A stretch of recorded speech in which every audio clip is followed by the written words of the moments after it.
Welcome to the Sacramento County Board of Supervisors.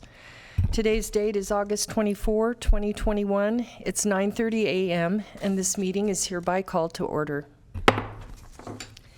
At this time, I'm going to ask the clerk if you'll please call the roll and establish quorum and read the statement. Yes, good morning. Supervisors Desmond, Kennedy, Here. Natoli, Here. Cerna, Here. Frost, Here. and you have a quorum. This meeting of the Sacramento County Board of Supervisors is cablecast live on Metro Cable 14, the local government affairs channel on the Comcast, Consolidated Communications, and AT&T Uverse cable systems. The meeting is closed caption and is webcast at sacmetrocable.tv. Today's meeting will be repeated Friday, August 27th at 6 p.m. on Channel 14. Thank you, and at this time, I would like to invite everyone to please join me in the Pledge of Allegiance to our nation's flag. I pledge allegiance to the flag of the United States of America and to the republic for which it stands, one nation, under God, indivisible, with liberty and justice for all.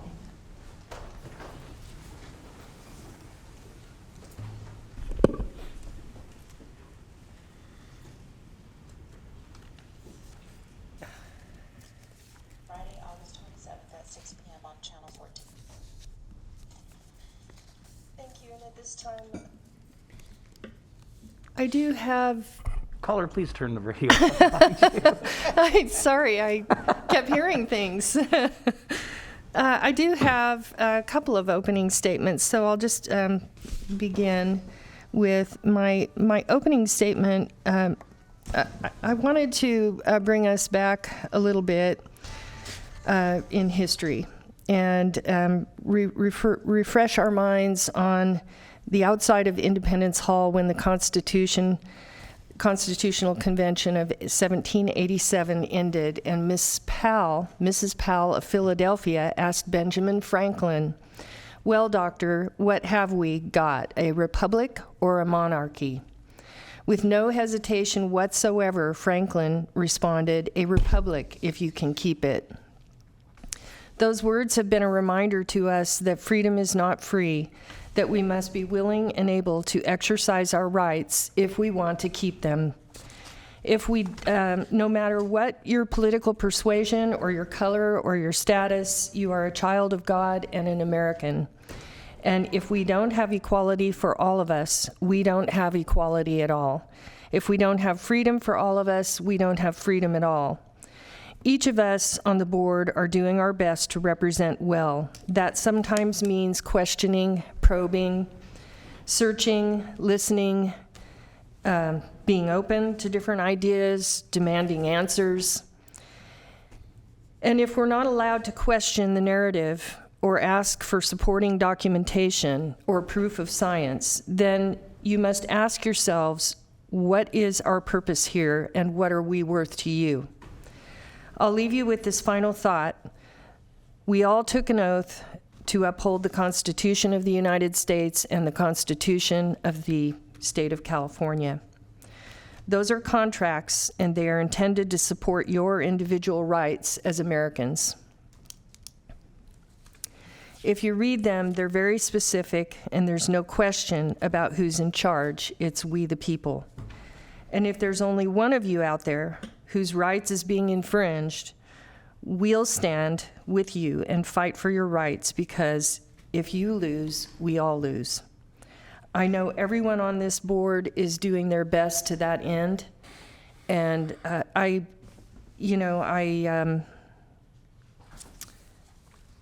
feel like it's important to remember that. To remember that it's okay to have questions and search and have a voice of freedom of speech, First Amendment right.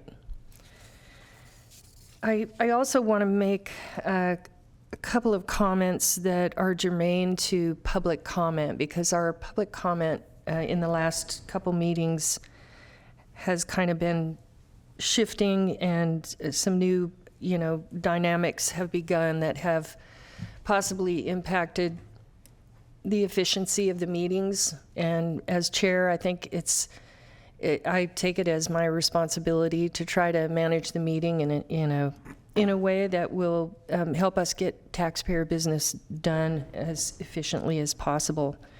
So I just want to say, before we get into the business of the day, I'd like to speak to the spirit and expectation of public comment.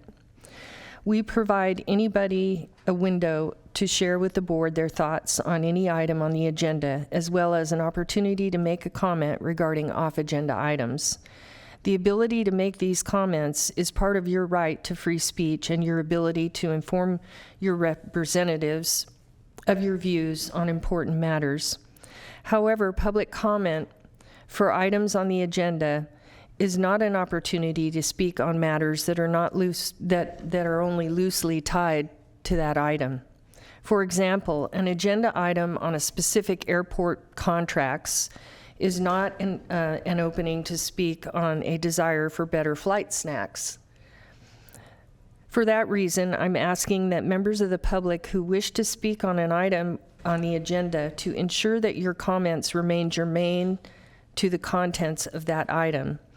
If comments wander from the substance of that item, I'll be asking you to direct your comments appropriately or conclude your comment until such time when a relevant item on the agenda is taken up or for time dedicated to an off-agenda item.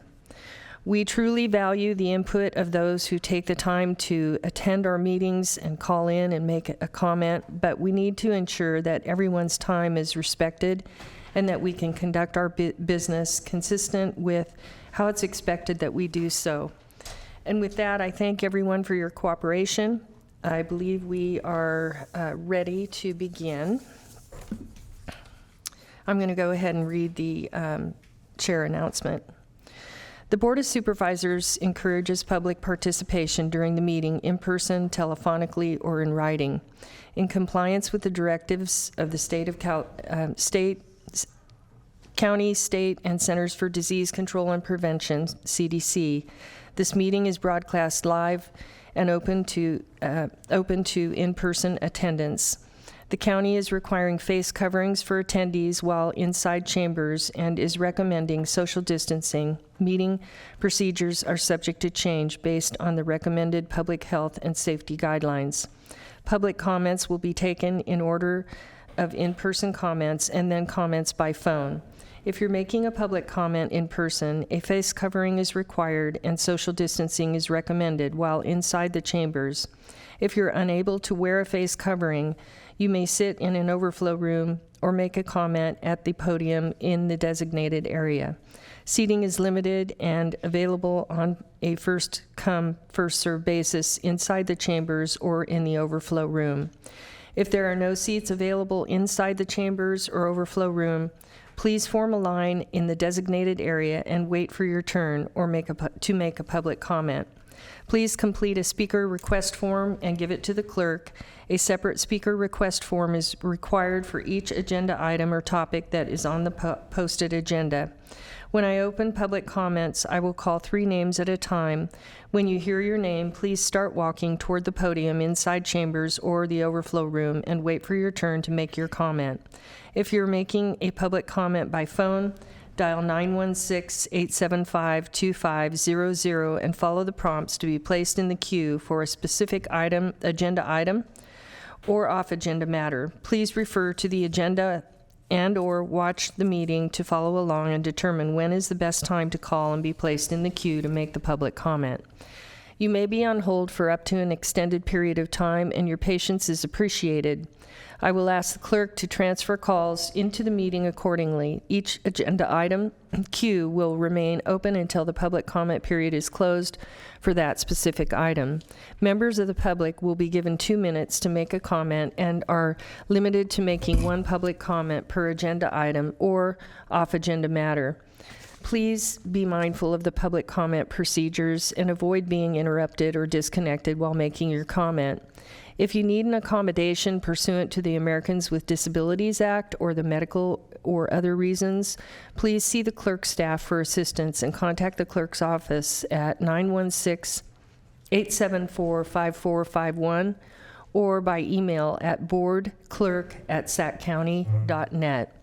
You may send written comments by email to boardclerk@saccounty.net. Your comments will be routed to the board and filed in the record. Thank you in advance for your courtesy and understanding of the meeting procedures. Next item, please. For your consent matters, items 1 through 39, I do not have any notes for you guys today. That's unusual. Thank you. Okay, at this time, I have some comments from Supervisor Natoli. Yes, Madam Chair. I had a question around item 37. We received some correspondence in the last couple of days regarding that appointment, and all we had on the cover sheet was just a ratification of the appointment. It doesn't tell us how it gets to us. So how did that come to us? Was that an action of the board? Is that a vacancy that was noticed? I think, I believe that we received a letter from Del Paso Manor Water District, but I'll need to look into Okay, that find just out. wasn't, I didn't have it attached. It may have been forwarded with board material. So that's what I was wondering. I was like, oh, there it is. Yeah, okay. Yeah, that's not looking on the back of the page, so it was on the two-sided copy. So so it was sent by the two remaining directors? Yes. Okay. And we did receive correspondence from others who take exception to what's being considered. I wanted to note that. So again, my apologies. I'll need to turn the page over. So, okay, thanks. Madam Chair, I had a Thank comment you. on that item as well. Okay, sure. Thank you. Supervisor Desmond. I didn't want to jump over. Were you going to comment on that? Okay, I figured since we're talking about item 37, Yeah, sure. I also think that we have some members of the public here to comment on the item. I appreciate my conversations with our county exec and county council about this yesterday, because I too had some questions and received the correspondence from several constituents. This Del Paso Manor Water District is entirely within my supervisory district in the unincorporated area. And I'm wondering if county council, if you wouldn't mind just educating me a little bit on the record about what our role here is in this matter, because I think my questions were to you is, do we have any discretion? I mean, we have one nomination. Obviously, we have to fill this position or this special district cannot conduct its affairs. So could you maybe explain what our role is today? Sure. So Government Code Section 1780 is the applicable section that governs fillings of vacancies of special districts. And that Government Code section provides that if a special district asks the board to appoint a member, we are obligated to do so. It's mandatory. And so that's what happened in this case. According to the statute, the Board of Supervisors doesn't have discretion as to whether or not to fill the vacancy. The other option is to call for an election, and that obviously would be very expensive and time-consuming, and I don't believe that's what the two remaining board members are asking for. So that is our role today. Okay, thank you. I appreciate that. If there had been two nominations, I mean, and pardon me, I beg your indulgence on this. If there had been, because this is it's not very often that something like this comes in front of us from a special district, and I think some of the correspondence suggests to me that there are some challenges in this special district. How else would another name, or could another name have been submitted through another process for this nomination? Right, so let me just back up a little bit. In fact, if there was 3 members of this board that they had a quorum, they wouldn't even have to come to the county to ask. They could appoint them separately and individually. But in this case, there isn't a quorum of the board, so that is why it's coming here. If multiple people had been nominated, there's obviously now 3 openings. So if 4 people had been nominated, then the board would have a discretion as to which of those 4 to appoint, and that has happened in other districts, like the Natomas Mutual Water Company, I believe, has happened like that before. But in this instance, there's only 1 member being nominated, and there's 3 vacancies. So the statute requires that the board appoint that individual. Okay. And do you know how long will the term be for Yeah, this? that was a question that we had from yesterday, and I don't know if we have the answer. If the remaining term is over halfway done, then he would only serve until that term expires. So that's something that needs to be, I think, still addressed, and I don't know if we ever found the answer to that question yesterday. Okay. Okay, thank you. I see our county executive agreeing with you on that. And I will be researching this issue and certainly having discussions about it in the context of my role as a commissioner on LAFCO as well, because I'm very interested in not only an answer to that question, how long the term will last, and will the other two vacant positions, do you know if they're up for election next year, or regardless of which cycle they were on, will they both be up for election in 2022? I don't know the answer to that question either. Okay. I haven't delved into that. We can certainly find out. Obviously, there will be a quorum now of the board if this appointment goes through, so that board will be able to make the appointments as required. Again, the government code provides that if they do make the appointments, then the county's role there is no role. But if for some reason those other vacancies aren't filled within 60 days, then the county would have the ability to make those appointments. Okay. Thank you. I really appreciate that. The bottom line is, I think, for the constituents listening and interested in this, is that it sounds like, this board really doesn't have, we're basically affirming this. We really don't have any discretion to do anything else other than the Correct. action being requested. Okay. Thank you. Thank you, Supervisor Desmond. Supervisor Kennedy. Thank you, Chair. First, Cindy Nickel, can we get better in-flight snacks? I'll work on it. Thank It's you. out of order. Let's see, I'd like number 15, please.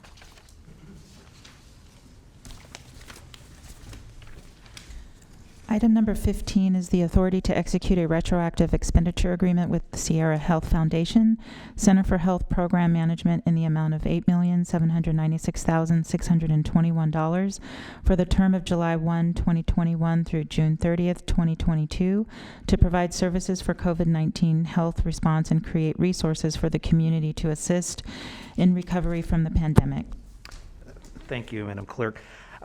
Don't have any problem with this. Obviously, very important work. I guess my one question is, and maybe issue, less of a question, but the county executive is, as opposed to number 14, let's say, as an example, which is very quantifiable as far as achievements and so forth, 15 is somewhat nebulous, and being that there was only one respondent to the RFP, that makes me even more interested in, finding out if we have any kind of matrix of success for these types of contracts to show that we're getting a bang for what's quite a bit of money. Yes, we are asking the Sierra Health Foundation to come before the board shortly to give a presentation on their activities and their outcomes, so that you have a very clear picture of what they are accomplishing. And that's one presentation, but do we monitor them fairly regularly? I'm going to let Mr. Wagstaff answer that one, yes. Thank you for your question, Supervisor. So if you look at the board letter, it does spell out pretty elaborate way that we evaluate this effort with Sierra Health. They have a pretty significant reporting portal that we track regularly. Staff have weekly meetings with them to measure progress. It's really essential work that has to happen as it relates to our continued fight against the pandemic. But you'll see there that we meet with them weekly. We collect various pieces of data that allow us to monitor and evaluate progress.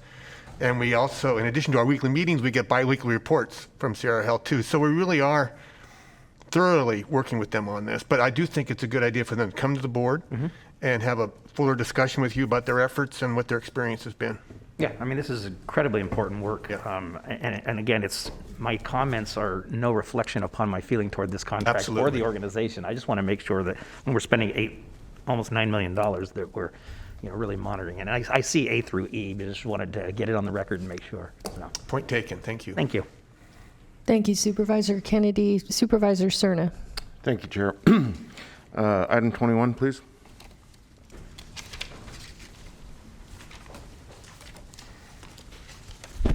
Item 21, retroactive authority to accept $50,000 from the Department of Regional Parks and amend the fiscal year 2021-22 agreement with Sacramento Self-Help Housing in the amount of $50,000 to provide homeless outreach and navigation on the American River Parkway for a total contract amount of $285,000, effective July 1, 2021 through June 30th, 2022, with the option of 2 one-year renewals through June 30th, 2024, contingent upon funding.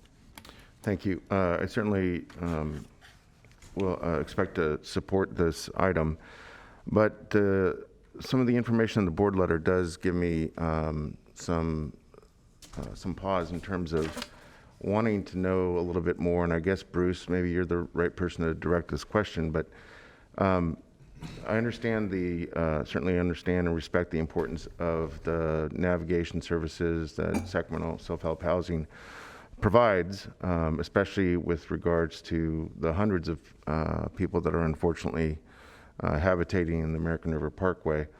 But it occurs to me, I don't know that I've ever seen, and I don't know if we even use a kind of a very methodical checklist or script or some kind of instrument to document the offering of various sheltering and housing resources to folks. And because in the board letter, Martin v. Boise is Yes. referenced. Yes. And so I would like to understand a little bit better whether it's our park rangers or the navigators that are in contract through Sacramento Self-Help Housing.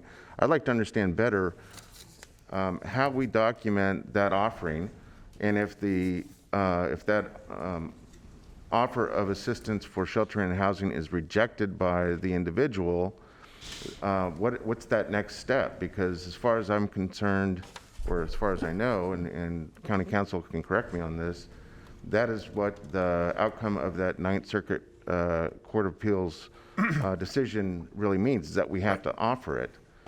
So then what happens when someone says no for whatever reason?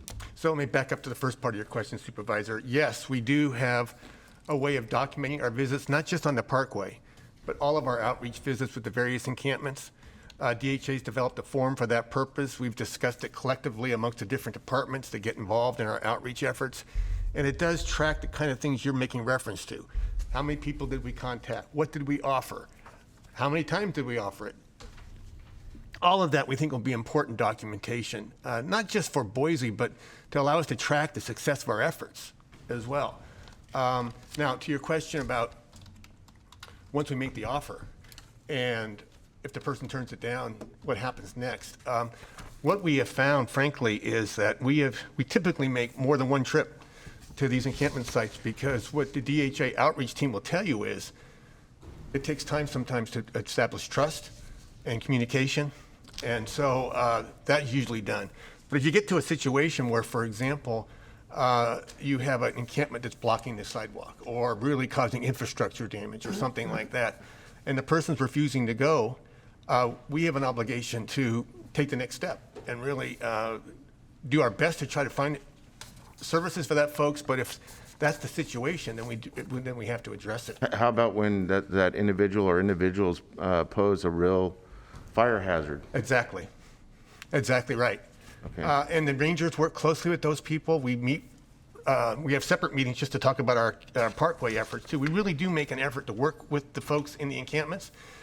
But if there's a direct fire hazard or a damage to infrastructure, which does occur, then we do have to take the next step and post the site and clean it up and move on. Okay, so is there a set number of times, to your point about the building of trust, is there a set number of times that we offer before some action is taken? So far, Supervisor, we haven't set in stone a set number of times. We have discussions with the outreach team, and they make a judgment as to whether they think it's going to be worthwhile to make additional efforts. They're experienced people at this. We haven't had a need to set a specific number of times, but we do have those discussions with them and use their best judgment about whether it's necessary to continue the effort or do something else. Okay. I guess I still am a little, I guess I'm still left with a little bit of inquiry here about how that really all is set in motion in a real practical way, because of course you're dealing with, by the very nature of the circumstance, a transient population. So even, they may move. That navigator that talked to them on Monday in one part of the parkway goes back, they're not there, but they may have relocated to a different part of the parkway and they don't see them for another month. I'd like to understand a little bit better though, especially during the summer and the height of fire season, how that particular aspect of what we're trying to do to actually protect the lives and the safety and the welfare of those people that are habitating on the parkway, how we are actually working to move them off the parkway if they've been offered, perhaps even several times, shelter and housing options. In fact, I would, I'm not an attorney, but I would posit that if we continue to permit those that continue to reject sheltering and housing options, and someone, God forbid, gets hurt during a fire event on the parkway, perhaps we're liable. So it's an angle here that really isn't the substance of the item, but it certainly introduces food for thought. Yeah. And that's why I'm raising it. No, it's a very good point, and I want to give the CEO a chance to comment too, but we work closely with Ms. Travis on all these issues for those very reasons. And what you find, Supervisor, is every situation is not the same. Every situation is different. No, I'm that you well have to aware, yeah. So that's all of which has to enter into our discussions. And Supervisor Cerna, you requested of me some time ago to bring forth a plan for addressing some of these issues, and you will see some of that in the September budget. And it's something that we know is very, very serious, and we've all been working very closely together along with Ms. Travis, and we'll be talking more about that. All right, thank you. Thank you, Supervisor Cerna. Did you have another comment, Supervisor Desmond? I did. I want to comment on this item as well. Sure. On the same item. Thank you, Supervisor Cerna, for raising those issues. Those are a lot of the same issues that keep me up at night, and I know keep you and a lot of your staff up at night as well. I mean, I am also supportive of the item today. I mean, the navigators, I think, are a crucial component of our response to our homelessness crisis, and they do terrific work. My office works with a lot of them in the unincorporated community, including some that have been assigned specifically to the Parkway. And I know they work collaboratively with the encampment team. They work collaboratively with the Sheriff's HOT team and the Rangers, as Supervisor Cerna mentioned. I just want to make sure that we're going to see mm-hmm. A proposal for an expanded, navigator presence. Okay. And one of the biggest problems we've had, Supervisor, is how much ground we have to cover with the navigators we have. So yes, you will see a proposal to that effect in the budget that's coming in September. And one thing I've discussed, and I appreciate our conversations, both Bruce and Ann, is as part of that proposal, having some kind of process or standard operating procedure for someone being available even on the weekends. I mean, Bruce, you and I have had interactions where homelessness is a 7-day-a-week issue, and if someone is ready and at a point where they're ready to get into something, we shouldn't be in a position where we have to say, hey, wait till next week till someone's back on the job. If someone's ready, willing, and able to get into a program or get into some kind of housing situation, we should be able to act on that very quickly and have the resources to do that.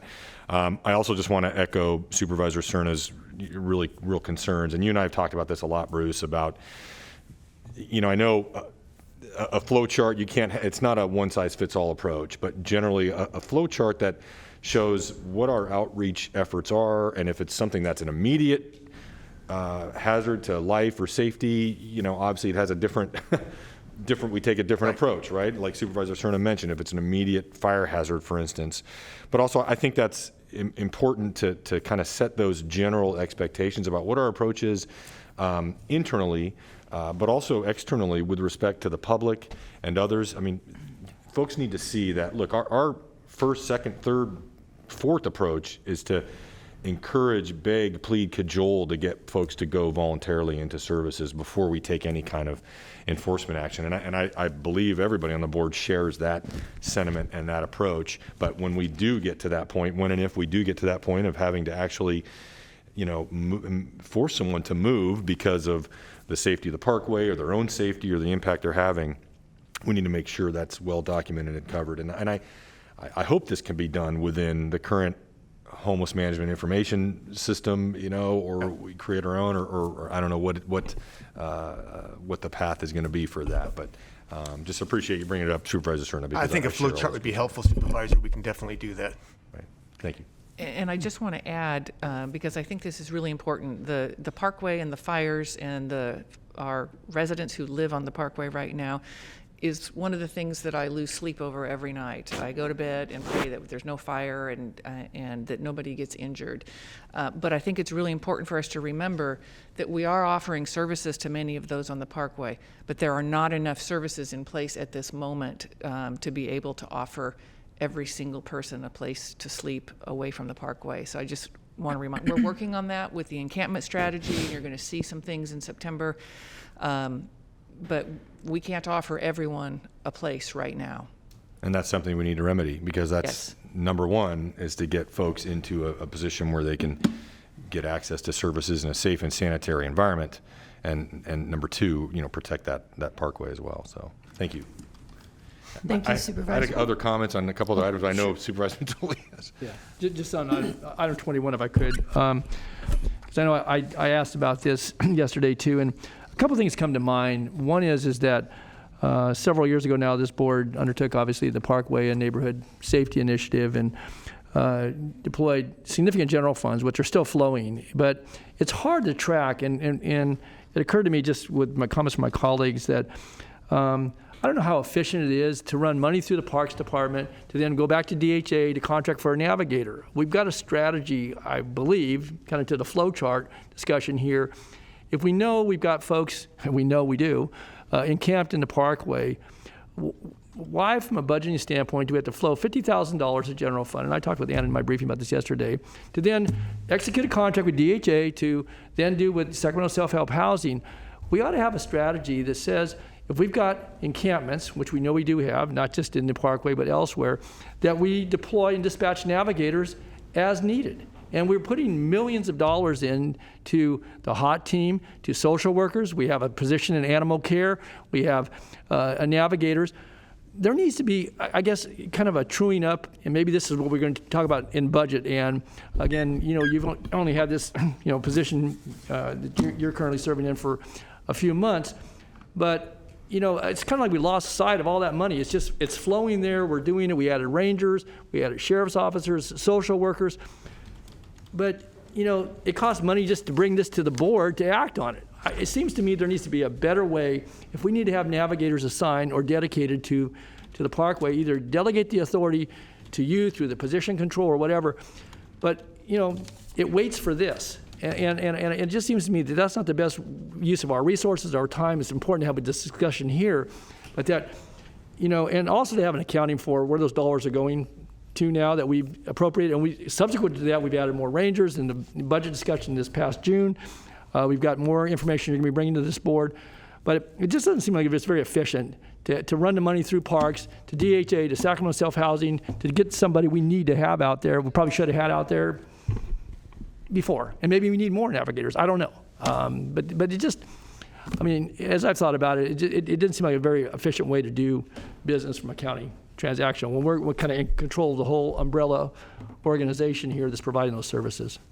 Yes, and we can certainly take a look at that. I agree that this is a sort of a administrative issue, very likely. This started a number of years ago when DHA did not have the additional funds for a designated parkway navigator, and the parks director said, hey, if we give you $50,000, can you hire another navigator? And we said yes, but we can take a look at that for the future.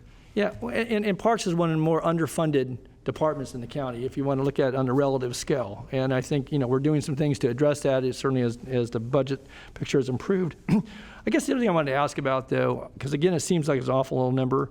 It says on any given night, it's estimated that 100 to 200 individuals are residing. That's not right. That's a low number. Yeah, And it varies a lot. I noticed that too, Supervisor. Yeah, I noticed that too. Well, and we will fix that. 'Cause all it's a right. much, So, much larger it may number. fluctuate. I agree with that It fluctuates, part of it, but but I don't agree with the number. it's I larger think than that. Yeah.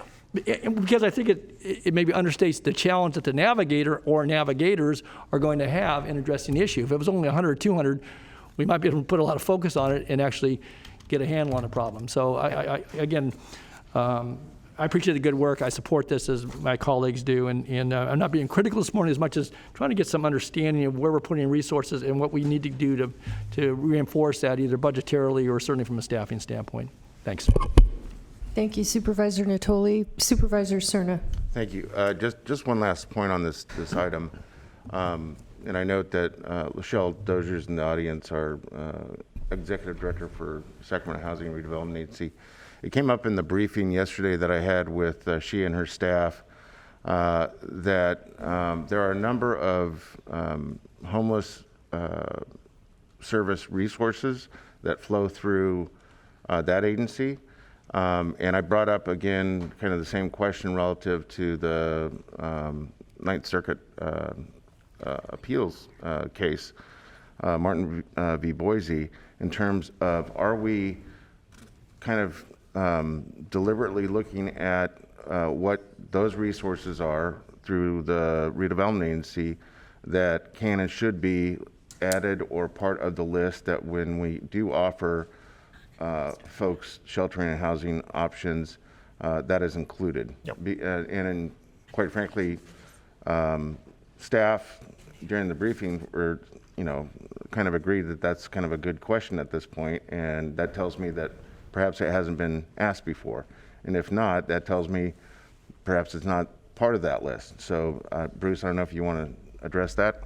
Well, it should certainly be part of the list, Supervisor. We should be able to have a handle on whatever we can offer the people that are out there in an effort to try to get them in a better place. So we should certainly have those discussions if we're not including that information, which I think for the most part we are, but I'll double check and work on that. Okay, well, Yeah, I and make think sure it your happens. response is pretty telling, because I'm getting the sense that it's not. So the sooner you can coordinate and affirm that that is in fact the case, or if not, how it's going to be amended to include those resources that flow through that agency, the sooner the better. Thank you. Thank you, Supervisor. Supervisor Kennedy. Thank you. I apologize for taking more time and piling on that one, but it's not only important for the user and the potential user, but it's also important as we try to tell a better story about everything we're doing and not just segmented. And, if there's resources that are county resources, regardless of what agency they go, the public deserves to know what we're doing. So I think it's a great idea. Thank you. Thank you. Supervisor Desmond.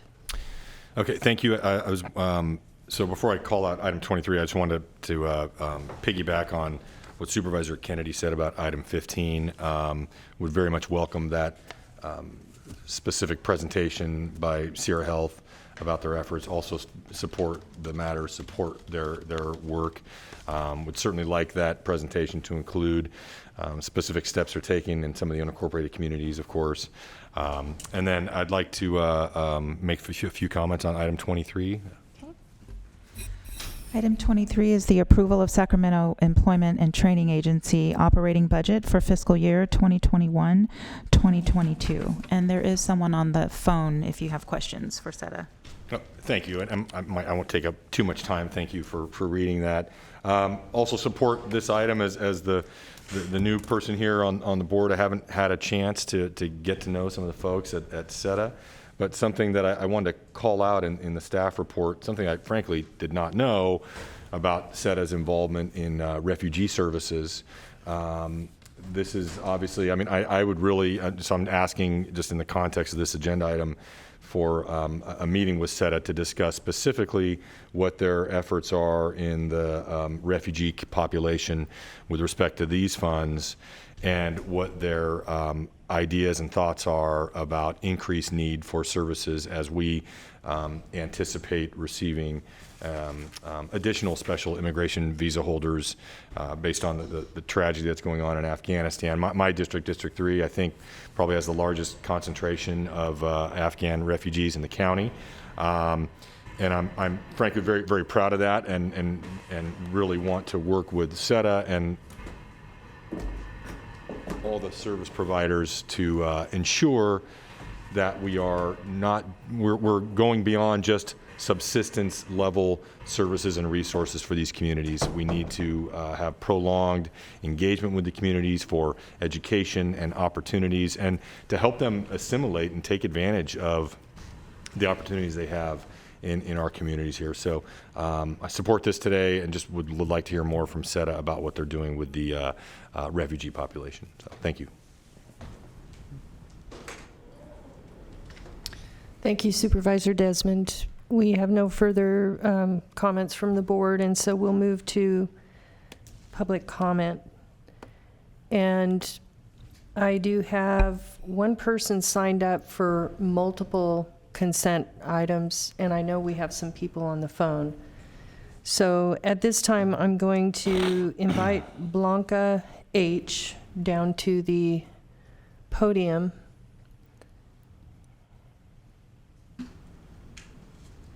Is Blanca here?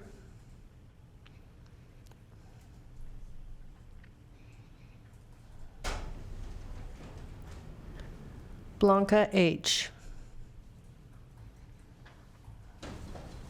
Okay, Blanca signed up for 1, 2, 3, 4, 5, 6, 7 consent items, which we need to talk to Blanca about that. And I think, I'm not sure, is Blanca making the comments from the room? Okay, so they're getting, I think they're getting the okay. computer set up. There she is.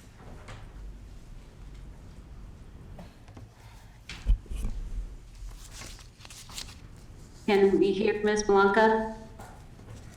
Okay. Start video. Okay. We can't see her.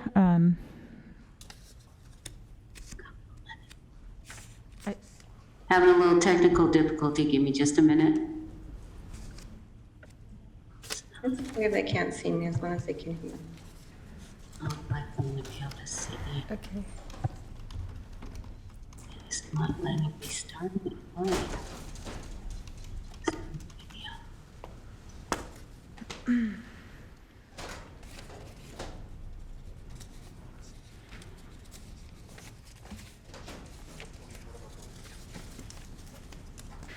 I guess Blanca's trying to make a point here.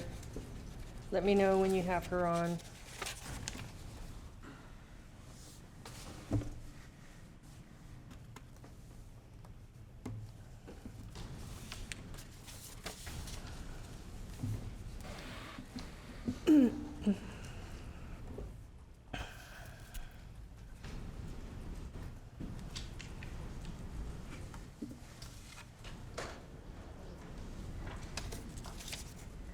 Are we ready? I don't. We're working on it right now. We can't get the video started. Okay, well, maybe I can begin. Can Blanca hear me if I start speaking? Okay. Yes. Okay, so Blanca, I have you have signed up for 1, 2, 3, 4, 5, 6, 7, 8, 9, 10, 11, 12, 13, 14, 15 agenda items. Oh, it's working. And hi, Blanca. And I don't know, maybe you were not here at the beginning of our meeting today, but at the beginning of our meeting, I kind of went over some procedures that we want people to keep in mind for public comment. And while we really are excited that there's people like you out there that are engaged and willing to be, good citizens, to stand up and have a voice. The importance of public comment is to give you an opportunity to speak to whatever that specific item is. And we are not, unless your comments are germane to that specific item, we are not going to allow you to have, comments on those items. Partially because it's hard for us. We're trying to figure out how to manage the meeting in a way that respects taxpayer time and dollars. It's not It's not that we don't want to hear you. It's that we need this. We're trying to manage a meeting, and so I guess I have a question for you. Are your comments? You've signed up for every single item practically on the agenda. Are your comments germane to those specific items? Yes, they are. Okay. And I can lump some of them together if you prefer that, and some of them are like a 1-second comment. Okay, well, I think what I'm going to do is I'm going to ask you, I don't know what you mean by you can lump some of those together and 1-second comments. I'll give you a little bit of extra time. We normally allow 2 minutes, but I'm not going to give 2 minutes for every single one of these items. So you need to bring it down. You need to bring it down. I do have a comment by Supervisor Kennedy. Okay. Thank you, Chair. Actually, it's more of a point of order and question because I didn't quite understand your direction toward the speaker. Maybe I'm interpreting this wrong, but it says on our agenda, our published agenda, speakers will have 2 minutes total for a single and/or multiple consent item. Was the intent there to have 2 minutes per item or 2 minutes total for consent, which is what other jurisdictions follow? The intent, what we've always done at Sacramento County, and this is something that I had weighed in this past week with County Council and County Executive, what we've always done is we've given people the opportunity, if they want to speak to an agenda item, they have 2 minutes on that agenda item. What we have is a practice emerging where people are signing up for every agenda item. They walk up to the podium and they state the agenda item, and then they talk about something not necessarily germane to that item. That's not, it's not fair to the process. And it's, I'm sorry, but as chair, we can't allow that practice. And if we have to, we can limit comments on consent to one item for all of consent. But I'm trying to be a chairman of the board who encourages, freedom of speech and First Amendment rights. But this is, this is overwhelming, and I don't, I don't even know how to. I don't want to criticize. I just want to say, we're trying to run a meeting here, and we want you to have a voice. So I'm going to give you an opportunity to speak. If you had, specific items, I don't know that you do. It doesn't sound like you do. If you can bring it down to 3 minutes, 3 or 4 minutes for your total time, and cover all your points, we can do that. But we're not going to continue to allow this process where people sign up for every item and they're not speaking to that item. And I'm not going to take this amount of time on this in the next meeting. We can change this up so that there's only one comment on consent, but I don't want to do that. I want to give people a chance, if there's 2 different items on consent, to have an opportunity to have a voice, but not to, not beyond, not something that's not germane to what's going on in the meeting. And I appreciate that the comments have to be relevant to the item. Might I suggest that for consideration purposes in the future, then we look at a 5-minute total for consent. 2 minutes probably isn't enough, but if we look at a 5-minute total, I think it would address what you need, but it also gives the public the opportunity to speak on 5 minutes. It's a fair amount of time to speak on the items that they want to discuss. That's a perfect idea. Thank you, Supervisor Kennedy. I knew there was something I liked about you. Well, the county council, could you help us with that? County council has tried to help me with this, but I'm having a problem because I want to make sure everyone has a voice. But I think that's a good compromise.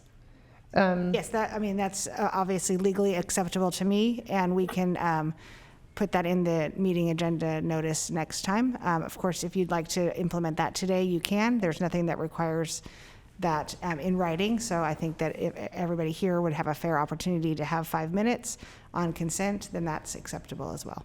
Okay, I think we will. I would like to implement that today. Were you done, Supervisor Kennedy? Supervisor Natoli had a comment. Yeah, I was just going to say, Madam Chair, I appreciate, what you're trying to implement here this morning. It's not easy, and certainly to speaker who signed up for the items, but maybe others as well, that to a lot of, maybe a proportional amount of time, 5 minutes has been suggested. And if they want to lump their comments on certain agenda items, consent calendar items, you're still going to allow comments on separate matters and items not on the agenda. I do think, as you said, to allow folks to weigh in, and public participation is very important. It's important to our deliberations and to the process that has been conducted in these chambers now for decades. But I do think your efforts are well directed, and Blanca says she could combine the items. I think it's probably good that she does that, and get her comments in, and others as well. So I think for at least today's purposes, the 5-minute rule as it relates to the consent items makes good sense. So I support that. Oh, thank you, Supervisor Natoli. Okay, Blanca, I think if you could, we would like you to proceed with your public comment, and we'll just give you 5 minutes to spend on all of these items at your discretion. Okay. I would have been done with my comments if I would have just been allowed to say them. Well, all these cards scared me. You really scared me. And my items were specific. So item number 8 is talking about supporting the honeybees. And I wanted to say thank you for thinking about that and being in support of that. Item number 9 was about the dog team support. And I wanted to say thank you for that. And item number 10 is about selling the canine to their officer handlers. And I wanted to say thank you for that too, because I personally know police officers who like this and need this. Item number 12, I wanted to say, yes, I'm in support of that. I work with Better Life on my work, and they're an amazing organization. They really want to help find more families. They used to be known as foster families, but we don't call them that anymore. We call them resource homes. And item number 13, that was specifically about the authority to extend and increase the revenue contract with First 5 Sacramento. And I wanted to say thank you again for that, because if you support that, it'd be a huge win for the community. Item number 14, I had a lot for item number 14. I don't think I'll be able to get to it in the amount of time that you guys have given me. Item number 18, I want to fully support increasing mental health beds in Sacramento County, because I'm a mental health provider, I'm a clinician, and mental health beds are really hard to come by. Item number 19, I wanted to support also. It's about mental health services. And as I just stated, I'm a mental health clinician, and we cannot have enough mental health support and funding towards mental health services. Number 20, I wanted to say, yes, I want to support that. Please support that. And that's specifically about crisis intervention and case management for those who are in need. Number 21, I wanted to ask, please support that. That's also support for the homeless, which is increasing in large rates at the moment. Number 22, that one was kind of a longer comment. I had questions about it. Is this, I know you guys can't answer questions, but my personal questions for 22 were, is this permanent assistance or only while people are in quarantine? What emergency services are being provided? Rehousing support, what does that look like exactly? How does this, finding housing, how does that combat the spread of the virus? So I had questions about that. Number 24 was about horses. And specifically, I can't find the note, but basically I wanted to support that cause also. And number 25, I wanted to support as well. It's about DUIs and placing stops in the community, which I think is very important. And number 27, that was for psychiatry services, so that we can do critical stress debriefing, psych evaluations, and also include services like EMDR. And that's very hard to come by, that service, and that's for item number 27.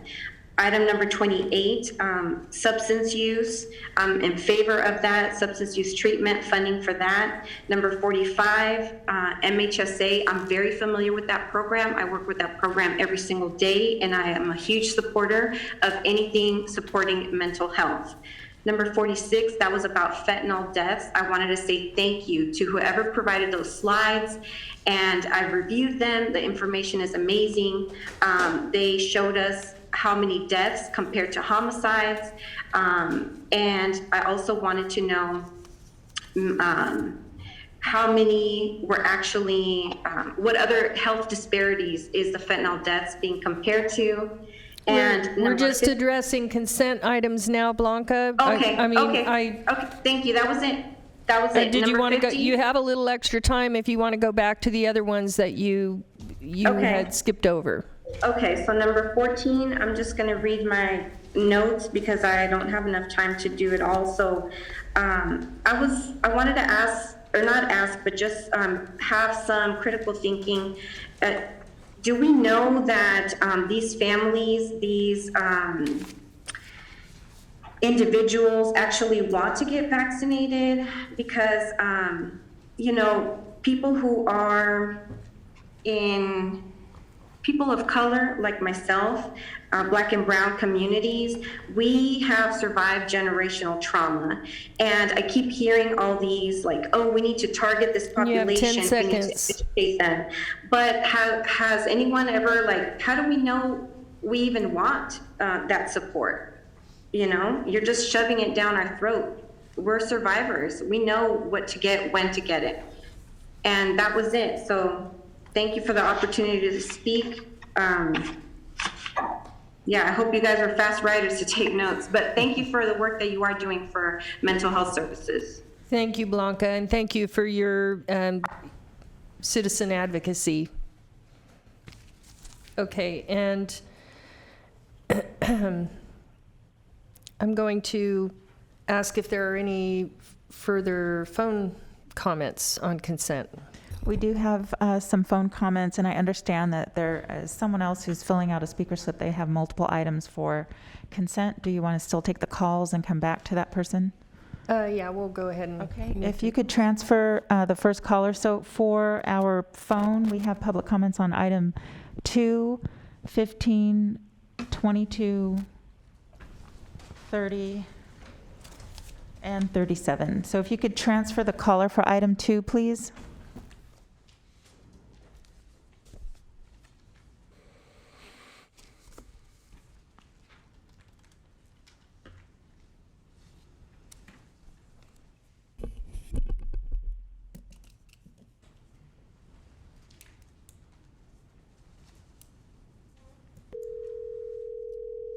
Hi, caller. Please start with your comments. You have 2 minutes, or up to 5 minutes. Is it for more than one item? Or is it? It's 2 minutes per item, but if they have several items, they can I have understand. additional. My apology. You have 2 minutes. Please go with your comments. Hello, I urge you to vote no on item number 2. Thank you. Thank you. Okay, and then if you could transfer the caller for item 15.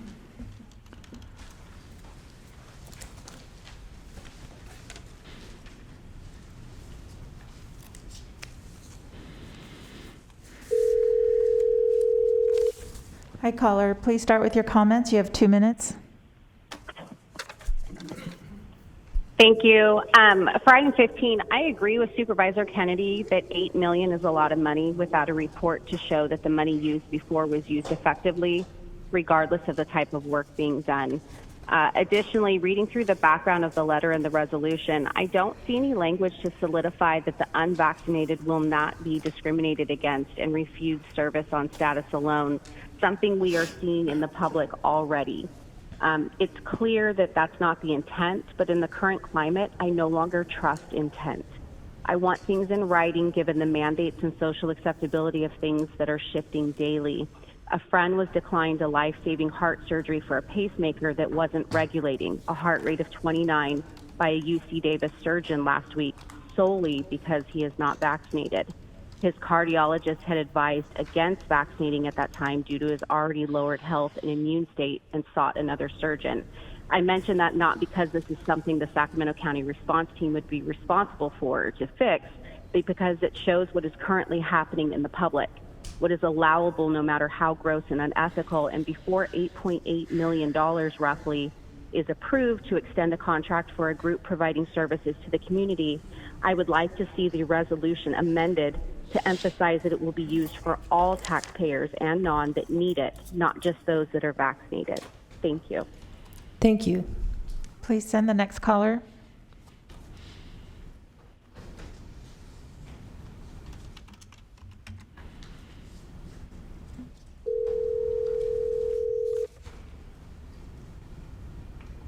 Hi, caller. Please start with your comments. You have 2 minutes. Hi, this is Richard Dana with the Center at Sierra Health Foundation.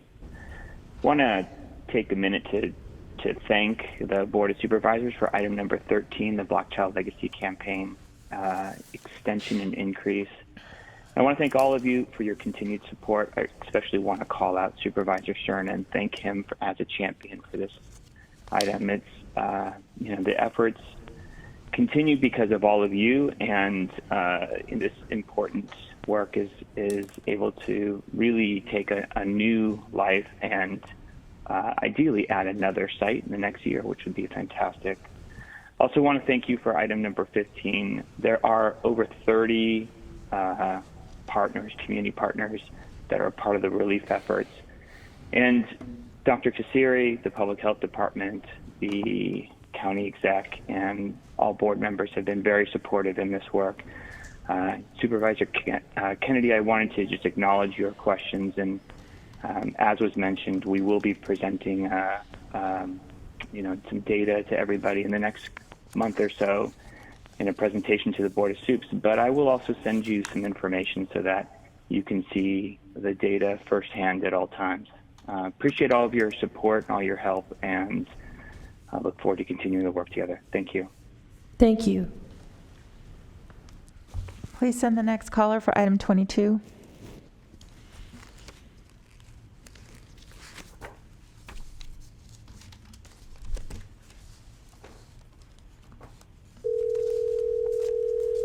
Hi, caller. Please start with your comments. You have 2 minutes. Hi, good morning. My name is Jenna Abbott, and I'm the Executive Director for the River District. Honorable Madam Chair and Board of Supervisors, I'm sure, or I hope that you received the letter that I sent you, and I assure you I'm not going to belabor the points in that letter. But the River District Board asked me to attend the meeting today and just reiterate that the River District has been a very good partner for the county for the last 16 months during this Project Room Key situation. And we've weathered several extensions, and I know that today the ask is on the table on consent for the ability to receive more money to continue to fund this program. The River District agrees that sheltering our unsheltered neighbors is a very important piece, but we're really feeling the pinch, and I hope that you, all of our esteemed colleagues and our Board of Supervisors, will take this opportunity to truly look at where these folks are being housed. The River District currently has 849 units of sheltering. That does include the 168 Project Room Key beds in the River District. We're asking you at this point, please, to consider looking at a different location for your Project Room Key hotel as you go forward. And we would also really love to discuss with you an exit strategy. Supervisor Cerna, I also want to say that I listened with great interest to item 21 and your comments on it. I do believe that it is incredibly important to track whom we're offering services to and what their responses are. Navigation is a very, very important piece, but we do need to be tracking that information. It's critical. Thank you for your time, and I'm available if any of you want to reach out. The River District is a willing partner in this, and I'm always available to speak with you. Thank you very much for the time. I appreciate it. Thank you. Madam Chair. Yes, Supervisor Natoli. Yeah, just on that item, and certainly the letter is in our packets, but there were a couple of things that were concerning there, that there had been information requested early on regarding some security reports and other information that I believe Jenna and her board had asked for, and obviously now the ask, as she concluded, was for an exit strategy. I know she appeared before this board a couple of weeks ago. And I guess, I'm certainly working with Supervisor Cerna, who represents the area, but it would seem to me that some of the information was reasonable and should be available to the River District. It may not change necessarily the outcomes as related to sheltering in the La Quinta facility or a hotel, but I do think that that's how you build relationships with folks. And so, Bruce, I don't know if you've seen this letter, and I guess I'm curious, and maybe this has already been pinned down, but it sounds to me like that early on there was some information being shared, and that ceased. And if that's the case, what happened there? Yeah, actually, Mr. Dye is here too from DHA, supervisor who can speak to it, because the point in particular about an exit strategy, I think, is very important, Yes, and I sharing agree. information. And I know DHA has been working on that. And if this is your board's pleasure, we can offer a couple of comments on that.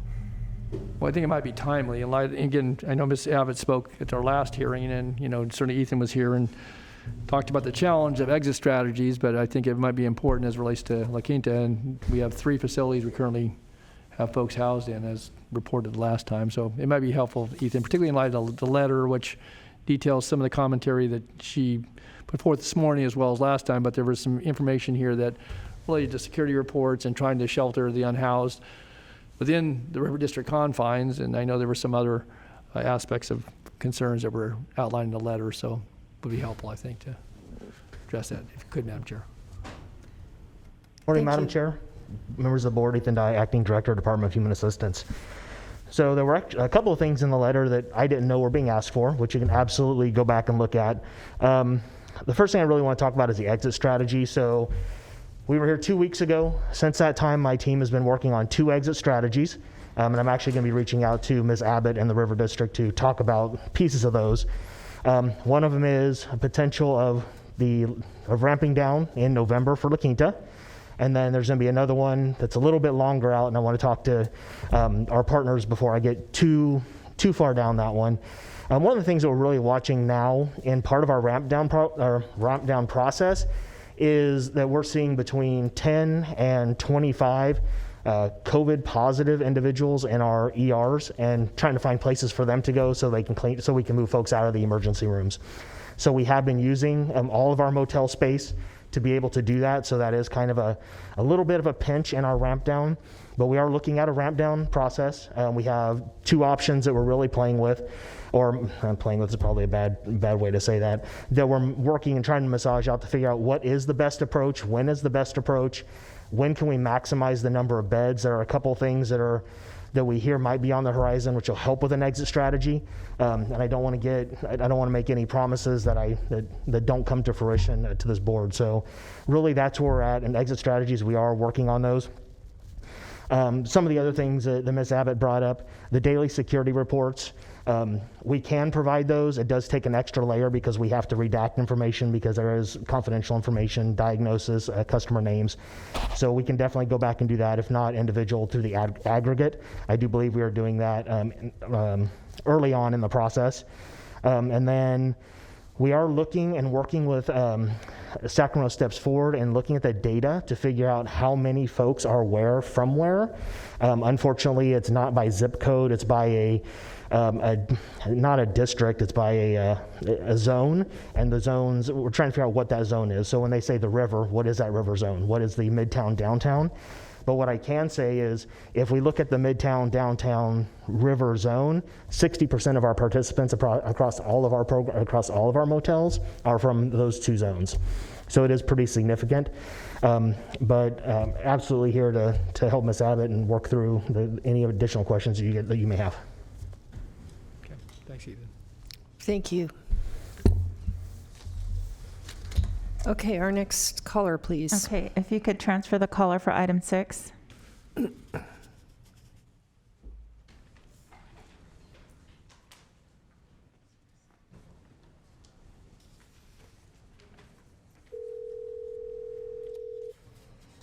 caller. Please start with your comments. You have 2 minutes. To figure out how many folks are where Can you, somewhere. hello?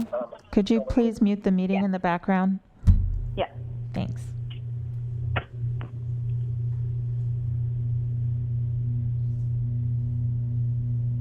Can I begin my comment? Yes, please start with your comments. You have 2 minutes. Yes, I just want to say I ask the board to please vote no on item number 6. Thank you so much. Thank you. Thank you. Could you send the next caller, please, for, I lost count. I think we're on item 37. Oh, I'm sorry, that was for, this is item 30. Hi, caller, please start with your comments. You have 2 minutes.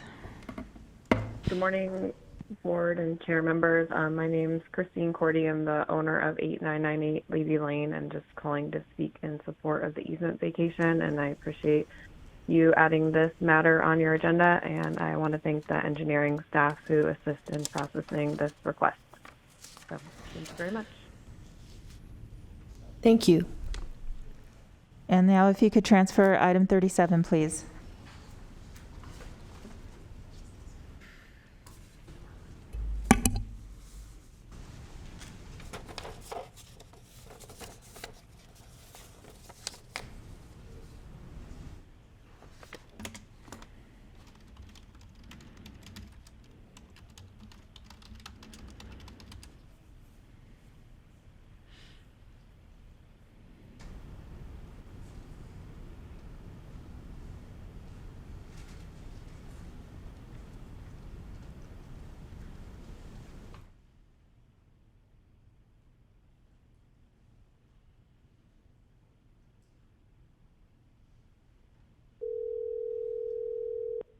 Hi, caller. Please start with your comments. You have 2 minutes. This is Carol Rose. I'm a ratepayer in the Del Paso Manor Water District. I want to give my support to Ryan Saunders to be nominated as a board member. We definitely need another board member. There is, they're not doing any business at this point. Thank you. Thank you. And that concludes the comments for the phone, and I'm going to close the other queues now. I've left them open this entire time, and so I'm going to be closing those queues now. Thank you. And I also have one more speaker, Erica Chacon. And Erica is signed up to speak on 3 different items, so I'm going to go ahead and give Erica 5 minutes on her 3 items.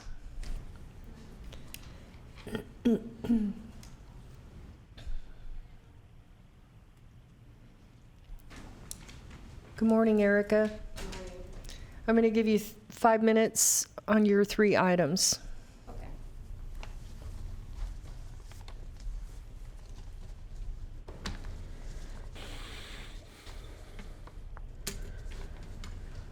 Okay, so we'll start with number 5, or how does this work?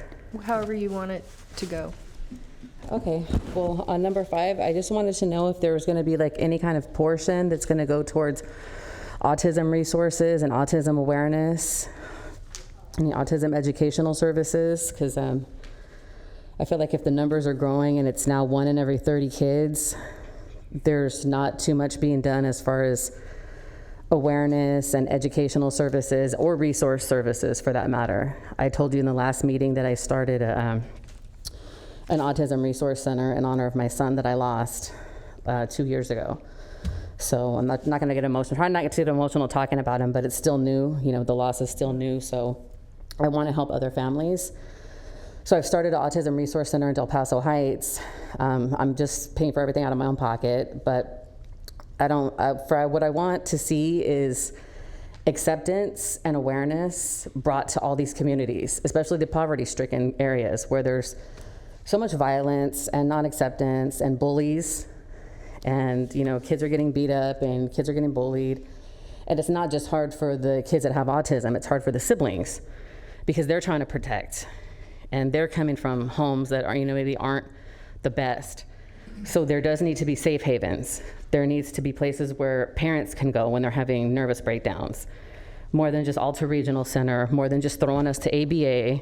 There needs to be, like I said, just so much more awareness. If it's 1 in every 30, those numbers trump any other thing that's going on right now. And I don't want to touch the whole COVID thing really too hard here today. But I am here to ask for you guys to at least open your hearts and realize that there are more things that are going on besides, the safety of what's safe to do. Especially, I stand by my view on the dangers of the FDA-approved vaccines, and not to mention pumping our kids with an experimental. But like I said, I really don't want to go too much into that today. I think there does need to be more testing when it comes to the COVID vaccine, especially when it comes to being given to children, 12 years old. Adults, we can consent to whatever, it's our choice. It's our choice to take it or not, but kids don't have a choice. And these kids that are already suffering from autism and ADHD and brain damage, what effects are they gonna have long term? There's no way to predict that. You can't say, oh, well, FDA stamped it safe, it's good. Go ahead. Madam Chair, point of order, real quick. Sure. If you could preserve the speaker's time. And I just want to make sure, you're speaking to item 5?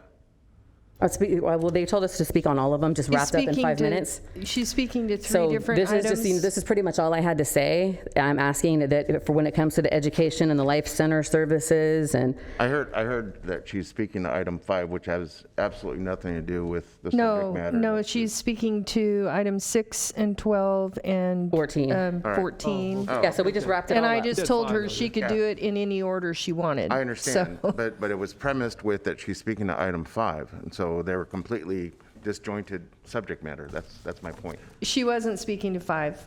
Okay, but We started with 5, yeah, but they told us to wrap everything up in, so. Yeah, 6, okay. 12, and 14. Please proceed. We're on the same page. Okay, so like I said, I just want to see that maybe we can raise some kind of more awareness when it comes to these services and the life centers. And I see here that you guys have a Better Life Children's Services that, you guys are granting. So in any of these services that are available, I'm asking, that somehow that we can try to start raising more autism awareness and acceptance, maybe even in schools, because there is a problem with bullying. There is a problem with acceptance. There's a problem with identifying it. There's not enough education and awareness on that. So thank you for your time. I know there's time left over, but that's all I wanted to say on that. Thank you for your thoughtful comments. Supervisor Natoli. Yeah, I was just going to say it might be helpful, again, certainly in light of the comments, and I think the efforts, obviously a very personal experience with autism the speaker had, to maybe have something from our Department of Children and Family Adult Services that could talk with her about what we may have as far as services that go beyond what maybe ALTA offers, or maybe not available, because again, as we're looking at ARPA funding and other resources coming in this community, and certainly some of those will be related to impacts we've suffered, but I would imagine those with autism and those families, and certainly siblings, as the speaker said, maybe some support services we can consider as a part of our overall bundle of considerations before this board. So I would just offer that, and maybe Bruce, somebody could get a card to her before she leaves today, and you could follow up, because I think you offer some, very. You guys can help give me to where I can get these people, because I'm ready to go door to door to help people with autism. I'm ready to just go and get flyers and resources that they're not being told about. Okay. You know what? That's a good idea, Supervisor Natoli, and also Erica. I don't know who your supervisor is, but if you reach out to your supervisor, pardon me? Okay. Supervisor Kennedy, but there are multiple boards and commissions at the county, and we're always needing leaders to step up and help on those boards and commissions, and there might be one that could be perfect for what you're talking about, advocacy around autism and children and all that. So you might get a list of the openings and see if there might be a position in leadership for you, because it sounds like you're being called to do something. And through the chair, I'd be happy to sit down and talk about this as somebody who's been impacted myself, and also the husband of a special education teacher. I'm acutely aware of the subject matter, so I'd be more than happy to sit down and talk with you. Thank you, guys. Good. Thank you. Thanks, Eric. I don't have a card on Sharish, but I know her name finally. I promise I filled it out. I'm sure you did. I believe you. Oh, well, I have you for off agenda. Yes. Okay. They told me just to fill out one because there was multiple, and then I was going to give 5 minutes total to speak. Are you speaking on anything on consent? Yes. You are, okay. Yes. Briefly And touch how some many things. items are you speaking on?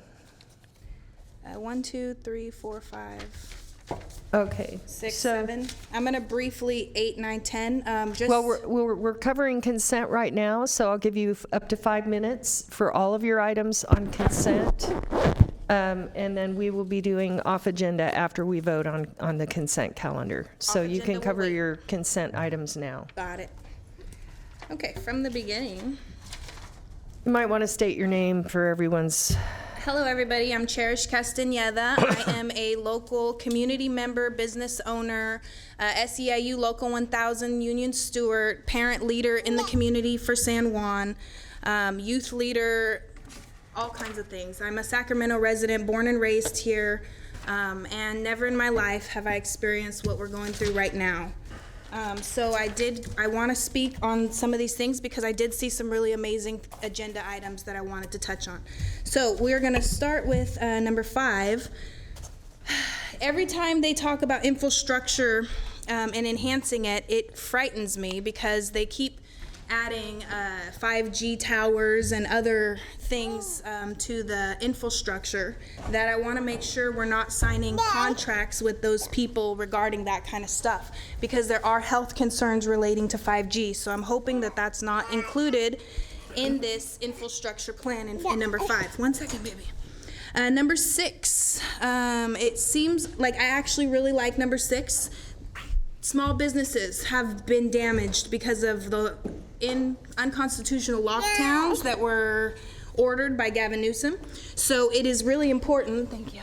It is really important that we do re-help funding towards small businesses because they need it, they're struggling, and that is really awesome. Number 8, number 8 is amazing too, I like it. Number 9 and 10,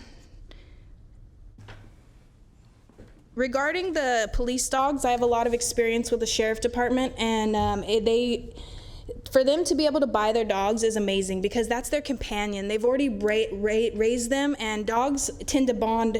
They have an alpha mentality. They bond with their first owner, so it's really important for them to stay with that owner. So I really like that, you guys. Number 12. Number 12 and 13, there's a lot of funding I see going back into developing the community and for the kids and skills and programs, and that's amazing. I just ask that you guys ensure that they're not pushing this experimental vaccine on the kids, because that is a social construct for the kids to feel like they belong. And if they're going to these programs to seek help and assistance and they're being bombarded with psychological manipulation, telling them, oh, are you vaccinated? Go get your vaccine. You're 12. You should go get vaccinated. That is a very personal choice between their health physician and those children. And for people in the community to be telling that to them without telling them and making them aware of the possible risks and side effects that can come from that will last an entire lifetime. You can't unvaccinate a child after they've already taken that shot. And if they have blood clotting, there's not even getting tested to see if it's causing health problems for those kids. And this is extremely important for Hispanic and African American people because the DNA is different. There's no one vaccine fits all. That's a big problem these days. There's no informed consent being given. So when these programs are operating in the community, it is crucial that they're educating people properly regarding this vaccine. I know that these programs are amazing, and I'm really happy to see funding going towards that. So I wanted to come out here because it's not all negative. I really value what you guys do, so I want to let you know that. Number 15, again, they're talking about pandemic money for mental health. That's amazing. But here's the problem. These programs are pushing more vaccines. They are telling people that that's the only way out of the pandemic, and that's not true. There are other ways to heal from COVID. There are improper protocols that were being put in place that caused higher death rates than normal. The PCR test was wrong, flawed. It caused inflated rates as well. So this whole topic of COVID causing this big problem and that vaccines are going to cure it all, that's false. Now they're saying you need a third booster. And guess where they're taking that? To the old folks' home. They're testing on our elderly people who have no other choice.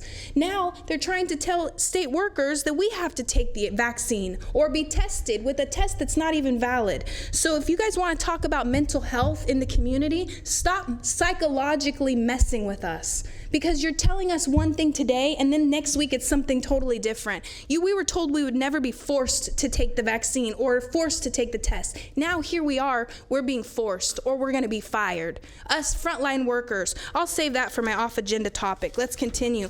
Number 17, Quest. Quest is one of the funding places for the PCR test, the one that's invalid, so I do not consent to giving them more money.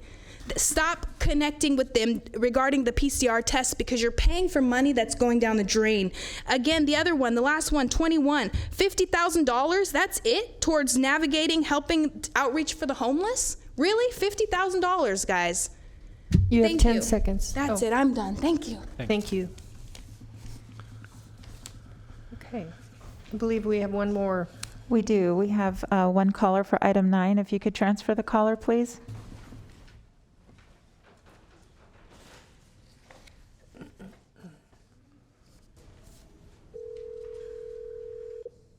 Hi, caller. Please start with your comments. You have 2 minutes. Can you please mute the meeting in the background before you start talking? Yes. Thanks. And you can start with your comments now.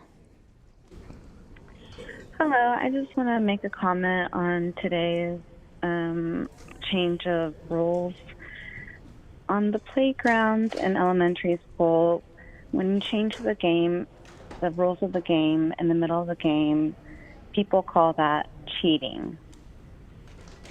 So you're basically cheating we the people out of you're intentionally messing our plans up for our comments by changing the rules in the middle of the game. And so now, since you're going to be closing out the comments, I'll just comment on every single agenda item that I was going to comment on. And to make it short, I'll just say that I'm going to say no, to urge you to vote no on all items 1 through 39. Thank you. Thank you. That concludes your phone comments. Okay, thank you, Flo. I'm going to go ahead now to ask for a motion to approve consent. So moved. We have a motion from Supervisor Cerna, second from Supervisor Kennedy. Please vote. Unanimous vote. Okay, thank you. And our next item is off-agenda public comments. I do have some off-agenda comments. Oh, did you have somebody else? It looked like somebody was leaning forward in their seat that wanted to speak. Were you signed up to speak? Okay, I'm sorry. Was there a question? No, I thought somebody leaned forward like they'd been missed before we voted on the consent calendar, so my apologies. No problem. Okay, we do have some off-agenda items. Our first individual is Cherish Castaneda, followed by Patrick, I think it's Bankert, followed by Ryan Harris. Good morning, Cherish. Morning. And you have 2 minutes. Please proceed. For the last 13 years of my life, I have been a state employee, frontline worker. One time I told my manager, oh my God, this document has blood on it. I think I'm gonna get something. I'm gonna catch something. And he laughed and told me I was probably immune to everything because we deal with the nastiest stuff you can ever think of, okay? I work at DMV. People do the grossest things with their paperwork and then they bring it in and I have to touch it. Okay, so when COVID started, everybody was so afraid. We stayed open. We were working. No masks, no gloves. Our bosses couldn't afford to buy us toilet paper sometimes because it's whatever, they mismanaged the money. Whatever happens, we didn't have nothing. Okay, we worked for 3 months with nothing. CDC says, oh, sanitize the office. We closed down. They sanitized the entire building. 3 days later, we come back to work. No COVID, nothing. We were strong. Our immune systems were strong. Here comes Gavin Newsom with his mask mandate. 2 weeks to slow the curve, guys. That's it. Okay, no problem. We willingly do it because we think it's what's right, okay? We wear the mask for 2 weeks. Bosses finally got some for us, right? Took them a long time.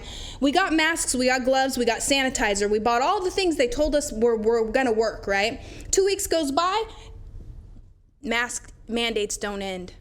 Now here we are, forced. I can't even go to work. Forced to wear this mask that science has told us doesn't work, okay? If it worked, we wouldn't be having more surges and more cases every day, more and more cases, right? So masks aren't working. The definition of insanity is doing the same thing over and over again and hoping for a different result.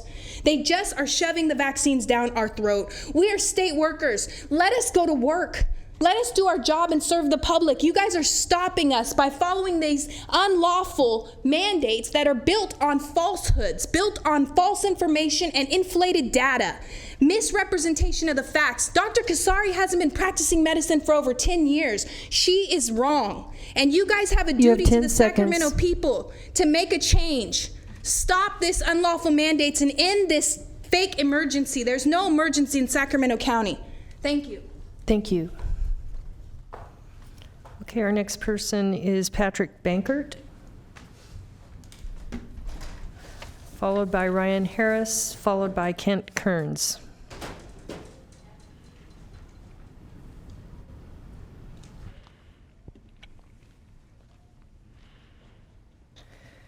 And special thanks to the clerk staff for all your hard work.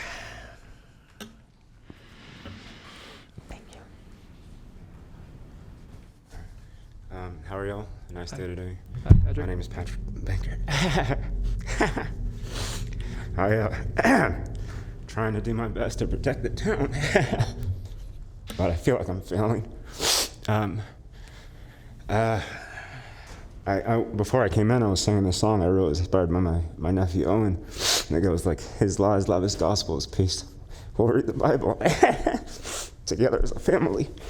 But basically, I'm sorry. It's just been tough these past 7 years because, it's like I must just be delusional, but I know I've just been getting tortured by these darn corrections officers with this nanotechnology.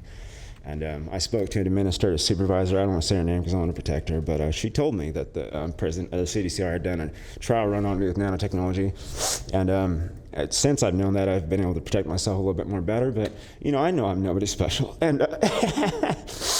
but our communities, our families, and our children are. And I'd like to try to protect anyone else to make sure that no one ever goes through what I've been through.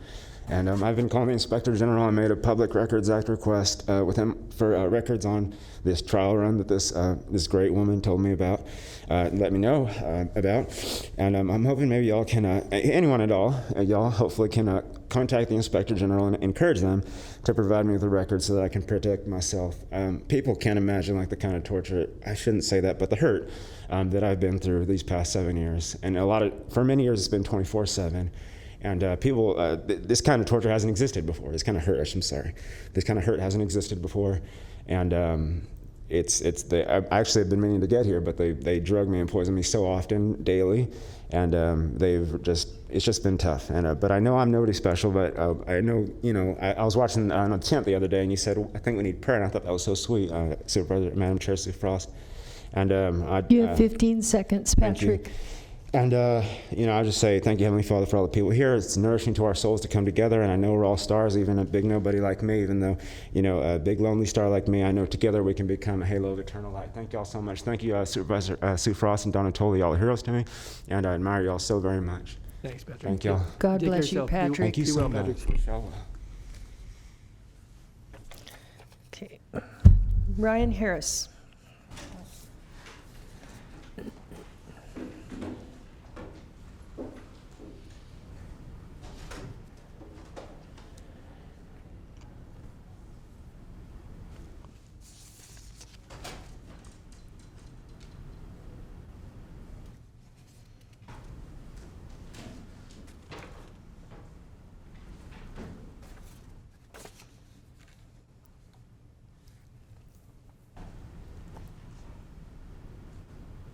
Good morning, Ryan. Good morning. Good. You may proceed. Go ahead.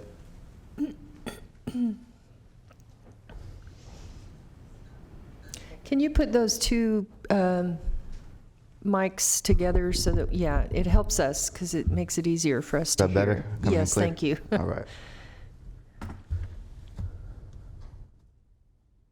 Let us know when you're starting. Okay.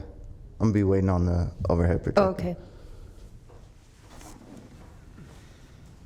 Cool. That's good. Thank you. All right, I'm gonna begin. But before I begin, I'm just gonna let you guys know, I know you guys got all the power up there. That's why we're over here and you guys are over there. The reason I bring that up is because last week Phil didn't want to look at the lady that was over here, and we just want to let you know, like, we know you guys got the power. The fact that you were deliberately ignoring that lady was a bit rude. You guys, we're over here pleading to you guys. We only get to talk to y'all once every 2 weeks, and you guys are representing the community, so that was pretty rude. But yeah, imagine back in 2022, 2020, if you got reprimanded for not doing a task that you weren't trained on until the following year, 2021. Just think about how that feels. I'd really wonder how it'd feel from Ann. That's just my question. But since the county has told me that I can't talk about my discipline, I'm going to change focus to the Board of Supervisors. In my observation, I'm understanding why no one, hold on. Sorry, I thought I was going to get to 5, so I rewrote it. I understand why no one like me is on that board. As I had said last week, I was wondering why no one like me that looks like me is on that board, and I'm understanding why, because you allow their file to be filled with paltered evidence against them, and you keep them on the bottom. I'm understanding why managers are rude, because coming here, maybe they're trying to be like you guys, so they be rude to us, so that way they could elevate and keep going and get to the right steps to be like you guys. But you did bring up Ms. Sue Frost about being a fair process. So let's just talk about fair for a bit. Is it fair that you told me that you cannot reply to public comment?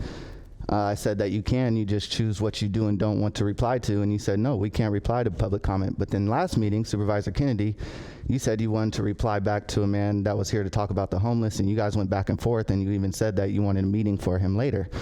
So is it fair that you pick and choose what you do want to answer and reply to? Again, you guys don't want to look into my issue. I need you guys to look into it because it's damaging my job. Ooh, time go by quick. Well, I'll be back next week. But this form up here, I still haven't heard back. It says check the box in 3 days if you want to hear back. I do thank you for updating your form. You got the right person on there, Rich, so I do appreciate that. Don and Tolley, you still have no form for people who want to come see you. You haven't since last month when I checked either. But it does say 3 days. We're on the 33rd day. Tomorrow will be 33rd day, and I still have not heard back. Thank you. You're welcome. Thanks, Ryan. Okay, Kent Kearns. Good morning, Kent. Thank you.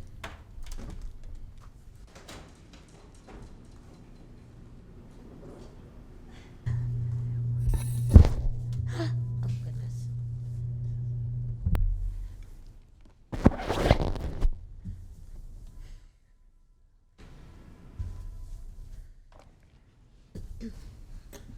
Okay, you're all set. Hi, my name's Kent Kearns. I live in New Foothill Farms. I had a CPS case call on me because the grandparents on the other side wanted custody of my grandkids, and my caseworker's name was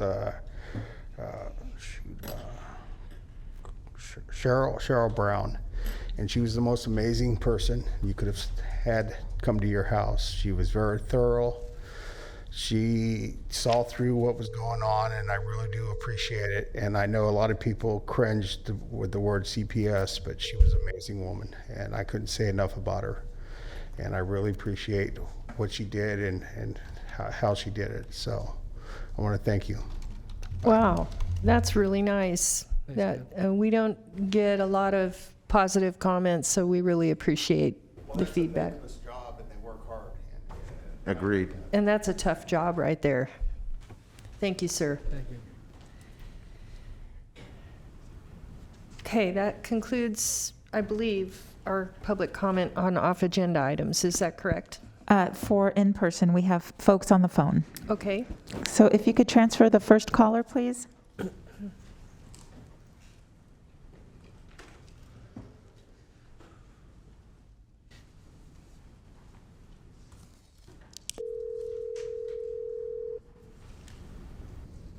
Hi, caller, please.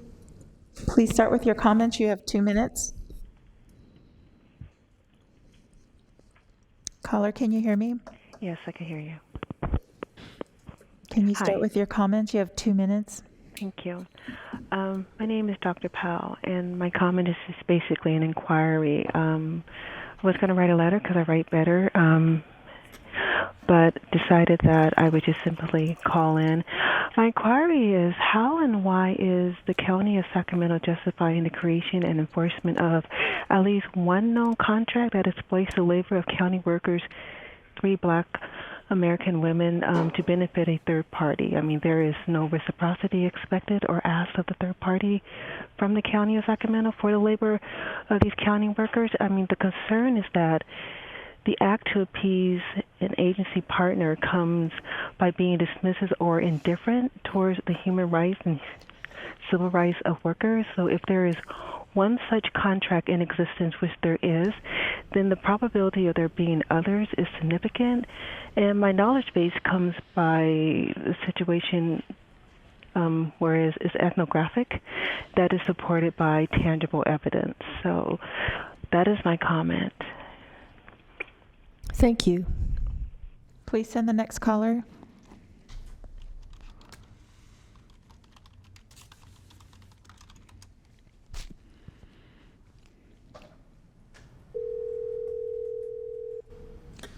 Hi, caller. Please start with your comments. You have 2 minutes. Hello. Yes, thank you. I'm the caller who asked the board to vote no on all agenda items 1 through 39, and very rudely, you all voted yes. And there's actually a term for that. It's called Quaker Watcher. It's from 1860. It's spelled Quockerwodger.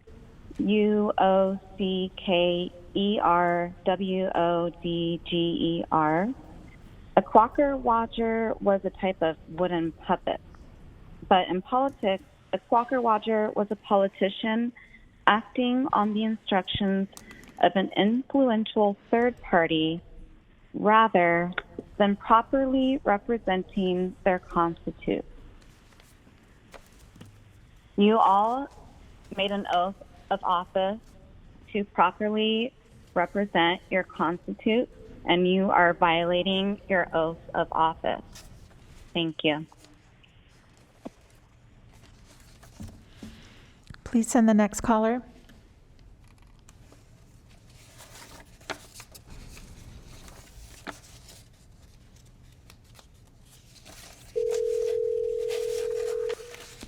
Hi, caller. Please start with your comments. You have 2 minutes.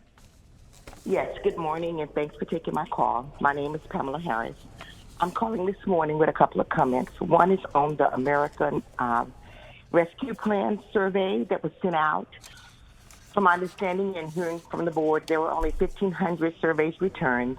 I don't think that that's representative of our community of 1.6 million people. I also do agree with the 2 top priorities that were identified, but I have had some people in the community be concerned with the fact that they never received a survey.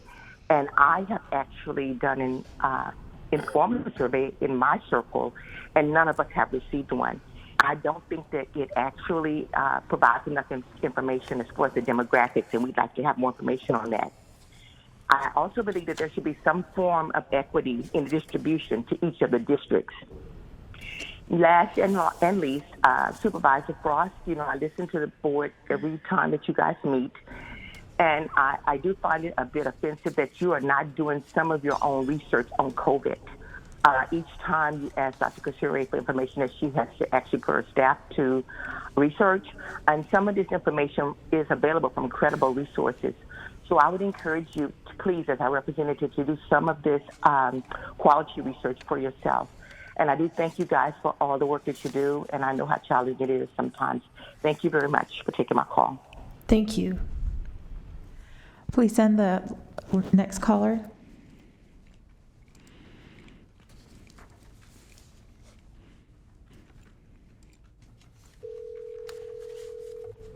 Hi, caller. Please start with your comments. You have 2 minutes.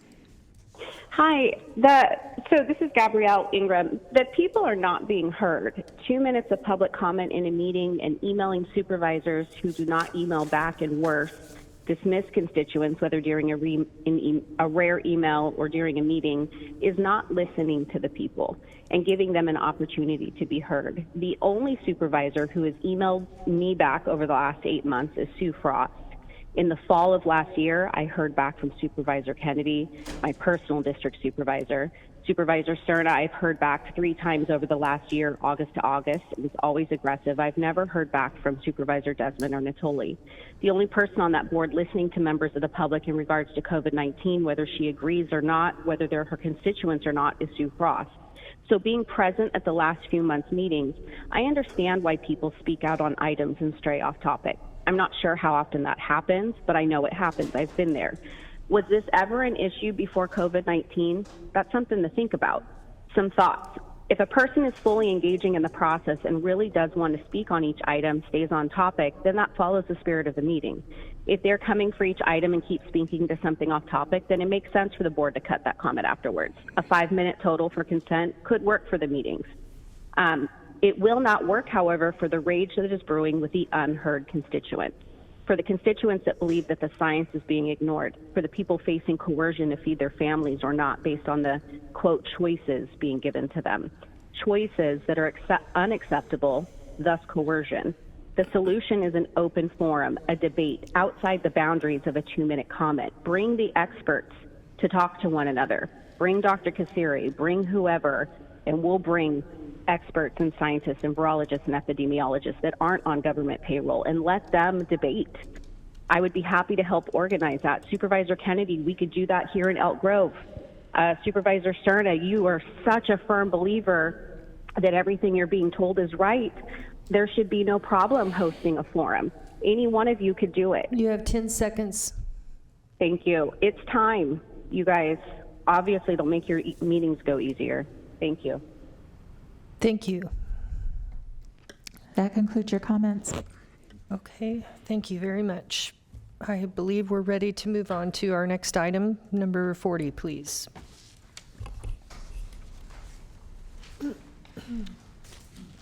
Item 40 is the presentation of resolution in memory of Ernest Ernie Brown for his services to Sacramento County.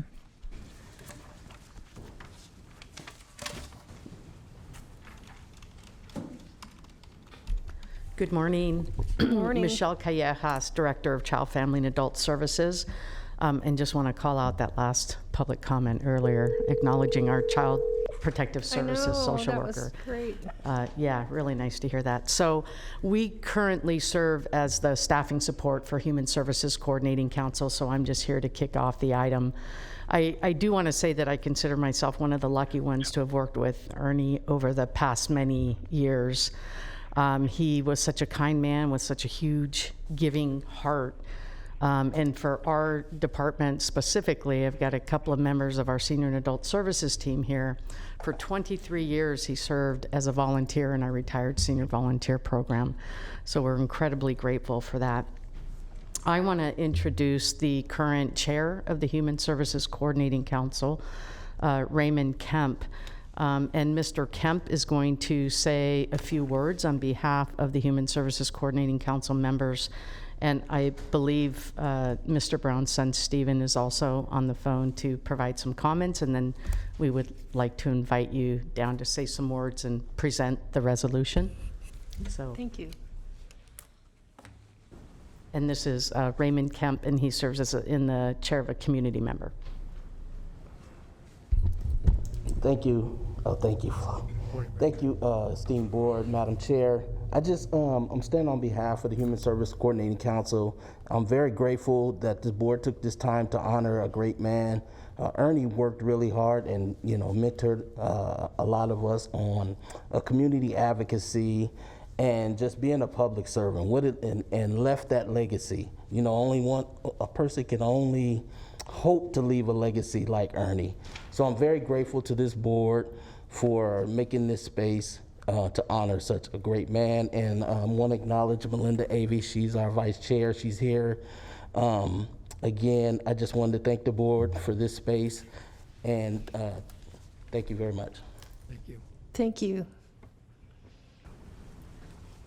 And I believe the son Stephen is on the phone. Yes. Did the son Stephen wish to speak now or after we present the resolution? I'll go ahead and speak now. Okay. Good morning, everyone. Yeah, I'm Steve Brown, Ernie Brown's son. First, I really appreciate your time today. This is actually the first Board of Supervisors meetings in Sacramento I've ever been watching or have watched. But I'm honored to be here with you. And I want to thank you so much for adopting this resolution for my dad. He truly enjoyed working with all the nonprofit organizations supporting Sacramento County. And I know he'd be incredibly honored by this recognition as well, if even a little embarrassed. He was never one for outward recognition.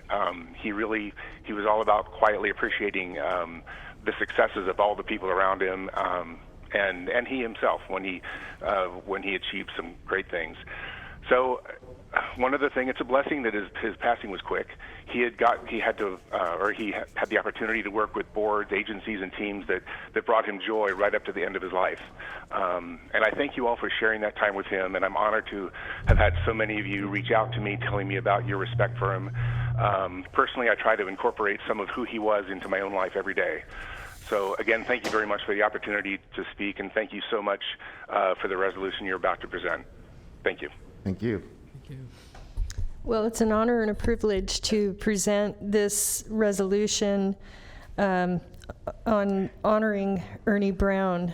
And I know there are probably members on the board who will have some comments as well before this is over, but I'm going to go ahead and read it because his life and his contribution to the county are important.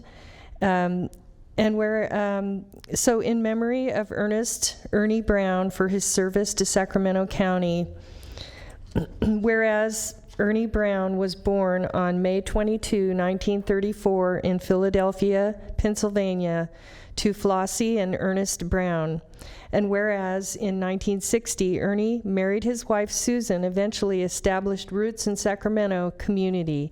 And during their 55 years of marriage, they had children Stephen Brown, partner John, and Brian Brown, ex-wife Karen, granddaughters Michaela and Erica, as well as a myriad of grand pets.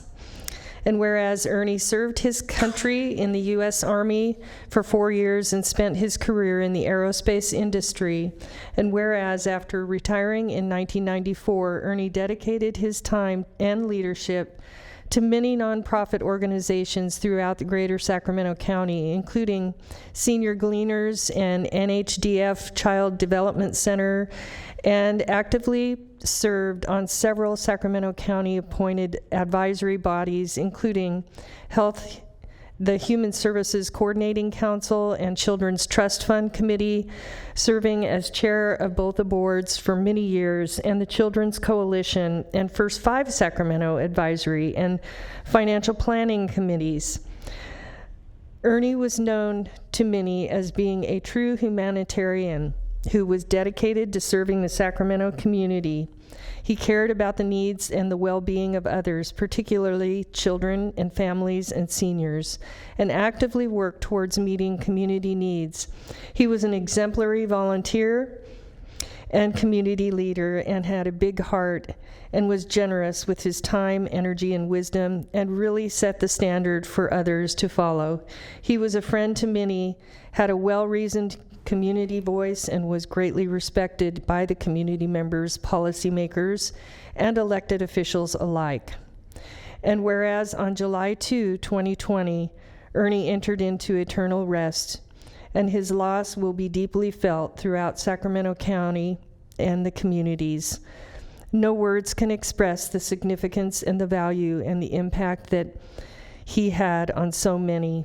And so now therefore be it resolved that in the passing of Ernie Brown, the Board of Supervisors of Sacramento County, State of California, acknowledges it has lost an extraordinary, dedicated, and respected community member that demonstrated a long-standing commitment to serving Sacramento community and further extends its heartfelt sympathy to the family, condolences to the family and friends and neighbors. It gives me great pleasure, and I wish, I guess not, the family's not here to be able to accept in person, but I'm honored to be able to present this on behalf of them, for them, on behalf of Ernie. I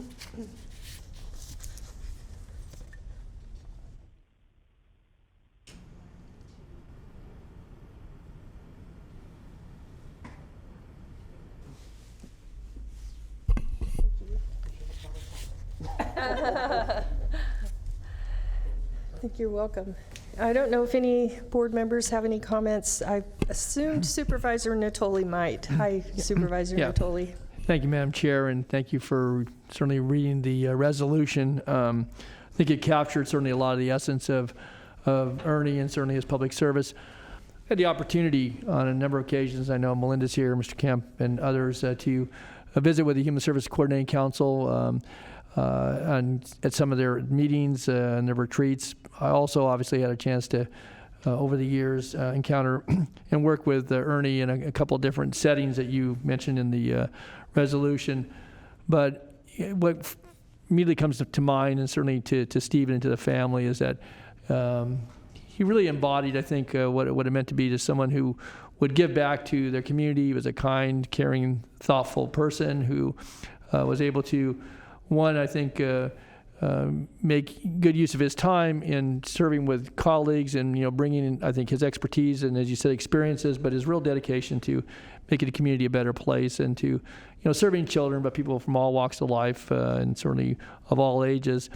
And, again, I didn't know him really, really well, but had a chance on, as I said, a number of occasions to meet and talk with him and his advocacies. I know he would be in the chambers from time to time during some of our budget deliberations over the years when things got really tight, and to advocate that this board and certainly this community maintain priorities as related to children and some of the underserved people in our community. And again, he was a friend of this community, someone who, again, I think embodied the best of what it means to be a true volunteer, a kindred spirit that really cared about his community and made a difference. And so certainly share the thoughts that are in the resolution, but send my condolences to Stephen and to the rest of the family. And I know he'll be missed by those who worked very closely with him in the context of serving this community in volunteer capacities. I know Melinda and Mr. Kemp both, and others. So again, thoughts go out to the family. And again, he's still at work because he had his son Stephen come to his first Board of Supervisors meeting today. So that's pretty cool, obviously, to recognize his father, but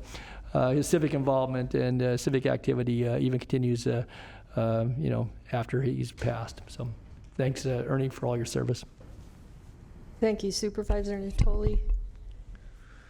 Okay, with that, we will move on to our next item, please. I'm just going to stay right where I am because I think I'm going to be here a while. Yes, that's fine. Item 41 is the presentation of resolution proclaiming August 31st, 2021 as International Overdose Awareness Day. Hi, good morning. Siobhan Katari, Department of Health Services. I just wanted to take this opportunity to say a few overarching words about items 41, 42, and 43, and then turn it over to our mental health director, Dr. Ryan Quist. I wanted to mention how important it is to shine the light on issues of addiction and mental illness and those individuals who struggle with them and their families. And I wanted to recognize the amazing work of our boards and our commissions and our advocates and those in recovery and continuing to lift up the stories and lift up the voices of those that we need to be there for. I also wanted to appreciate our staff and our service providers for the amazing quality programs that they provide in the community, and for the support of this board for continuing to fund these really important programs to the community. And with that, I am going to turn it over to Dr. Quist. Thank you.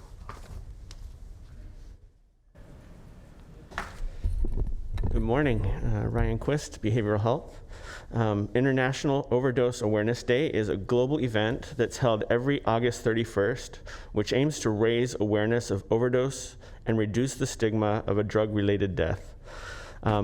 This is the world's largest annual campaign to end overdose. There are a couple of aims on top of that. We want to remember those who have died as a result of an overdose without stigma. We want to acknowledge the grief of the family and friends left behind. This has become a very important issue throughout the course of this pandemic. Across the state, we're seeing huge trends as it relates to overdose, and continues to be an issue here in Sacramento County. Our district attorney will be presenting some data later on in your agenda, and so I won't steal her thunder, except to say that this is an issue here for Sacramento County. We do have some resources that you're able to access.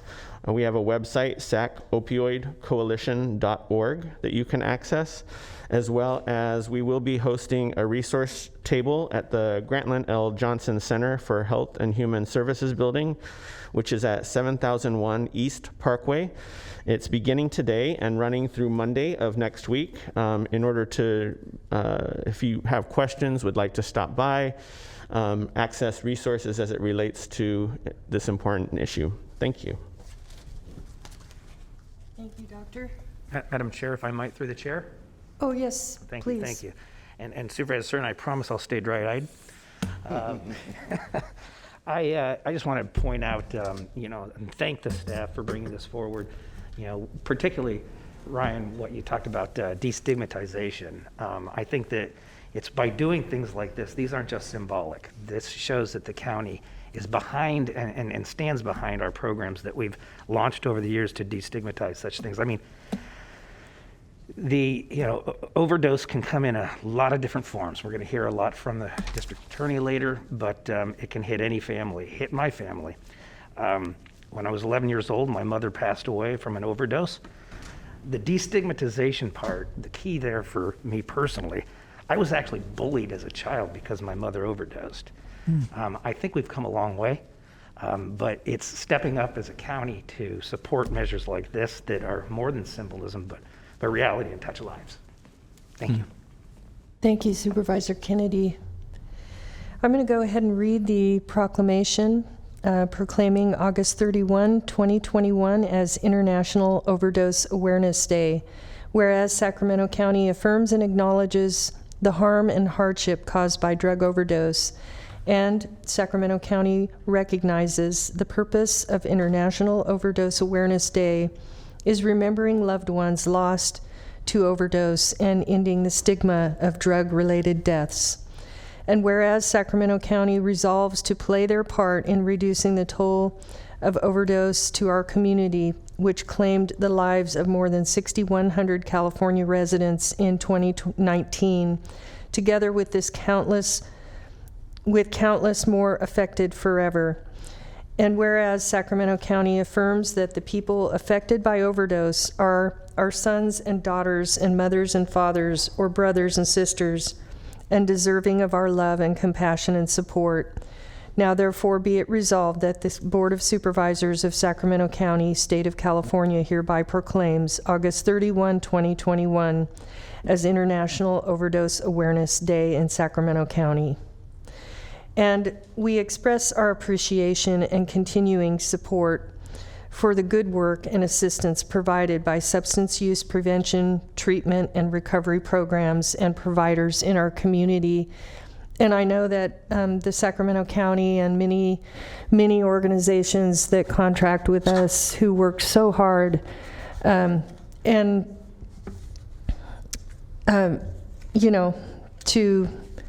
help those who are impacted by this type of tragedy. So it gives me great honor and pleasure to present this to Dr. Quist. I want to thank all of you for your hard work. Come on up. We're going to invite Gloria, if that's okay. Yes, absolutely.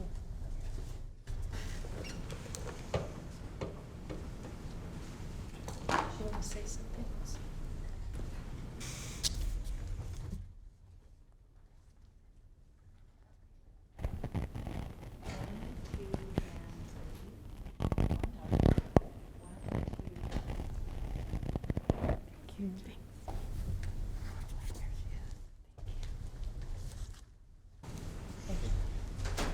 And I know we have a public comment on this item. Yes, could you please transfer the caller?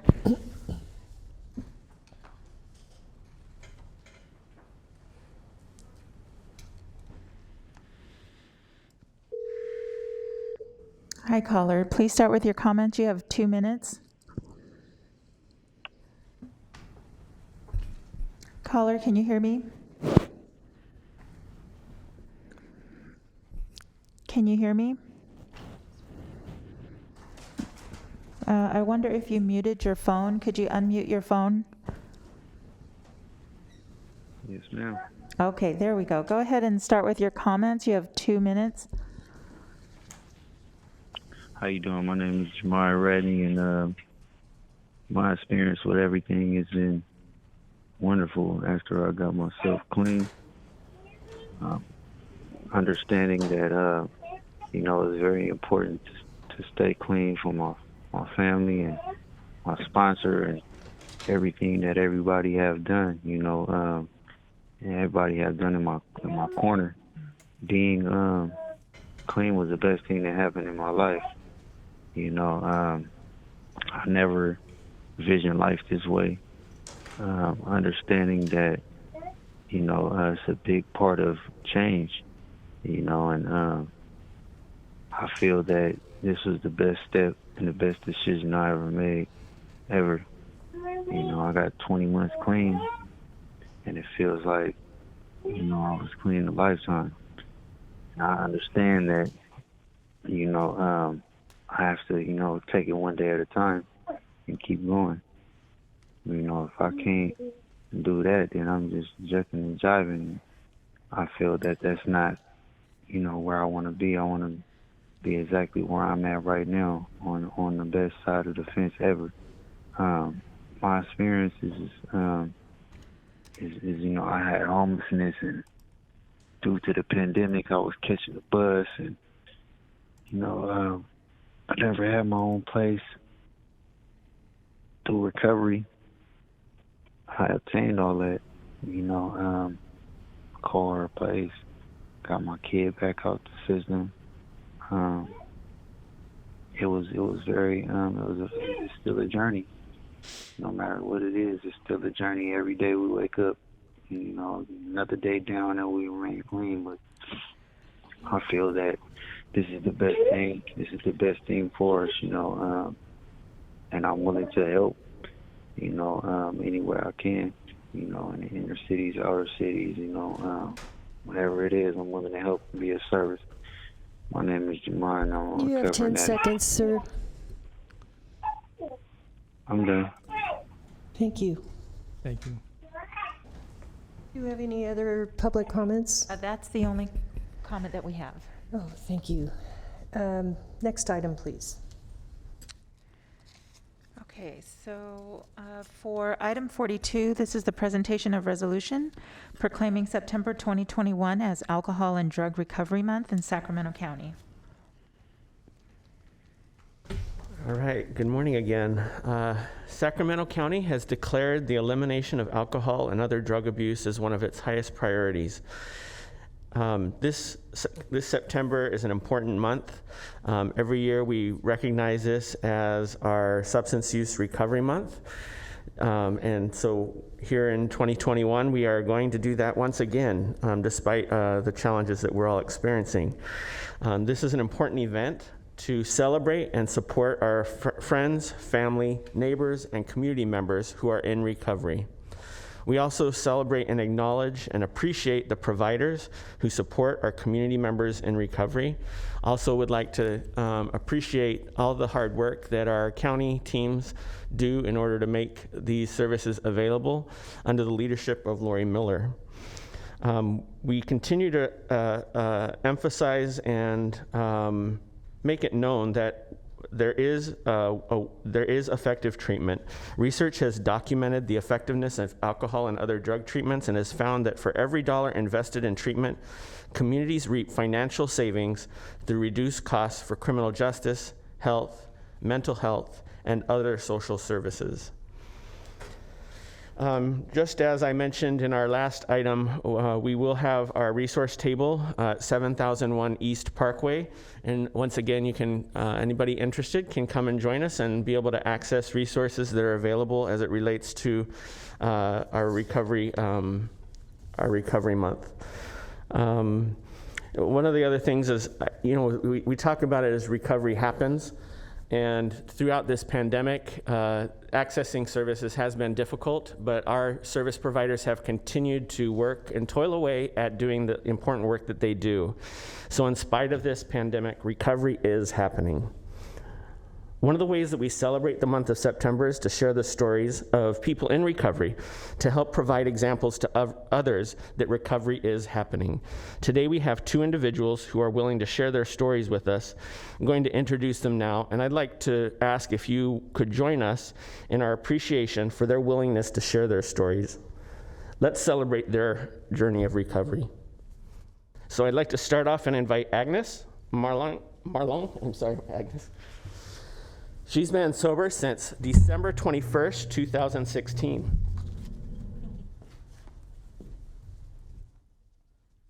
Can you hear me okay? Yeah. Okay. Well, good afternoon, everybody. My name is Agnes. I have been clean since December 21st, 2016 with a drug of choice of methamphetamines.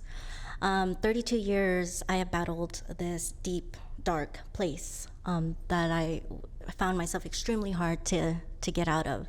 And it wasn't until I found the light to recovery, due to some certain situations and whatnot, I was able to find guidance and be able to get to where I'm at today.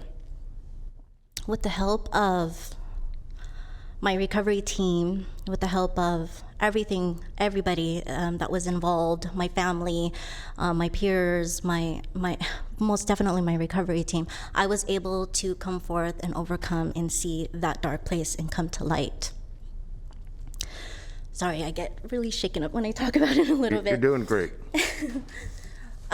So as I said, 32 years, I didn't know anything else but that way of life of living, and I didn't know any other way. So when I was introduced and forced to having to change my way of living, I was terrified and I was scared, didn't know where to start, didn't know where to begin, or just didn't know how. But with the services that were provided to me on a golden platter, I took that and I ran. And I soaked up everything that I possibly can, not only for myself, but for my family.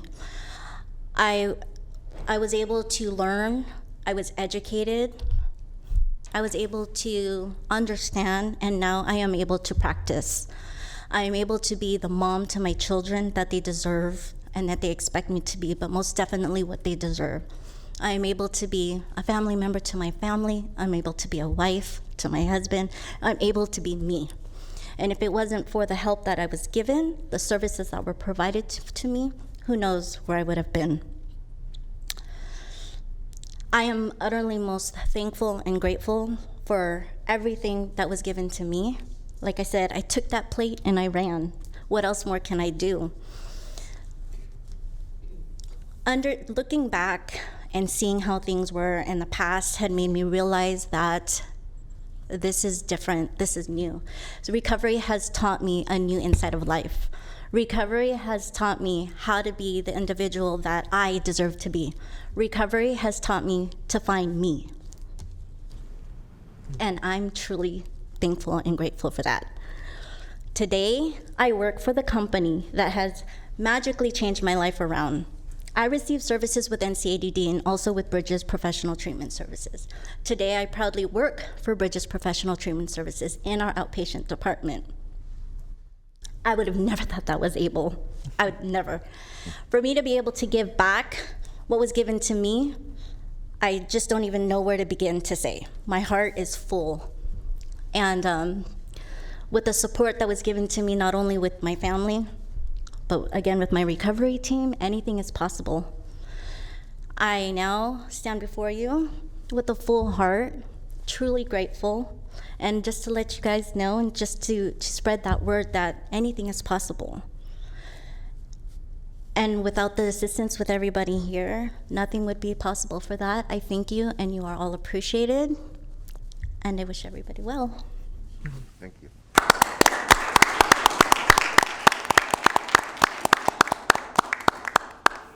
Thank you, Agnes. Again, recovery is happening. And now on the phone, I think, we have Jami Radney, who's been sober since December 10th, 2019. That was him, just spoke a moment ago. Thank you. All right. Thank you, Jami, for sharing your story. So just to close out, we do welcome everyone to the Capitol September 1st. We will be having an event there, and I'd like to again emphasize we couldn't do this without all the hard work of our providers within our community, as well as the division staff under the leadership of Lori Miller, our division manager for substance use prevention and treatment. So thank you very much, and thank you for recognizing this date.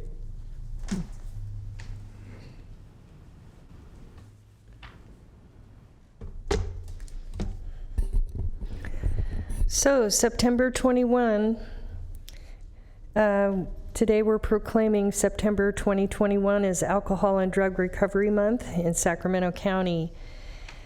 And whereas the Sacramento County has declared the elimination of alcohol and drug abuse as one of the highest priorities, and alcohol and other drug prevention, treatment, and recovery programs serve to help our citizens, families, and community to reduce the adverse consequences of alcohol and other drug involvement. And whereas research has documented the effectiveness of alcohol and other drug treatment programs and found that for every dollar invested in treatment, communities reap financial savings through reduced costs for criminal justice, health, mental health, and other social service systems, as well as other costs to businesses and industries associated with the loss of productivity and absenteeism. And whereas alcohol and other drug abuse treatment improves the health and well-being of participants and their families, protects children, improves the chances of successful self-sufficiency, and thousands of people in the community are living clean, sober, productive lives and are respected community members as a result of prevention, treatment, and recovery services. Now therefore be it resolved that the Board of Supervisors for the County of Sacramento, State of California hereby proclaim September 21 as Alcohol and Drug Recovery Month. Join the voices for recovery. Together we are stronger. In Sacramento County, and we express appreciation and continued support for the excellent work and assistance provided by alcohol and other drug prevention, treatment, and recovery program and service providers in our community. And I just want to say that those of you who have come back are the embodiment of hope for so many. And I don't think it's just the people who are addicted. I think it's the families of the people who want so much to know how to help, but aren't always able to reach them. So thank you for being here and sharing your heartfelt story with us. And special thanks to the Sacramento County staff for all your hard work in this area as well.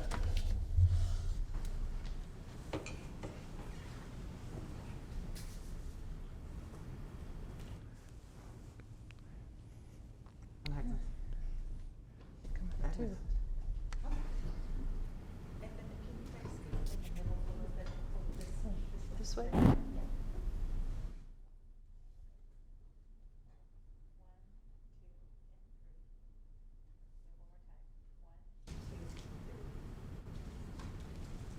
Thank you.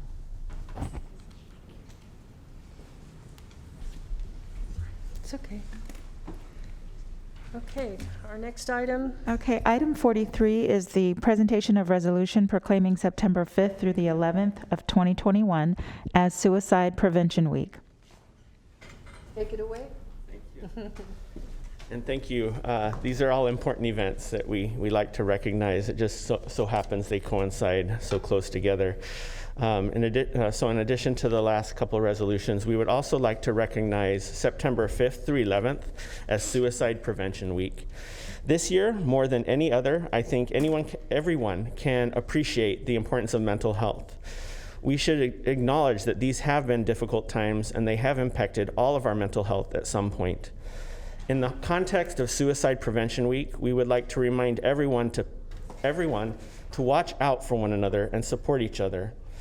The county maintains some resources for the community at our website, stopstigmasacramento.org. And there's also a statewide website that's www.suicideispreventable.org.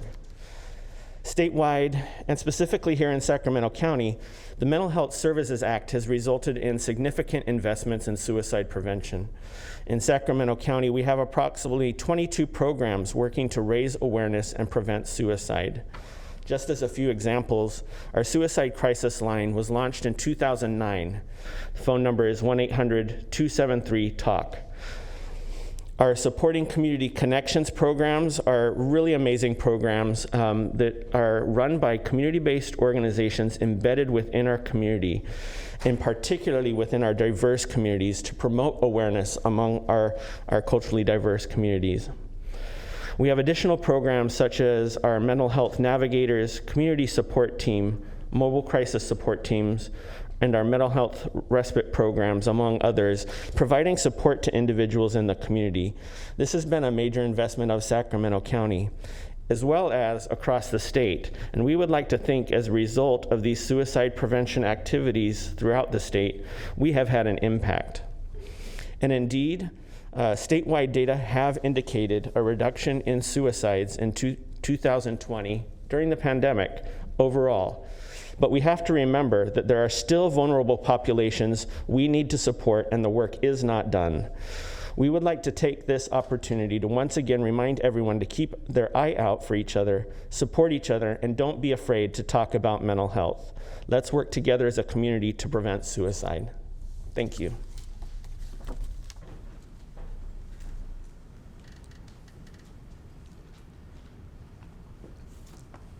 Mental health is often stigmatized because people don't realize it's biological, it's hormonal, it's chemical. There are so many things that can be going on. So it's an illness just like any other illness, but I don't think we often connect those dots. And so it is important for us to keep an eye on each other and help each other. This morning we are proclaiming September 5th through 11th, 2021 as Suicide Prevention Week in Sacramento County. Whereas the week of September 5th through 11th, 2021 is recognized across the United States as National Suicide Prevention Week. a time in which individuals, organizations, and communities around the country join their voices to amplify the message that suicide can be prevented. Whereas the past year has presented our communities with challenges that led to transitions that expected or unexpected, welcomed or not, can be unsettling, disorienting, stressful. And whereas major life changes are environmental risk factors for suicide, providing the opportunity to educate our community about warning signs for suicide and how to reach out and connect those experiencing an emotional crisis, and knowing the signs of suicide, normalizing and promoting open communication and reaching out to local resources can help prevent suicide. Whereas connecting, working with, and supporting one another can help prevent suicide and prepare community members for future. And whereas all Californians are urged to play a role in suicide prevention and promote mental health and wellness as we strive towards zero suicides. Now therefore be it resolved that the Board of Supervisors for the County of Sacramento, State of California, hereby proclaim the week of September 5th through 11th, 2021 as Suicide Prevention Week in Sacramento County. Dr. Quist, it gives me pleasure to present this. Thank you. This way?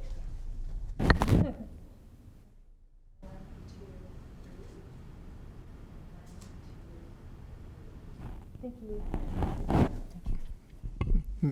Madam Chair, before you leave the podium, and certainly with Ryan and Dr. Kathari and some of our other guests here, I just wanted to say that, certainly the last three items, but certainly honoring Mr. Brown, but I think with Overdose Awareness Day and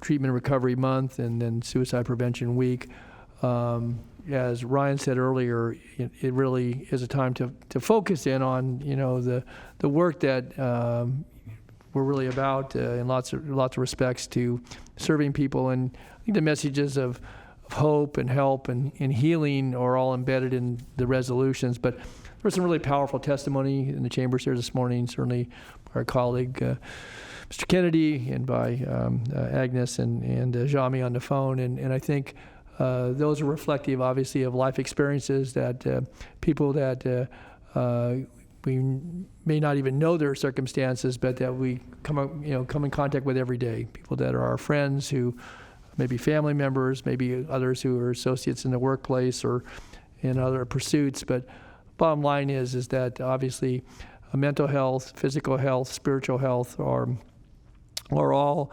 important to each and every one of us as a person, but they're important to us as a community because there are our friends, our colleagues, people who are experiencing those challenges. And I think it really is important to recognize, as we have here this morning, but to compliment all those who, again, labor because of their passion to serve others, whether in the mental health arena, in the recovery arena, and certainly in preventing suicides and all the other things that are so much, I think, a threat to life, but to people's quality of life. And I want to just compliment certainly our leadership in our county, but also in our community, our partners who, again, I think really do help make a difference and save lives, but help people to have good, productive and lives that are one that they enjoy the experiences that many of us take for granted because of the challenges that they're confronted with in their personal lives. And so,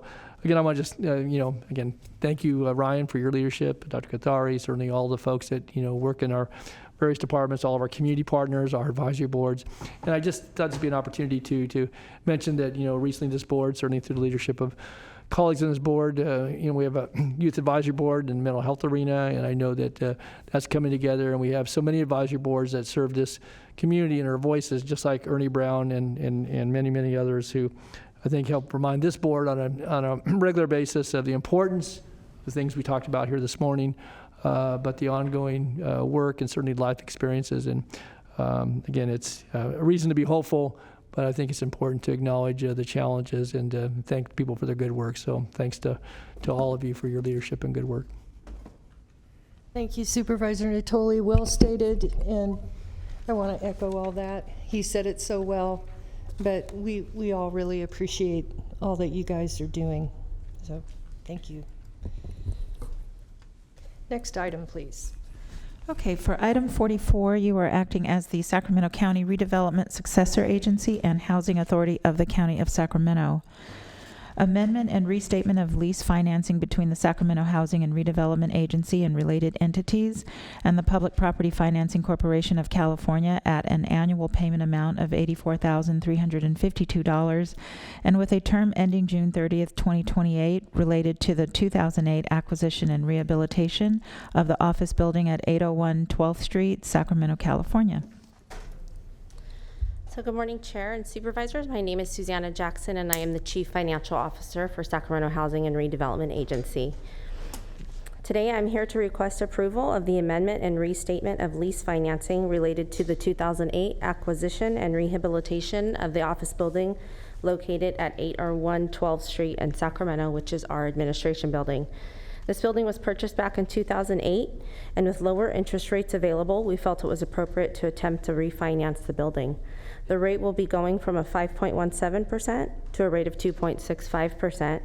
With this proposed refinance, we maintain our original payoff date of June 30th of 2028, and we are currently estimating the overall savings to be approximately $218,000.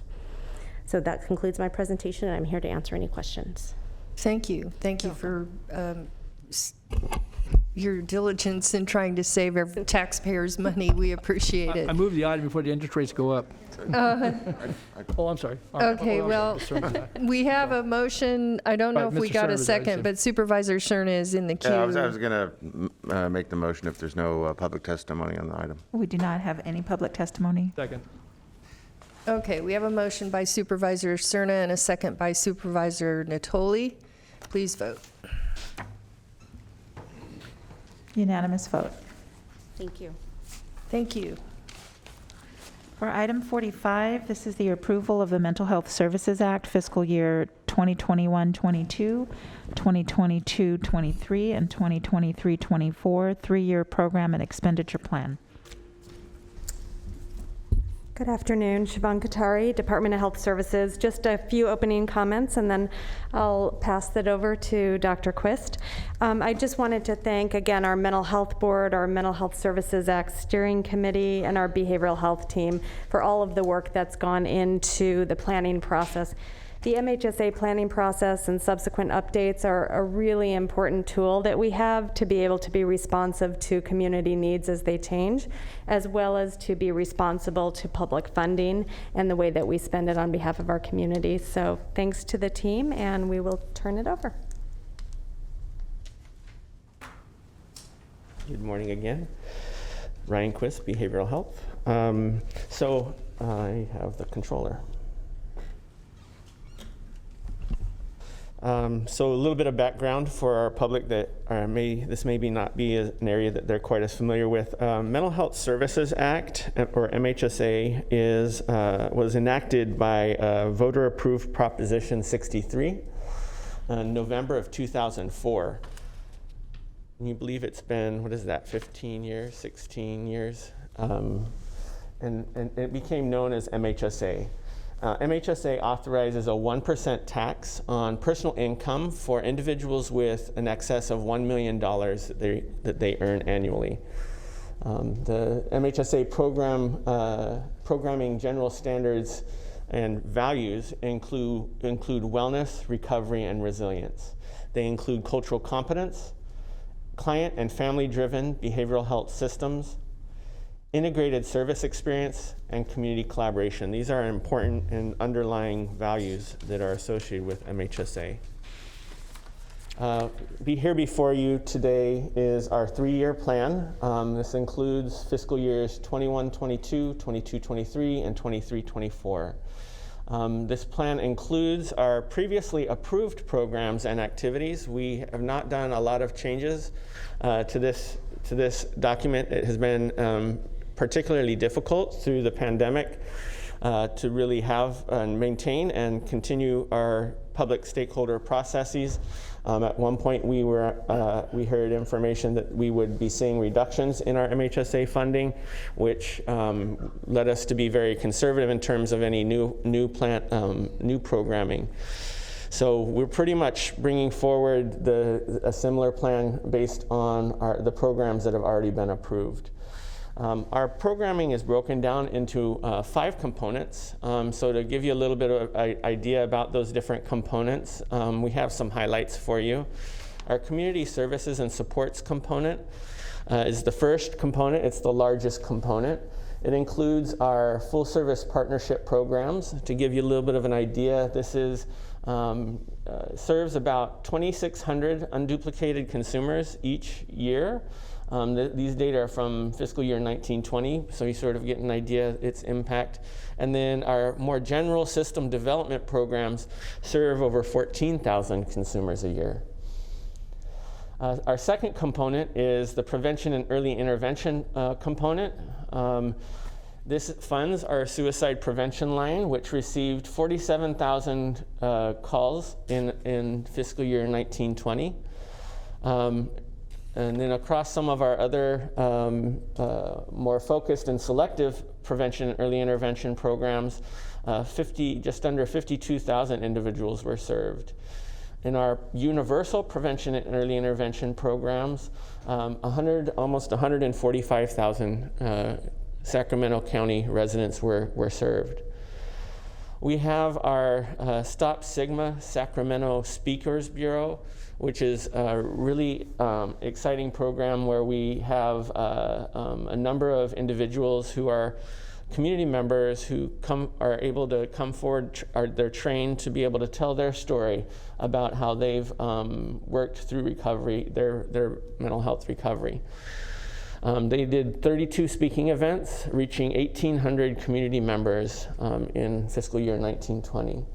And then this particular component also funds our media campaign called Mental Illness, It's Not Always What You Think, which had over 30 million total impressions. Next component is our workforce education and training component. This was part of the original MHSA legislation and then no longer has new funds coming into it. You fund it through using CSS funds. So this is one of our smaller components. But it funded mental health first aid training. It funded our behavioral health interpreter trainings, some of our cultural competency trainings, provided training and conference slots to staff as well as providers within our community-based organizations. We had recertifications for our facilitators who do our wellness recovery action plan trainings. And we had 13 students enrolled in our psychiatric residence and fellowships training program. And then the last component is our technological needs component. That one's doesn't have quite as much funding in it, but it basically helps to continue to support our electronic health record. Highlights for our innovation programs would be we have 4 ongoing innovation programs that we've talked about here previously. The first one is our urgent care clinic, which just so happens you approved to expand to be 24/7 just this morning. The second one is our behavioral health crisis services collaborative, which works with San Juan Dignity in order to provide a crisis stabilization unit, operates 24/7. This is an innovation in that we developed a partnership with it's a public-private partnership with the hospital. Third one is a smaller one, but it's still an important one, is that it's a multi-county full-service partnership project, which facilitates a 6-county partnership to do a learning collaborative to improve how counties collect and use FSP data in order to make the programs better and to have a better impact on the consumers they serve. And then finally, our forensic behavioral health multi-system team was our last innovation. This one has been moving along nicely. I believe it was a week ago today that this board approved the execution of the contract to El Hogar in order to implement this last innovation program. So just to give you a little bit of an idea how we got to where we are, this does represent about a 9-month-long process for staff to be able to develop this work plan. If you took a look at the document, it's huge. We do wish we could make it more digestible, but this is required format as a part of the state regulations around MHSA. So it is quite a document. It includes some really great, if you have a chance, you can flip through and find some of the little boxes that include success stories from individuals who have benefited from the programs. But to tell you about how that document got developed, May 3rd through June 2nd, the draft was posted for 30-day public comment, review and comment. On June 2nd of 2021, the Mental Health Board conducted public hearing at the close of our public comment period. Then in July, staff worked to take all those public comments and updated the plan, including the input that was received, and noted any changes or how that feedback was considered. And then on August 2021, the final MHSA plan is now here, presented to you, the Board of Supervisors, for approval. I'd like to emphasize that this has gone through an extensive process, including an appreciation to our Mental Health Board for their role in this, as well as the approval of our Mental Health Services Act Steering Committee for this plan. Excuse me, Supervisor. I can wait till the end. Okay. Yeah.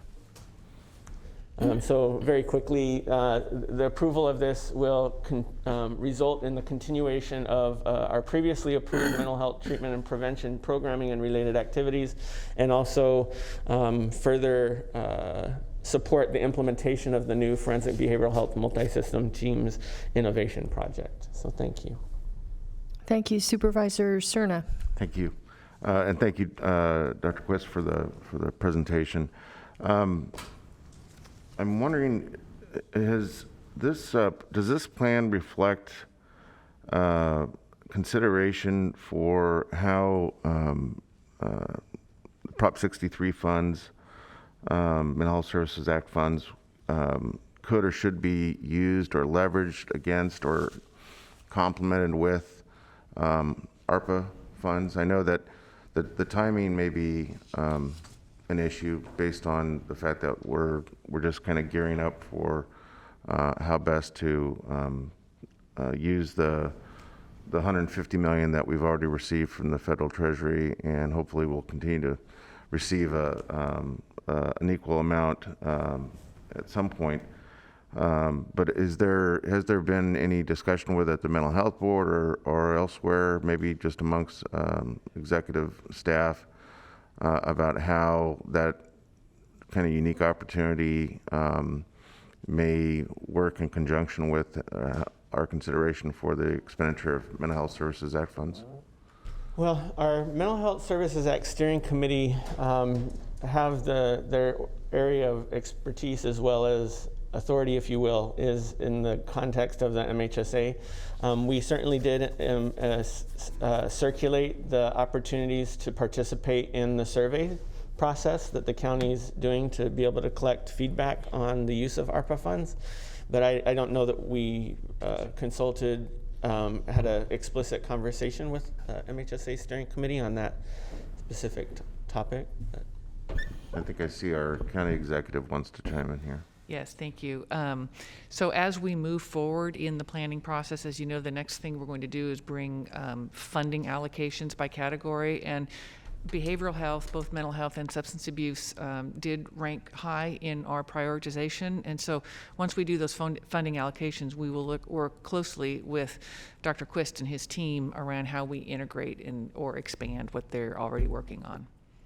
So nothing that we take action on today will foreclose the possibility or prospect of at some point considering kind of the the collective opportunity that both MHSA and ARPA funds can have to bear upon our mental and behavioral health initiatives here in Sacramento County. That's absolutely correct. Okay, thank you. Thank you, Supervisor. Supervisor Natoli? Yes, thank you, Ryan. And again, the report, and I've commented in the past, I think it's good when you have those vignettes that talk about, individual circumstances, don't necessarily tell who the person was, but I think describe some of the efficacy of different programs and some of the outreach and outcomes that really do benefit folks who are receiving services. I wanted to maybe kind of piggyback on a question posed by Supervisor Desmond earlier on the consent calendar on the refugee population. I know that on page 15, one of the things that was pointed out that it says in the text there about serving folks who are seeking refuge and taking up residency in this county. And just wanted to take a piece out of the commentary here. It says, historically, Sacramento County has been one of 3 counties with the highest number of newly arriving refugees in California. And then it goes on to say, however, in recent years, Sacramento County has resettled the most refugees and special immigrant visa holders as compared to any other county in California. It talks about our diversity, obviously, demographics of a variety of folks from certainly different countries, but different ethnicities. I'm curious, how does our plan, in light of, I think, what the question, and when we're seeing refugees, coming out of Afghanistan at this very moment, are we prepared from a mental health standpoint? Does this plan anticipate? Again, it was done in preparation before we knew all this was going to come down in the last few weeks. But I think just in light of that demographic and that statistic, how does this plan address that, either going forward, but with the cultural and I think linguistic focus, and we've heard from folks at the podium in recent years as well, even when this plan was before us a year ago or two, about the need to have culturally sensitive and ethnically diverse and linguistically diverse approaches to mental health services and delivery of those services and such. So I'm curious, without a long description, as to how we're bringing focus to that. And I think certainly in light of what we will see is probably the next wave of folks that will come to seek residency in this county. Our cultural competence team has been engaged. We got emails from Department of Healthcare Services a 3 weeks ago giving us information regarding the refugees that would be potentially coming to Sacramento County. And there has been a group of folks that have gotten together to pull together, including, actually, you might be able to talk to this better, around primary care and our refugee services.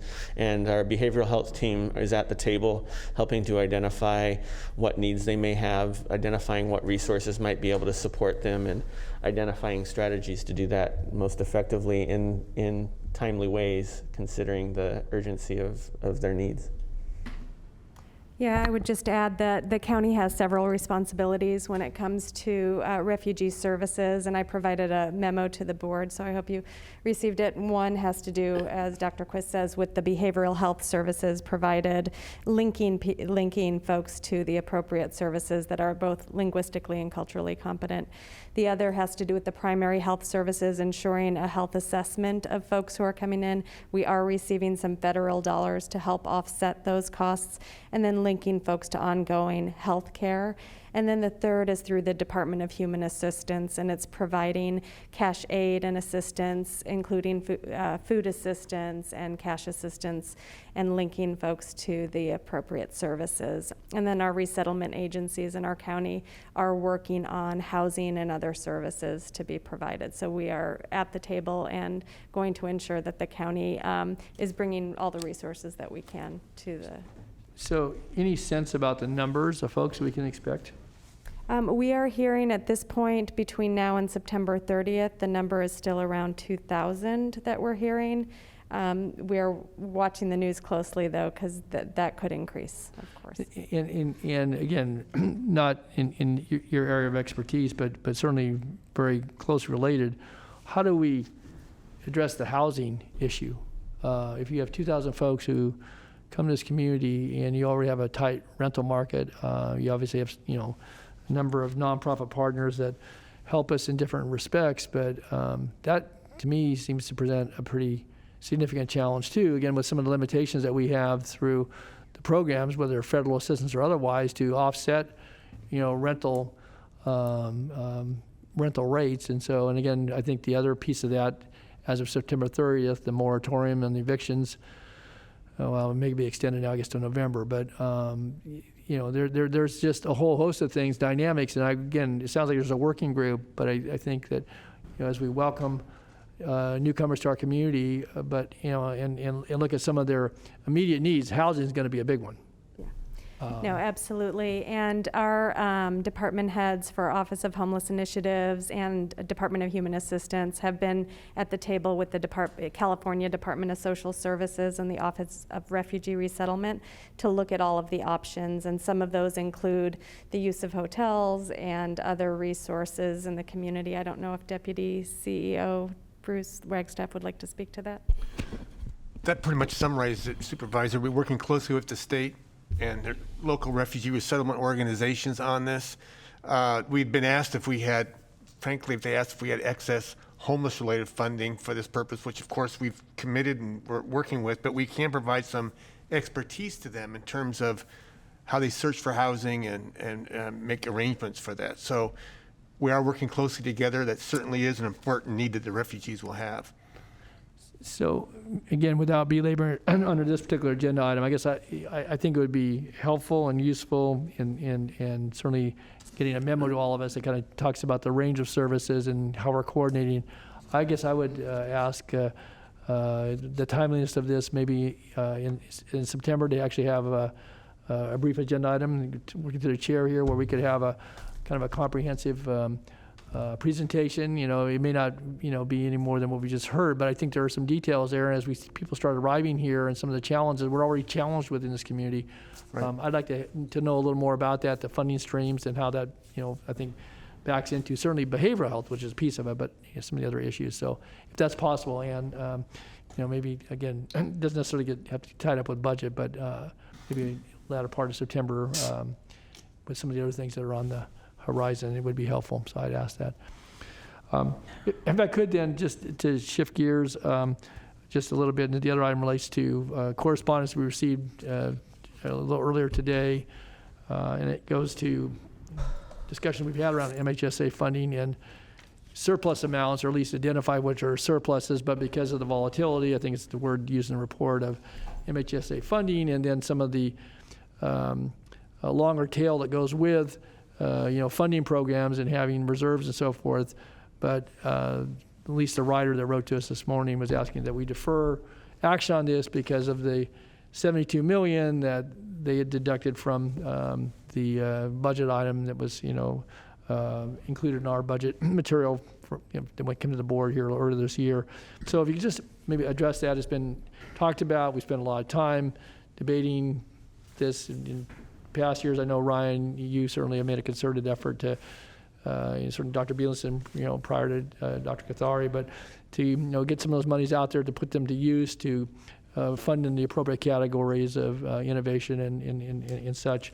So I guess I'd like to just give a brief summation for those that are tuning in here, but also to help refresh the memory of as to the amount we carry over and how that plugs into ongoing program sustainability, but also allows us to, and those, the MHSA Steering Committee and others, to weigh in as we look to try to make sure we put those dollars to best use for members of our community. Thank you. So prior to COVID, just shortly after I got here, we did a concerted effort to invest additional MHSA funding within our community to address the behavioral mental health needs of individuals, and expanded a number of our different initiatives.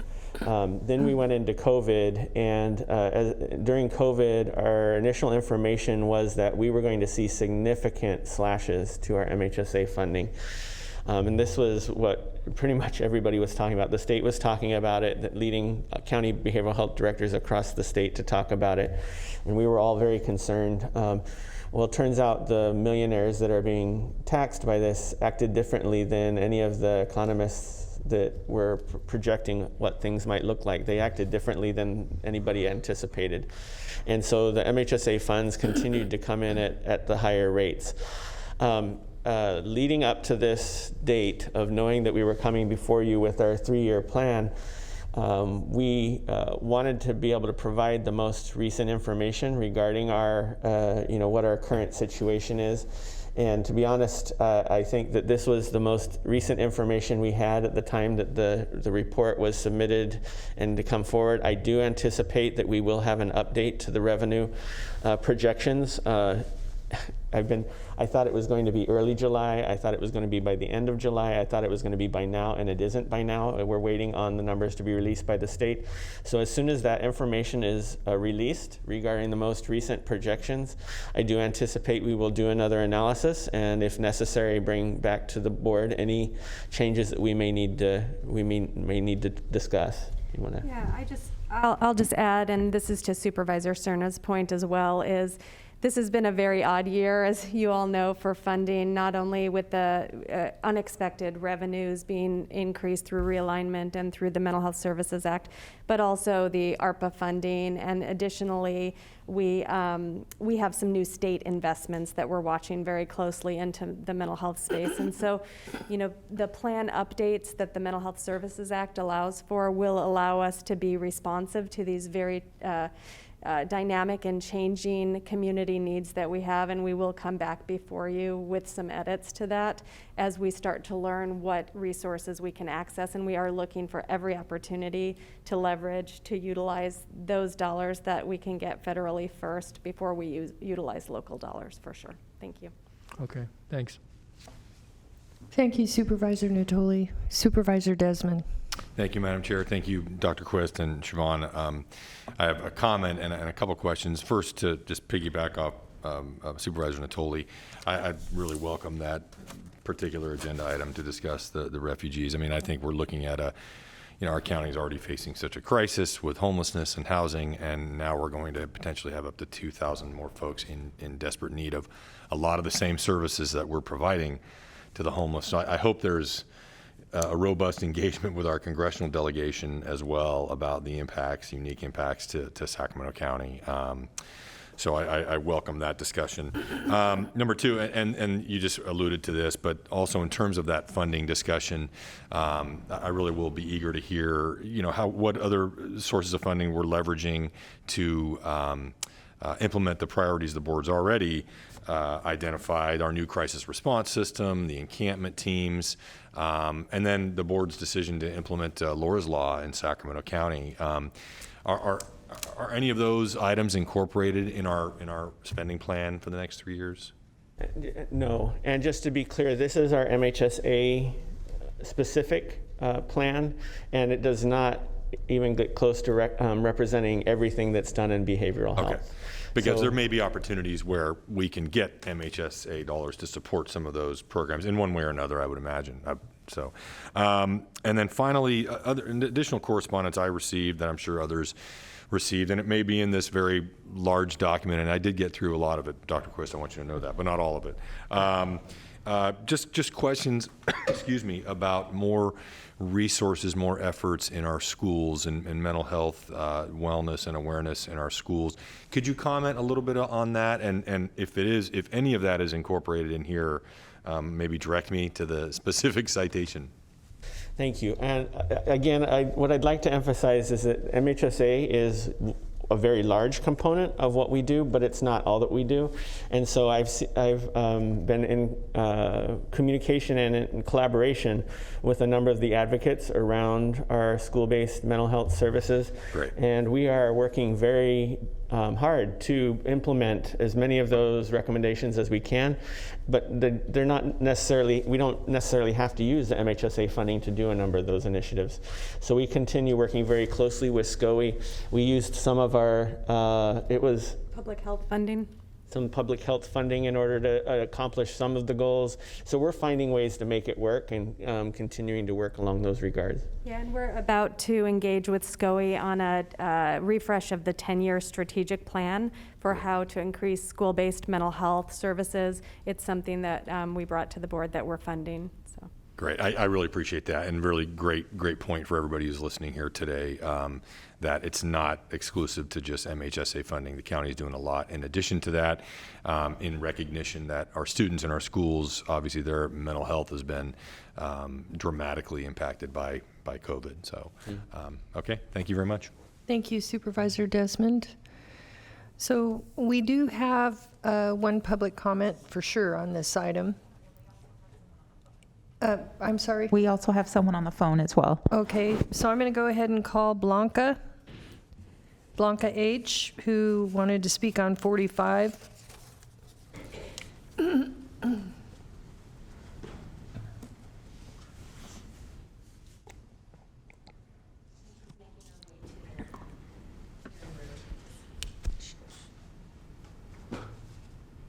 I believe she's in the overflow room, so she'll be speaking from there.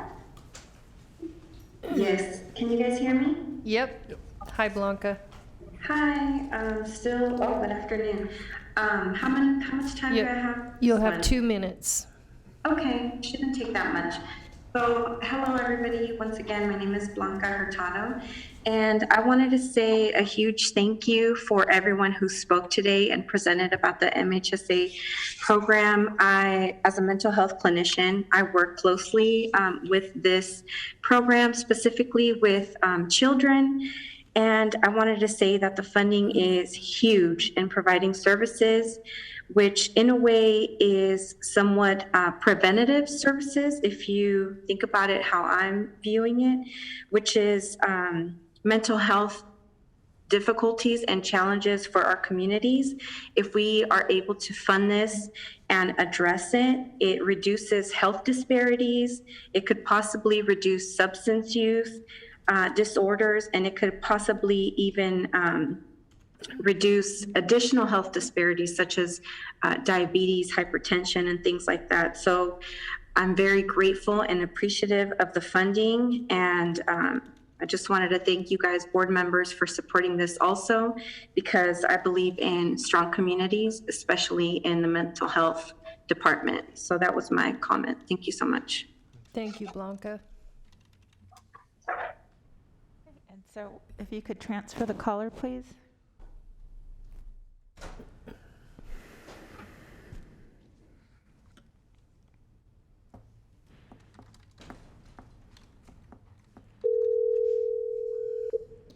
Hi, caller. Please start with your comments. You have 2 minutes. Hello, I'm here. Okay, could you mute the meeting in the background while you're talking? You bet. Thank you. Am I now online? Can people hear me? Yes. My name is Mary Ann Bernard. I am a retired government lawyer and a local resident, and I ask that the Board of Supervisors defer consideration of the MHSA 3-year plan as expressly permitted by the legislature in the recent Budget Act, which is quoted in my recent comment, so that the MHSA Steering Committee as a whole can consider whether the at least $72 million and probably more in surplus MHSA funds should be used for additional purposes, including bringing the county into compliance with the MHSA mandate at Welfare and Institution Code Section 5813.5F, also quoted in my written comment, which requires MHSA funds to be used for severely mentally ill people who are entering and exiting our jails. You may know that the ACLU has consent decrees against the Sacramento County Jail and just won a significant Court of Appeals decision. So some of that $72 million would be very useful in settling the controversies with the treatment of mentally ill people in our jails. It can also expressly be used for Laura's Law, but currently that's not in this budget because all that got finalized before any of this happened. Now, in addition to what I just said, my grounds are that it's premature to consider this now, and it is senseless because the legislature just gave you until next June to finalize this 3-year plan, and there are so many needs and so many shifting priorities. And the Budget Act, which was just passed, a month ago, allows you to use PEI funds for housing for severely mentally ill people for the first time, and that hasn't been considered by anyone. So this hasn't gone before the full MHSA steering committee. You have 15 seconds. They don't know, and neither do you even know the amount of the surplus. So it is premature for you to act now, and you should defer at least for a month, which is when the steering committee actually thought this was going to happen. This is going to the board sooner than most members of the steering committee even knew. In conclusion, please defer for at least a month that which the legislature has wisely given you another 9 months to decide. Thank you. I will hold briefly if there are questions. Thank you. Supervisor Kennedy. Thank you, Chair. Dr. Quist.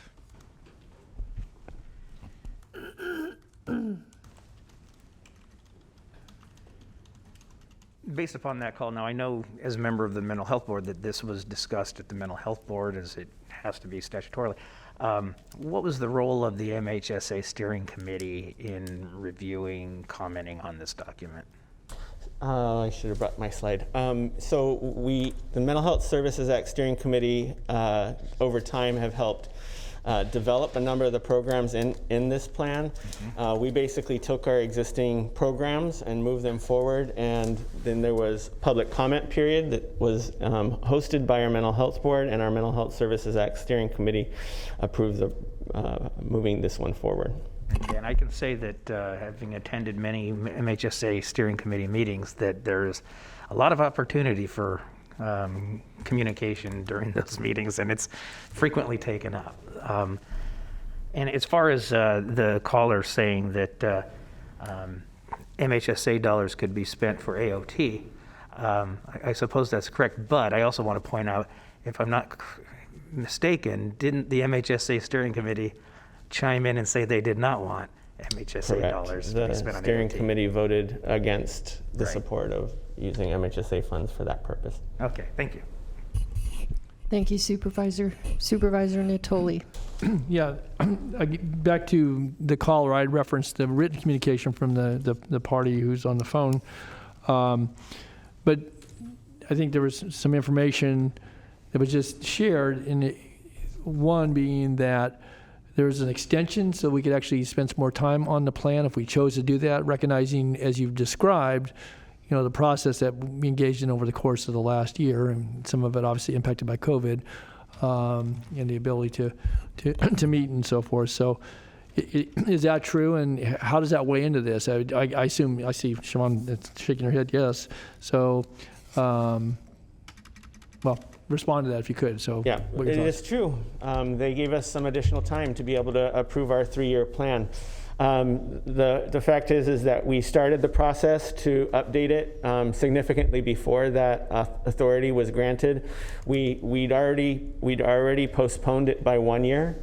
And so we wanted to make sure that we were trying to stick to our deadlines as much as possible. So 1 year later, we did bring the report forward before we knew there was going to be an additional extension. I think some of the concern that comes about is that maybe when the funding estimates get updated, that we're stuck in a 3-year plan, and we're not. And that was evidenced even when I first got here, when we did some expansion to our MHSA programming with the approval of our MHSA steering committee. So should funding levels projections come in higher than we had originally estimated, and there is a desire among the community, the steering committee as well as this board, to further invest some additional funds, we will have an opportunity to bring that conversation back before you. Well, I would just say that whatever work was done wasn't lost work. It might be altered by, new information regarding funding or some other potential program directives and or allowances. So what about the comment that was made that the MHSA steering committee thought this was going to come at a later date, a few weeks off, rather than today's agenda? Was there some information given to folks that somehow this was going to appear on the agenda? to my knowledge, we just had our steering committee meeting, was that last week? And I announced that we were doing this here today. So I think Okay. we provided them with that information. Okay, okay. Is there any, if it was the will of this board to hold on this for an opportunity to, it sounds like you've been expecting information almost momentarily and that hasn't come through, some of it has. Is there any harm in the sense that if we didn't adopt this today, and it's been vetted, so I'm not questioning going back through some sort of process, but we've got budget pending in a couple of weeks. Obviously, this gets rolled into the overall budget deliberations, although we'll have the plan to back it up and with the allocations as outlined in the budget recommendations. So is there any downside to doing that? Well, our staff preference would be that, and of course this is the board's decision, but our staff preference would be that we go ahead and approve this 3-year plan. We've worked on it for 9 months-ish now. And then we completely recognize that things change, and that as things change, we will bring other future conversations forward and make any updates to our plan that we need to. There are mechanisms to make amendments to our plan. Does it take 9 months to make those changes, though? Is the process shortened in the event that we were going to bring some changes, or is that just the normal process? It takes you 9 months to a year to get this. For the 3-year plan, it takes probably a 9-month time period, and I think we saw in some of the program expansions that we did shortly after I got here a couple years ago that the amendment process does not take 9 months. We'd still, depending on how we amend, we would still likely need to do a 30-day comment period, but it doesn't need to be a 9-month process. And I'll also just add that our mental health board and our steering committee did vote to move this forward in this time frame, so we would need to go back to them if we were going to delay as well, just to do the update. We do anticipate an update, as I mentioned, not only with the projections of higher revenues in MHSA, but also the ARPA funding. So given all of those moving parts, we do anticipate doing an update, so that will happen. Okay, so the steering committee has a meeting last week, or sometime earlier in the summer? Earlier was when they said move it forward, before we knew some of this other information though, right? Yeah. Okay, all right, thanks. That's all I have. Thank you, Supervisor Natoli. We have a motion by Supervisor Desmond and a second by Supervisor Kennedy. Please vote. Unanimous vote. Thank you. Next item, please. Okay, item 46 is the fentanyl crisis.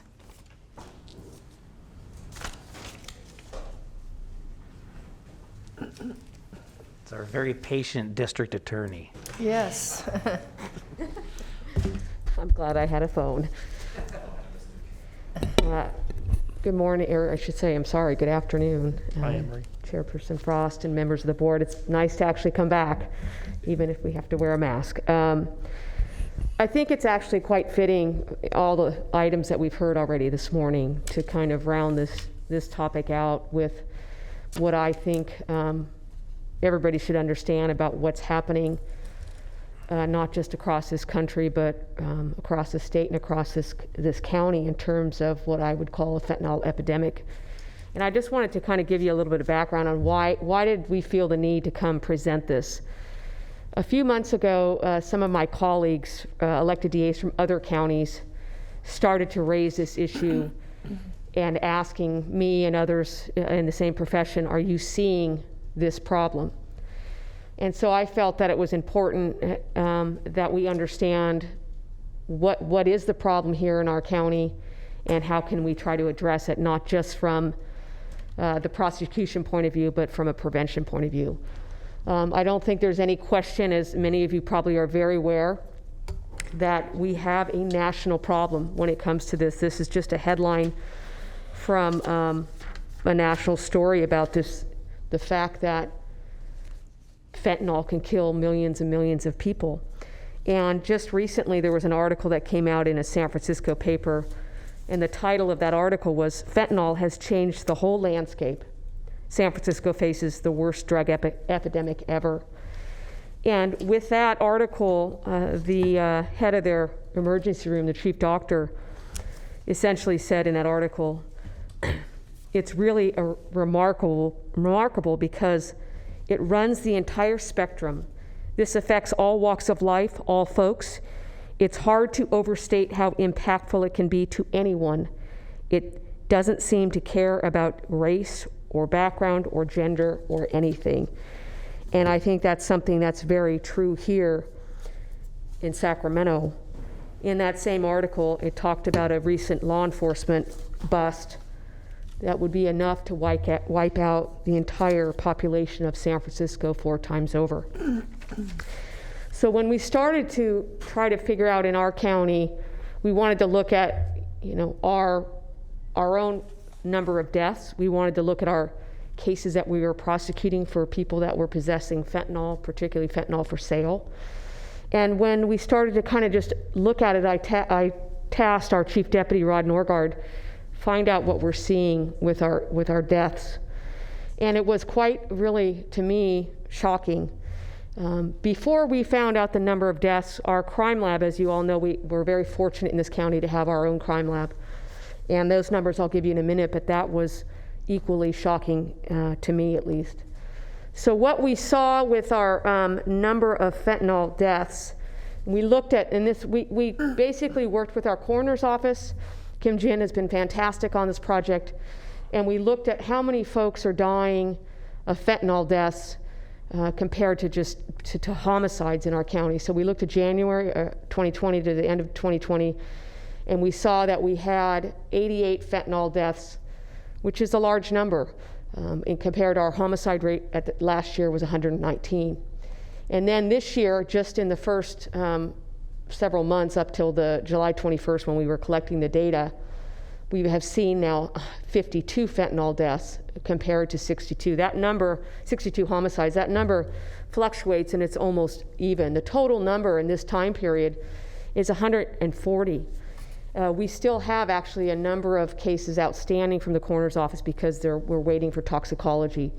So that number was really, in my opinion, a very staggering number. A couple weeks ago, myself and our chief deputy met with several families that have lost loved ones to fentanyl overdoses. And having been in this business for a long time, these are very, very hard conversations to have.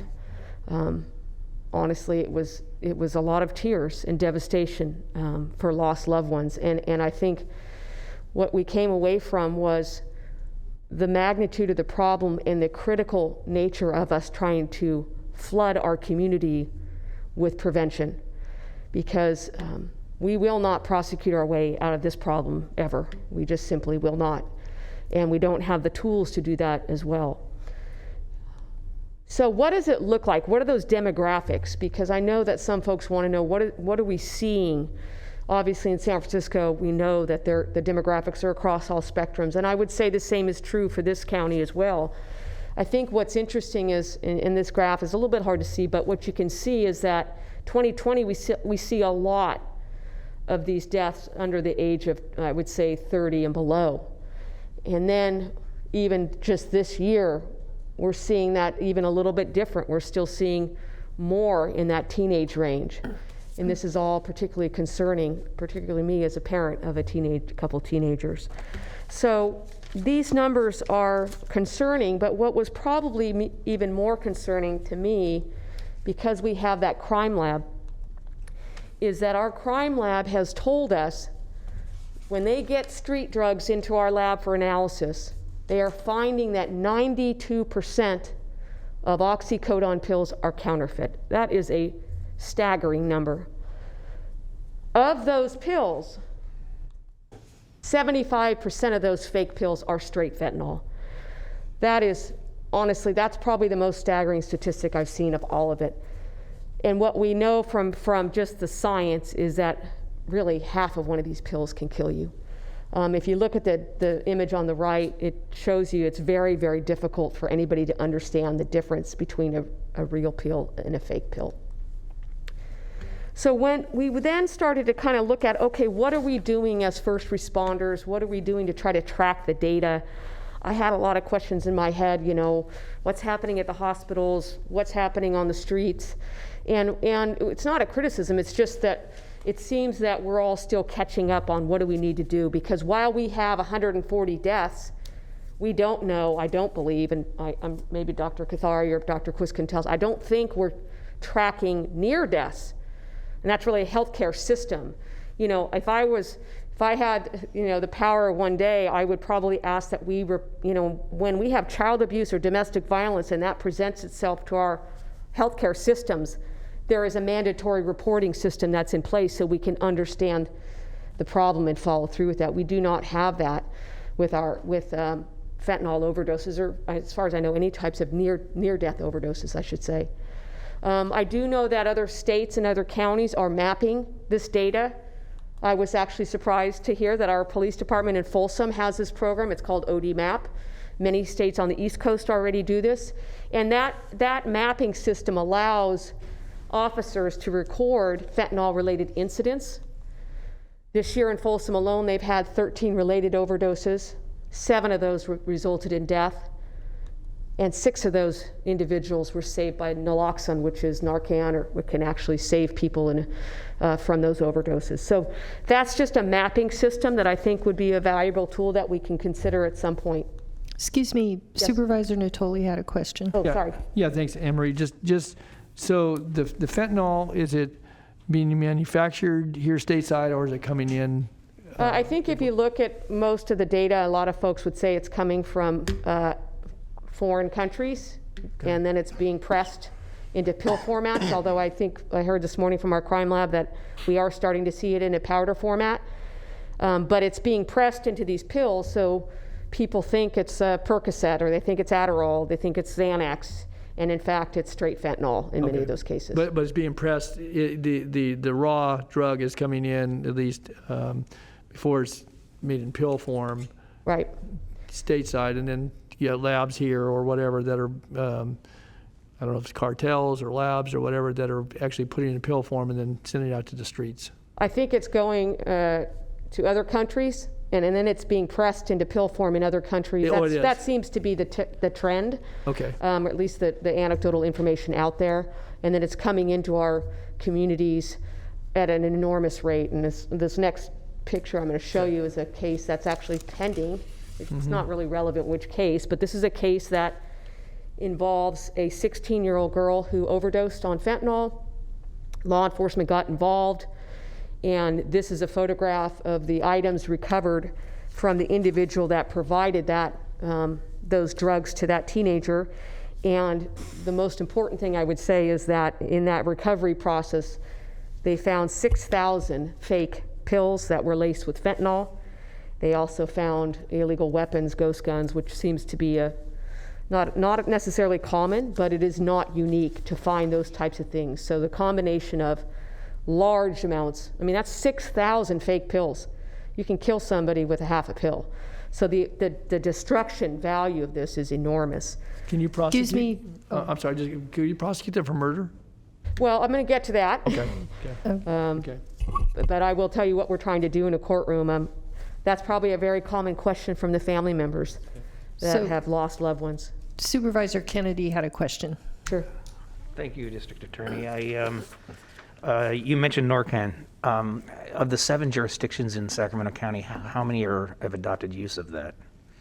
I don't know the answer to that question. I do think that it would be a valuable conversation for this county and our community to talk about doing Narcan giveaways. Yeah. That's I mean, my colleague in San Diego was doing it this weekend in combination with public health and AMR, where they're actually giving. It's not a difficult thing. It's not an addictive thing. These guys are far better experts to talk about that. But I do think we should be working with the schools and our community, all our community partners, on those type of giveaways. So I guess more to our staff here is I'd like for those conversations to take place. Yeah, I think that would be fantastic. Thank you for raising that. And also the follow-up reporting, is there a way we can create an ordinance or whatever that would require the follow-up reporting on fentanyl deaths or near deaths? Like a local ordinance? Near deaths. Yeah, is that what you were talking about? Yes, I think I've had some conversations with folks from UC Davis. Again, the public health probably has the greater relationships, but I do think understanding the problem means us to track the data. It also would help law enforcement. The part of that OD map, the value of that mapping program that officers use is they can see an influx of fentanyl in a particular area, and that will help raise awareness as to the dangers that is being presented at a certain time. So is that a resource for our public safety, or is that something we need to do here to I think it's. require I don't it? think it's. I think it's a resource for public safety and first responders. I know Folsom PD is now doing it with their fire department as well. And I'm going to show you a video that I've talked to some of the chief firefighters in terms of. I think it's just us trying to get these folks on board and making sure that we can map where these things are happening. Okay, so let me just I just broke it down to a couple of things that I think we're trying to address, and hopefully our community and all of our partners are willing to work with us. Obviously high levels of fentanyl death, high level of fentanyl pills on our streets. Obviously we would love to see some more data, and then the most important thing, at least from my perspective at this point, is this public outreach part. So Supervisor Natoli asked about, well, what can we do with these people that are pushing these pills? That is what I would call our in the courtroom efforts. And then the second part of this, I think, which is a bigger issue, is what are we going to do in the community?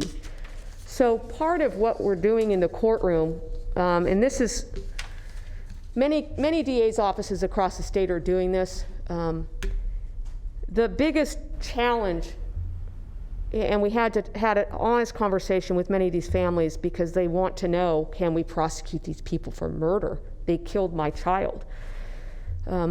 Many of these people pushing these pills may not know that they're pushing fentanyl. Now, there may be drug dealers out there that know, and so what we have to prove certain things in a courtroom. And so what we are doing now is we are doing what's called an advisement. So today in California, if you are convicted of drunk driving, many counties will advise that person when they plead guilty that drinking and driving can kill somebody. And if you choose to do it again and you kill somebody, you can be prosecuted for homicide. So the similar concept is now occurring, at least in our county, on a case-by-case basis. So we have people selling fentanyl. You have 6,000 pills. If that person is convicted of selling fentanyl, we will ask the court to advise them that the same consequence will happen if you choose to sell this again and you kill somebody. So we're doing what we can. But again, when you're talking about one pill, somebody takes one pill, that's much more difficult burden of proof. Madam Chair? Oh, excuse me, Supervisor Cerna. Thank you. So, Emery, to that point, is that for the layperson, should that be kind of considered a legitimate, like, first strike then, the advisement? It's not, it's a notice. It's what we call a notice requirement. So there's an area of law called implied malice under the murder theory that you have to know what you're doing is dangerous to be held accountable. And so providing that notice advisement in a courtroom where a judge tells you, you sold fentanyl, if you do it again and you kill somebody, you can be held accountable under that, what we call implied malice. Got it. Thank you. Okay. So I think that's the hardest part for the families in my district who lost someone. It is very much the hardest part because, and trust me, it was heartbreaking. Yeah. You know, to wake your 17-year-old son up and realize that he's deceased is very, very difficult. I will say this, when we talk about the kind of the community outreach plan, we've had great conversations with the Department of Health Services. We met with them. I think we are very much in the industry of collaborating, and we know that we cannot do this alone, and we need to all work together. They have a great, obviously, the SAC Opioid Coalition that they've been working on for many years, and we've asked to have members of our office join that coalition. So what are we going to try to do in the community? Well, obviously a public awareness campaign. We want to develop some of those partnerships with law enforcement. I'm a huge believer in partnering with our schools. And then what I would also like to do is to partner with our healthcare systems and our healthcare agencies. In terms of what are we doing, I'm going to be bold and just say we've asked some of the art money. We will do as much as we can for free, whether it's through partnerships with, Clear Channel or whatever. But we will be much, much more effective if we can put some dollars behind this public awareness campaign. We do know that we want to target 2 different audiences. One is the general population, and then secondly is our parent, guardian, youth messaging. So when we talk about the schools, one of the concerns I had when we first realized the significance of the problem was our kids are back on campus now. They're in person, and there will be drugs, unfortunately, on many of our school campuses. So the concern was, can we try to get a relationship or partnership going with the schools immediately? I'm very fortunate to have a good relationship with Dave Gordon, and so we've already had conversations with them. Very, very supportive. Had conversations with all the districts, and they're very, very engaged, and we're working with their various PIOs to get these PSA materials out to their students, to their administrators, parents and guardians, and any other group that is willing to listen. This is just kind of a blanket of how we think we can try to reach folks. Social media, next door, billboards, public transit, local and TV radio, streaming, print pubs, movie theaters. We've seen them being done in other counties across California where you can try to reach folks. When it comes to some of the, like the digital billboards, we're working with Clear Channel, as I mentioned. Our hope on social media is to actually do some type of targeted messaging, particularly through things like Instagram and Snapchat, which we know is the playground for drug dealers of trying to reach younger people to try to actually push these pills. I'll just give you a couple examples. Excuse me, Supervisor Desmond had a question. Thank you, Madam Chair. Anne Marie, thank you so much. This is very distressing. I'm curious, with the pharmaceutical companies whose pills are being counterfeited, what kind of resources are they providing, if any, for some of this public awareness? We haven't actually asked. Okay. Probably a good point to start asking about it, because it's definitely something that is a significant problem, but very good point. Okay, thank you.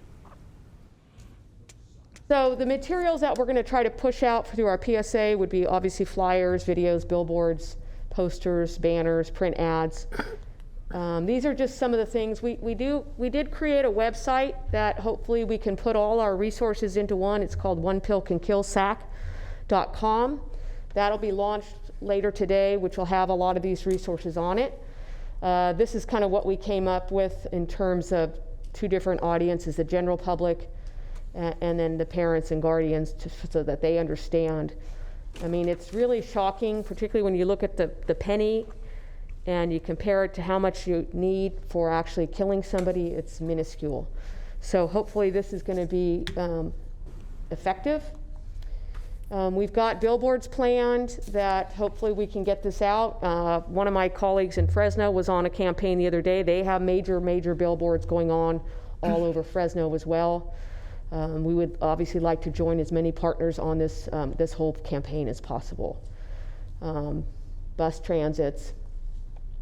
And then I want to show you, I'm just going to show the second one. The first version, which says long version of our crime lab. This is Craig Trebold from our crime lab. And he does about a 3-minute video on the dangers of these pills and how they look really real. And then the second one, which I'd ask if, can you do that for me, Flo? Set it up, the video? Yeah, they have the one on the right with, so this is Fire Chief Walt White. I actually called him up just to pick his brain about the problem. And then he gave me his personal story, so he was willing to share that. Fire Chief Walt White. And as a first responder, I have witnessed firsthand the impacts of overdose. And I've experienced them as my own brother lost his life to an opioid overdose. Addiction can be like a swimming pool to a child on a hot summer day. Very easy to get into, very hard to get out of, and just as deadly if not properly supervised. Never, ever take medications that aren't prescribed to you by a licensed physician. Where are people getting drugs? If they cannot get a prescription, they'll resort to seeking medication from family members, friends, or out on the street. And when you choose to do that, there's no quality assurance in what you're receiving, and one dose could be fatal.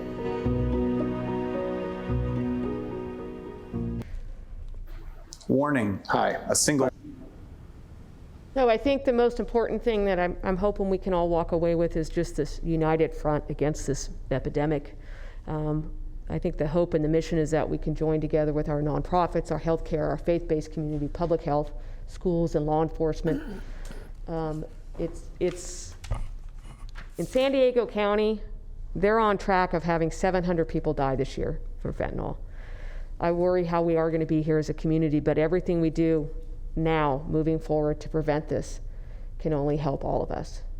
So I'd love to answer questions. Again, that website will go up live today. Thank you, DA Schubert. Supervisor Cerna. Thank you. Thank you, DA Schubert, for the enlightening and somewhat depressing presentation. But it's obviously information that has to get out, and people need to be aware of the dangers of fentanyl. With regard to kind of the last third of your presentation with regard to public outreach and messaging, I'm just wondering, I'm sure you probably have thought about this, but is there an opportunity for the coroner to play a very prominent role, simply explaining, the fact that a death that results from fentanyl overdose has, all kinds of consequence for the family, for the community. I remember my late father, in response to some gang shootings during his tenure as mayor, organized a trip to the morgue for some youth that were engaged in gang activity, and that seemed to have a pretty strong impact on folks. I'm not certain that is appropriate here, but it just seems to me that there's a real good opportunity for the coroner to be kind of front and center on this as well. I agree with you. I think that, I think the world of Kim Jim, and I think she's been very helpful in gathering all these statistics. So one other program that we have in Sacramento and across the state that is very powerful is called Real DUI in the Classroom, which brings a real DUI case to high schools. And the person that runs that is Chaplain Mindy's daughter, Angela Kellogg. And so we talked last week about trying to seek grant funding for a very similar thing with respect to fentanyl. And many of these families, as heartbroken as they are, want to help. And as we see, many good things come out of tragedies. So I think if we can engage folks as much as we can start to deal with this problem. Is there a group for the parents of these folks or the family members? There's a nonprofit that was started called Charlie's Story, I think it's called, that many of them have joined. And many of them are now starting to speak out publicly about the significance of this problem. That's good. Supervisor Natoli. Yeah, kind of, I guess more of a question for Ann. So certainly having heard the presentation, I think the depth of the seriousness of it, and certainly life's threatened by it. With the ARPA requests, how are we channeling these? I know you said earlier this morning, and I know you did in the briefing yesterday, that you're going to be bringing kind of broad categories. Certainly this falls into health, prevention, intervention, at least in my view it would. So how are we going to kind of get all these encapsulated? Obviously, Anne Marie will be here, making her pitch again, I'm sure, because of, how strongly she feels about it, and those in the law enforcement community and people that she's hearing from directly. So when will we see the opportunity? Because we've had other people inquire about that, and, you're going to bring broad categories, but some of this will be a backdrop to how we might categorize some of those dollars, so. Yes, so we intend to bring the categories to you in mid-September after the budget hearings, and then it will probably be shortly, well, not completely shortly, but October probably, before we bring any specific projects to you, because we'll have to start reviewing. As you know, we have many applications such as this. We have departmental requests, and we have requests from the community, and we'll be evaluating all of those. as it relates to the funding categories that were approved and comparing them with the Treasury guidance on what's allowable. So in the event that the guidance wasn't there, that this was allowable, then if we've already passed the budget discussions that we're going to have in a couple of weeks, I guess I'm a little concerned that we have the opportunity, again, there's not a specific request here today for us, but for some of the mediums and the media approach, there are costs associated with doing that, and there's costs associated with not doing it, I guess. So how would we evaluate that if we don't know the guidance is going to say this is something that we could do or not do, and yet, taking this up in the budget context where we have a lot of competing demands and so forth, but obviously Anne Marie could certainly put together, a request if we ask for that, or maybe she's prepared to do that already, but I don't want to miss the opportunity to at least have the discussion around how we might best support this in whatever way, but it's going to include some resources and requests, I'm sure. So We can certainly make a determination before the budget as to whether or not this is allowable under ARPA funding. Okay. I think we can do that that would be fairly helpful quickly. then. Yes. Because if the answer is no, then it presents, certainly within the context of the full budget discussion, it presents the opportunity for us to do it there and/or to wait until October when we know we're going to have a significant sum of money that we're going to be discussing about appropriating. So Yes. Okay. All right. Good. Thank you. Agreed. Thanks, Anne Marie. Thank you. Thank you, Anne Marie. Thank you all for your time. We do have one public comment, and I don't know if we have people on the phone. We do not have any callers. Okay. Blanca H.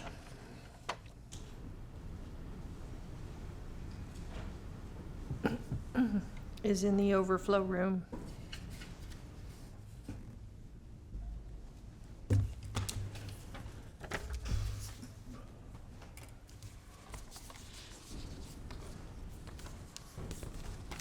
Hi, Blanca. Hello, good afternoon, everybody. I'm back. I wanted to say a big thank you for the presentation. It was very informative. I like the fact that the focus was on deaths and not only on cases. I wanted to actually, another thank you is for the conversation about prevention. I was really happy to hear the district attorney say that prevention is key, and I have to say that I agree. I think we can all agree on that. I was wondering, I don't know if they can answer questions or not right now, but I was thinking about, are there any conversations around harm reduction approach? So how can people who use substances or on a regular or experimental basis, how can they know to be safe? Like, are there any ways to, you said it's really hard to recognize what is a real one and what it is not. I know from a mental health perspective, harm reduction is huge in substance use. And so I was curious maybe to start talking about that. Like, how are we going to keep these people safe if they're going to continue to choose to use substances? Another thing that I was thinking about is that we want to make sure that our message to the community is not based on fear and shame, because that's not the best way to approach these types of situations, especially for the topic of substance use. According to evidence-based interventions, fear and shame is not the way to try to combat substance use. We want to make people feel heard, inclusive, and valued. And 10 seconds. That's very important in the prevention piece. So that's all. Thank you for today. Thank you, Blanca. I think the best approach is don't use street drugs because you don't know what's in them. But telling people that, no, it's not always easy. Okay, I want to thank DA Anne Marie Schubert and her people who are here today, who waited patiently, and I really thank you for this presentation. I had no idea how bad the fentanyl situation was, but it has touched me in my district, and I'm sure it's touched all of us. And I want to support whatever we can do to help the situation. So, okay, with that, we have reached the end of our morning session, and we do have closed session on 7th floor. We anticipate it's going to take about an hour. And so I'm going to recess until 2:30, I think. It may be longer, or maybe hopefully that'll work out, if that's okay with everyone. So this meeting is recessed till 2:30.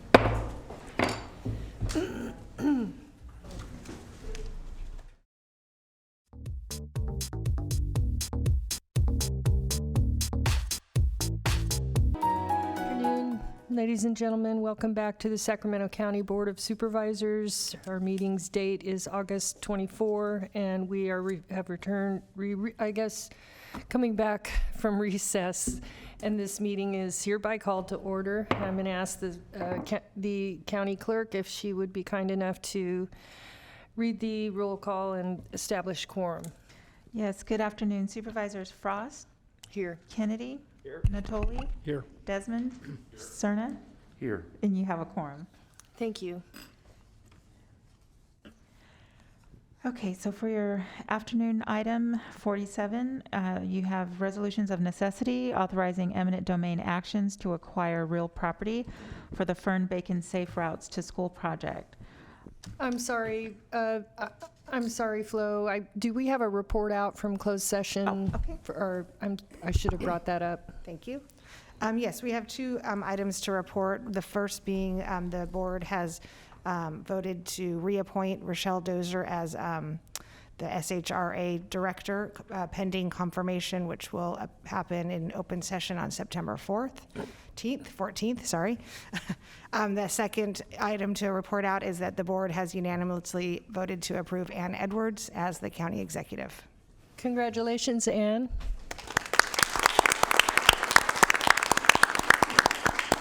The board unanimously is delighted to have you take that seat and take charge of that. Well, I am delighted to accept, and I really want to appreciate and thank you for the support that you've shown me, and I'm honored to accept this appointment, and I am committed to looking at the county organization in new and different ways, pursuing a commitment to diversity, equity, and inclusion, enhancing public transparency and engagement, and enriching the county's organizational culture. I look forward to continue working with you, the staff, and the community, and I thank you so much. Thank you. Okay, now we're ready for our first item of the I'm going to start all over again because that one's it's on resolutions of necessity authorizing eminent domain actions to acquire real property for the Fern Bacon Safe Route School project. The first property owner is Mayar Michael Sabajian as to an undivided 50% interest, and Shiva Nayeb and Ali Paravi as wife and husband with right of survivorship as to an undivided 50% interest as tenants in common located at 6534 Wesley Avenue. And then the second property owner is the estate of Alfredo M. Alvera and Evelyn L. Alvera, his wife, located at 6508 Wesley Avenue. The environmental document is a categorical exemption. Good afternoon. Good afternoon, Chair Frost and members of the board. I'm Peter Hannon, Program Manager, Acquisitions Section with the Real Estate Division. And I'm here today to introduce this item, which recommends board approval for two resolutions of necessity authorizing eminent domain actions to acquire real property interests for the Department of Transportation's Fern Bacon Safe Routes to School project. The project proposes to install sidewalks and streetlights on Martin Luther King Boulevard and Wesley Avenue near the Fern Bacon Middle School. Of the 6 necessary acquisitions required for the project, 2 properties are the subject of this board item. Mahar Michael Sabagayan, Shiva Nayeb, and Ali Paravi, located at 6534 Wesley Avenue. The real property interest the county seeks to acquire consists of an easement for public roadway and public utilities, an easement for public utilities and public facilities, and a temporary construction easement needed for the project across a portion of the affected property. We have had a recent development that has occurred. The County of Sacramento made a negotiated settlement offer on August 18th in an effort to come to terms with the property owners. The property owners have accepted the county settlement offer this Sunday, 8/22, with some conditions. Real Estate is currently working with the owners to finalize the necessary agreement. During this intervening time, however, I request that the board authorize the resolution. The second property, the estate of Alfredo M. Olvera and Evelyn L. Olvera, located at 6508 Wesley Avenue. The real property interest the county seeks to acquire consists of an easement for public roadway and public utilities, an easement for public utilities and public facilities, and a temporary construction easement needed for the project across a portion of the affected property. The county obtained appraisals for the affected properties from an independent appraiser and presented offers to the respective property owners for the purchase of the various easements interests that I have just mentioned. The county's negotiations with these remaining owners have reached impasse. The county is thus unable to secure the necessary easement rights in the subject properties under the current circumstances.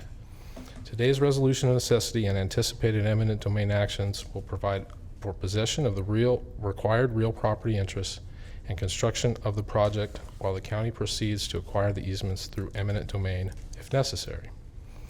Information to support the required statutory resolution of necessity findings is contained within the staff report included with the agenda packet along with other owner contract histories. Notices of intention to seek approval for the resolutions of necessity were mailed to the respective property owners by registered mail and by standard mail at least 15 days before today's hearing. If you have any questions regarding the project or if any of the properties in question I or other project team members currently present are available to address those concerns for you. Thank you. Supervisor Kennedy. Thank you, Chair. I just want to say that this is the fruition of years in the making. I want to really thank Walk Sacramento for all the work that they did on this. It was brought to our attention fairly early in my tenure on the board of the dangerous situation that our children were having going to school every day in this area. There was no sidewalks. You're on Franklin Boulevard, you're on Wesley, you're on fairly busy streets, and they were really put at peril, something that none of us would want our kids to experience, going to school, walking to school every day. And so we did a full walk, we did an audit, we did a charrette with interested community members, and this is what we've come up with thus far. And it's a huge change to protect kids going to school. So thank you, county staff, for working through the issues. And again, thank you to Walk Sacramento and all those that participated. And I'd like to move staff recommendation. Second. Thank you. We have a motion by Supervisor Kennedy and a second by Supervisor Cerna. I do know there is a property owner present. I don't know if the property owners wish to speak or seeing none. Okay. Chair, just one clarification from staff, just to put it out on the record. Doing this today does not preclude further conversations and negotiations from taking place. Correct. Thank you. Thank you, Supervisor Kennedy. So I do need to open a public hearing. So I'm going to go ahead and open the public hearing. I don't believe I have any comments here. And I don't have any comments. Okay. Yep. And So we don't have any written comments on that. Okay, so I'm going to close the public hearing, and we have a motion by Supervisor Kennedy and a second by Supervisor Cerna. Please vote. Unanimous vote. Thank you. Thank you, Peter. Chair, don't we have to vote on both of them separately? Oh, we need to vote on them separately. Sorry, I did put that in the notes. My apology. Yes, thank you, Supervisor So Kennedy. let that be for the first property, and then Yes. we'll do the second That was one. the motion's intent. Okay. So, And I will also make the same motion for the second resolution. Alvera property? Yes. Can I clarify with staff? Didn't you say one of them settled? So I don't know if we need a RON for both. Oh. Okay. Oh, I'm so sorry. I'm so sorry. I apologize. Okay, sorry about that. Yes, that is correct. We have negotiated a settlement with the owner. We are just working on the actual agreement to take place. So are you still requesting an RON today for that property? Yes, indeed. Okay. Okay, so we have a motion by Supervisor Kennedy and a second by Supervisor Desmond. And, oh, yes. I just want to clarify, we have not executed an agreement yet with this property owner. They have tentatively verbally accepted, and so we're going to continue to work with them, but we would still request that the resolution be passed today. Okay, great. Thank you very much. So we have a second by Supervisor Desmond. Please vote. Unanimous vote. Okay, thank you. Next item, please. Item 48 is the South Sac Properties Boat, Recreational Vehicle, and Commercial Storage. This is the appeal of the Planning Commission's approval of a development plan review, special development permit, and design review to allow an approximately 6,800 square foot shop and office and storage of operable boats, recreational vehicles, and commercial vehicles on 12.9 acres in the light industrial zoning district. The property is located at the northwest corner of Wilbur Way and Elsie Avenue at the intersection in the South Sacramento Industrial Neighborhood Preservation Area of the South Sacramento community. The environmental determination is a mitigated negative declaration. And I do need to take an oath on this one, so if you want to do that now, we can get that out of the way. Yes. Okay.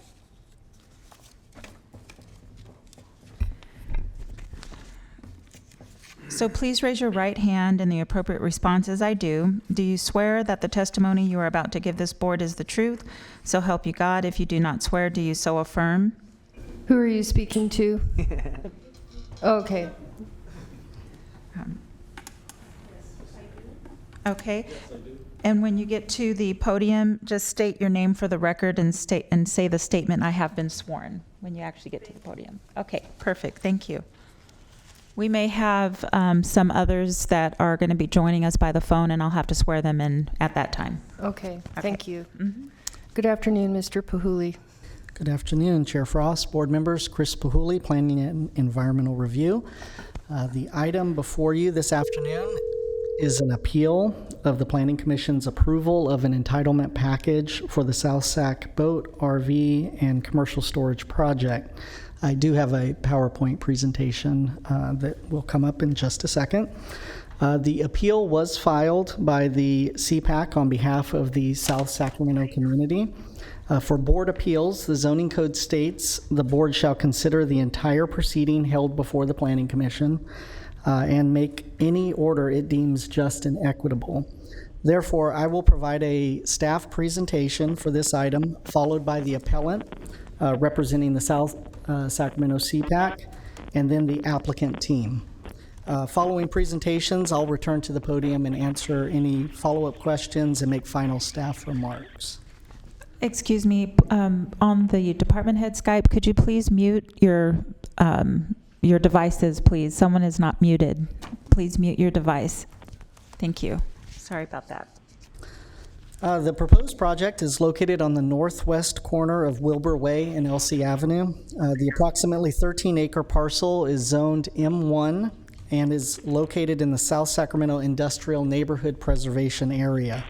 The property is also located in the South Sacramento Environmental Justice Community. The graphic on the slide is a zoning map, which shows the subject parcel in a dark red crosshatch. Access to the project site is from Wilbur Way, which is a 2-lane street connecting Elsie Avenue to the south and Gerber Road to the north. Along the southern boundary of the project site is a narrow strip of land zoned residential, but it consists of 4 approximately quarter-acre parcels that include a drainage channel that is part of the Union House Creek watershed. The entitlements for consideration include a development plan review to allow for a 6,800 square foot building that will be used for on-site offices with an auto service component, and an outdoor paved area for the storage of approximately 300 boats, RVs, or commercial trucks. The package also includes a special development permit to allow for the deviations listed on the slide and a design review. As I noted, the subject parcel is located in the South Sacramento Industrial NPA, and the proposed project is largely consistent with NPA requirements. The project meets requirements to the west near existing residential development by providing the 75-foot buffer with landscape, extra trees, and an 8-foot masonry wall. The deviations requested for the project are on the south portion of the site where the properties are zoned, or property that it's next to is zoned residential, but are unlikely to be developed for the reasons that I mentioned earlier. The proposed use, consisting of primarily vehicle storage, is a less intensive use than other potential projects in the M1 industrial zone that already exist in close proximity to the subject site. An initial study mitigated negative declaration was prepared for the proposed project and concluded that the project would result in less than significant impacts to most environmental resources. Biological resources, cultural, and GHG emissions are considered less than significant with implementation of identified mitigation measures. The mitigated negative declaration is attached to your staff report package as attachment 10. I want to review the advisory votes for the project and how we arrived at this appeal hearing. The entitlement request was considered by the South Sacramento CPAC last year. CPAC members expressed concern about the project's emission impacts and stated that there were a lack of air quality monitors in South Sacramento. Members stated that the community currently has poor air quality and that this project would contribute to or exacerbate that problem. A motion to recommend approval of the applicant's request failed on a split vote.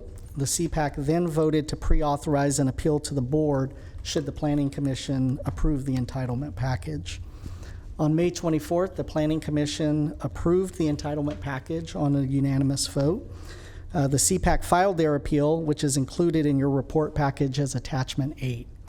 The stated reasons in the appeal notice are that the project will have 300 to 400 parking spaces for passenger vehicles, which is a major pollution contributor to poor air quality, and noted that there is an absence of air quality monitors in South Sacramento.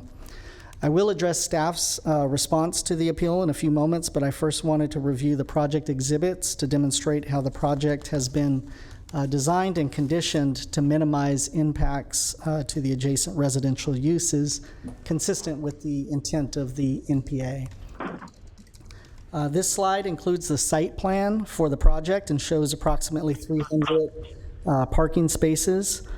The west side of the property adjacent to residential uses will be conditioned for boat and RV storage, which accounts for about 60% of the total area and is estimated to be a lower impact due to the infrequency of a drop-off and pickup associated with the boats and RV storage. The portion of the property facing Wilbur Way, adjacent to industrial uses on the east side of the site, will be utilized for long-term commercial truck parking. The office's repair shop is also on the northeast of the subject site and does have separate access from Wilbur Way. These uses on the eastern portion of the site adjacent to other industrial uses are going to be more frequently used. And the project, I should note, is also conditioned to have the vehicles access the property from north on Wilbur and not from Elsie. This slide includes the building elevations for the 6,800 square foot office and shop space. The site and building were reviewed by the Design Review Advisory Committee. As it relates to the building, the DRAC requested the applicant add detail and articulation to the building, which the applicant has incorporated red accents to the building. The DRAC recommended the Planning Commission find the project consistent with countywide design guidelines. This slide shows the dense landscaping that is required of the project, again, in an effort to address and minimize impacts to residential development. A double row of 15-gallon trees planted every 30 feet on center are proposed along the western boundary near residential subdivision and southern property lines. Along Wilbur Way, a 25-foot front yard landscape planter is proposed, and on LC, a 50-foot wide planter is proposed. Attachment 6 of your report package includes the Planning Commission's report with staff's analysis of the requested entitlements.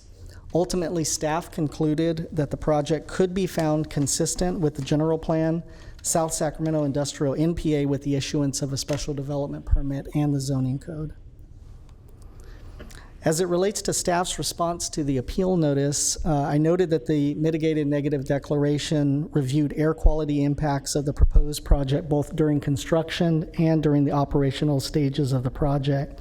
In evaluating the project, the CEQA document concludes that the auto repair facility and the truck storage component either meet the required buffer distance or are not at a scale that is of concern for toxic air contaminants. Furthermore, planning staff have evaluated the assertion that the area does not have air quality monitors in South Sacramento, which is highlighted in your report package on pages 5 through 7. In meeting with Air District staff, it appears the South Sacramento community has a dense network of air quality monitors. A map and table detailing the locations of 21 air quality monitors installed throughout the community is included as attachment 9, with the nearest monitor located approximately 2,100 feet away at Gerber and Wilbur Way. I should note that we have Air District staff available to answer questions the board may have on this topic. Janice Lamb Snyder is here in attendance, and Paul Philly is available on the phone line. As noted in the report package, there are planned county efforts to engage the community around air quality concerns, and planning staff would be happy to work with the CPAC to provide information in the future about these efforts. In closing, staff is recommending the board deny the South Sacramento CPAC's appeal and determine the mitigated negative declaration prepared is adequate and complete, adopt the MMRP for the project, approve the development plan review and special development permit subject to findings and conditions, and find the project in substantial compliance with the countywide design guidelines. I'm happy to answer questions that the board has. Thank you, Chris. Supervisor Kennedy. Thank you, Chair. A few things, Chris. First of all, just going through the staff report, and thank you, very thorough staff report. So the west side that is adjacent to the residential community, we maintain the 75, I'm going to repeat a lot of stuff you said, I understand, but I want to make crystal clear. We maintain the 75-foot setback there. That's correct. The only place that we've reduced that setback is the south side, because it's adjacent to potential residential lots that anybody who's been there would see they're not likely to ever be built. That's also correct. Yeah, there's a drainage ditch that goes right through there. That's correct. All right. And there is the between the west property line, there's also a double row of trees. That's correct. Okay. And we have since, going after the DRAC made their comments, not only has the building been added with some accoutrements that would improve the look of the building, but also the wall design has greater, what would you say, texture, articulation? There is, and there's also a condition 5, that requires a subsequent review of that wall to ensure the design is of a high quality nature. Thank you. Now, as far as the AQMD issue goes, as you said, I mean, you and I worked together on this and talked about how about if we require as a mitigation measure actual monitoring, air quality monitoring on site. You then reached out to AQMD and they said it's not necessary, largely because, and I'm paraphrasing, this area is about as densely covered as just about any other area in Sacramento County. And a lot of that's due to AB 617 and other measures. That's my understanding. Okay, Yes. thank you. And we're talking about the expectation of 15 to 20 trips per day. That's correct. Okay.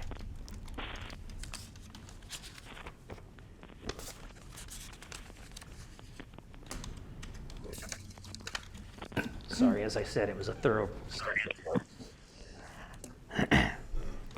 The proposed uses are consistent with the zoning code. Correct. Correct, okay. All right.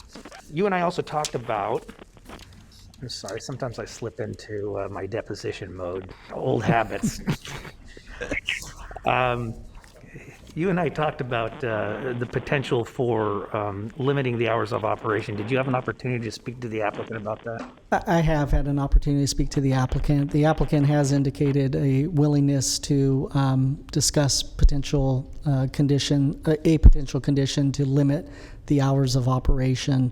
We talked briefly about it being 7 a.m. to potentially 11 p.m. Okay. But when the applicant comes up to present, perhaps we can get confirmation about their willingness on that condition. That's helpful, thank you. Is there a way that we can also, if I were to go down that road, and could we condition it so that at no time will there be people occupying the site other than security and staff that are directly related after those hours? In other words, I don't want this to turn into a motel for truck drivers. We could do that? I would think so. I would defer to county council just to make sure, but I would think so. Yes, you can impose that condition. Okay, and I would have you obviously fine tune it should we go in that direction. I'm sorry, I didn't hear the rest. I may not come up with the perfect language today, but what we need is the clear intent, and we can work out the language. Yes. Okay, thank you. That's what I have at this moment. Thank you. Thank you, Supervisor Kennedy. Supervisor Natoli. Thank you, Chris. I want to maybe turn to attachment 1, which is the exhibit that shows the site map and current aerial, or at least an aerial. Which one? Which attachment was that? Attachment 1. Maybe you can, could you project that up there on the screen if you would, please?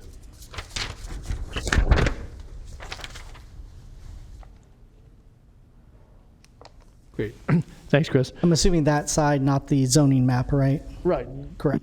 That's the one, yeah. And so those are where the drainage canal, as Supervisor Kennedy very correctly pointed out, runs along the north side of Elsie between there and where the red property line is, as shown there. Those are separate lots, not held by Water Resources? You're correct. There are 4 separate parcels owned by a private entity. And where the drainage easement goes across them? They do, yes. That's owned by the county? The drainage easement? I believe the drainage. Well, yeah, I mean, it's a gunite channel.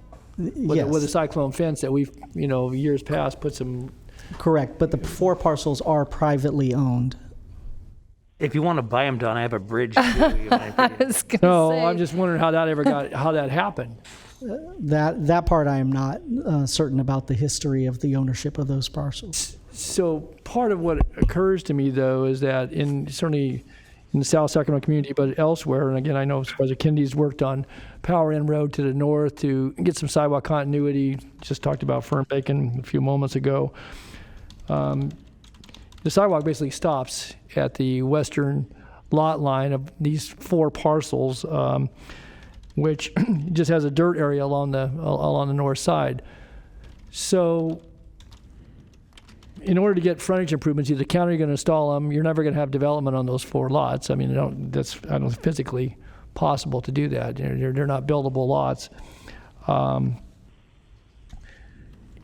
And this is an area where, again, and if you go further to the east, where LC then turns into Cottonwood as you rounds a corner to Florin High School, you've got a similar situation there where there's no sidewalk. Now, you have it along the south side of LC. Has there been any conversation with DOT about including that in at least, if it's not going to develop with the parcels, because the point I was going to make was if that's a drainage easement, not just an easement, I guess if we held the property, that we ought to put the frontage improvements in. I know we put the landscaping, put some of the vines up against the cyclone fence there to screen the area. Was there any commentary about the need for sidewalk continuity? Because again, you're going to link it to frontage improvements on Wilbur, but there's a void there along that, and that's the only void, I think, from Power Inn all the way to this juncture about where Norm Waters Park is there. Yeah, to be honest, I can't speak to that. I do know that we received conditions from Department of Transportation and from our SIPS department, but the requirement to install the frontage improvements were not made as a condition. So I know that there were conversations. I just wasn't privy to those conversations. And I'm not necessarily asserting that the applicants before should do that, but you've got these anomalies, and they're scattered throughout communities, but you can find several of them in South Sacramento, and where then you've got 4 lots. You've got a development that will basically round out the block here if it's given approval, and really no prospect that you're ever going to fill that sidewalk in unless there's a public improvement made there. And I just think I find that problematic. And again, I think we've taken public dollars in areas along major thoroughfares, including to the west. We did a project closer to Power Inn. There was a gap in there where the subdivision that's adjoining here to the west hadn't filled in the gap behind the backyard fences, and that was done a number of years ago. But it concerns me because we talk about part of the premise, obviously, with the South Sacramento CPAC has been, concerns about environmental aspects, and one of them obviously is related to air quality. And we've talked about that in the staff report, but just walkability of neighborhoods and safety. And you have a route to a school, to a high school, I find it really disconcerting because I don't know that gap ever gets filled in along the north side with the current lot configuration. So I raised that as a point. I also found that exhibit interesting, though, where it says Elsie Avenue, concerns about truck traffic. This photo happened to capture a truck moving through the neighborhood there.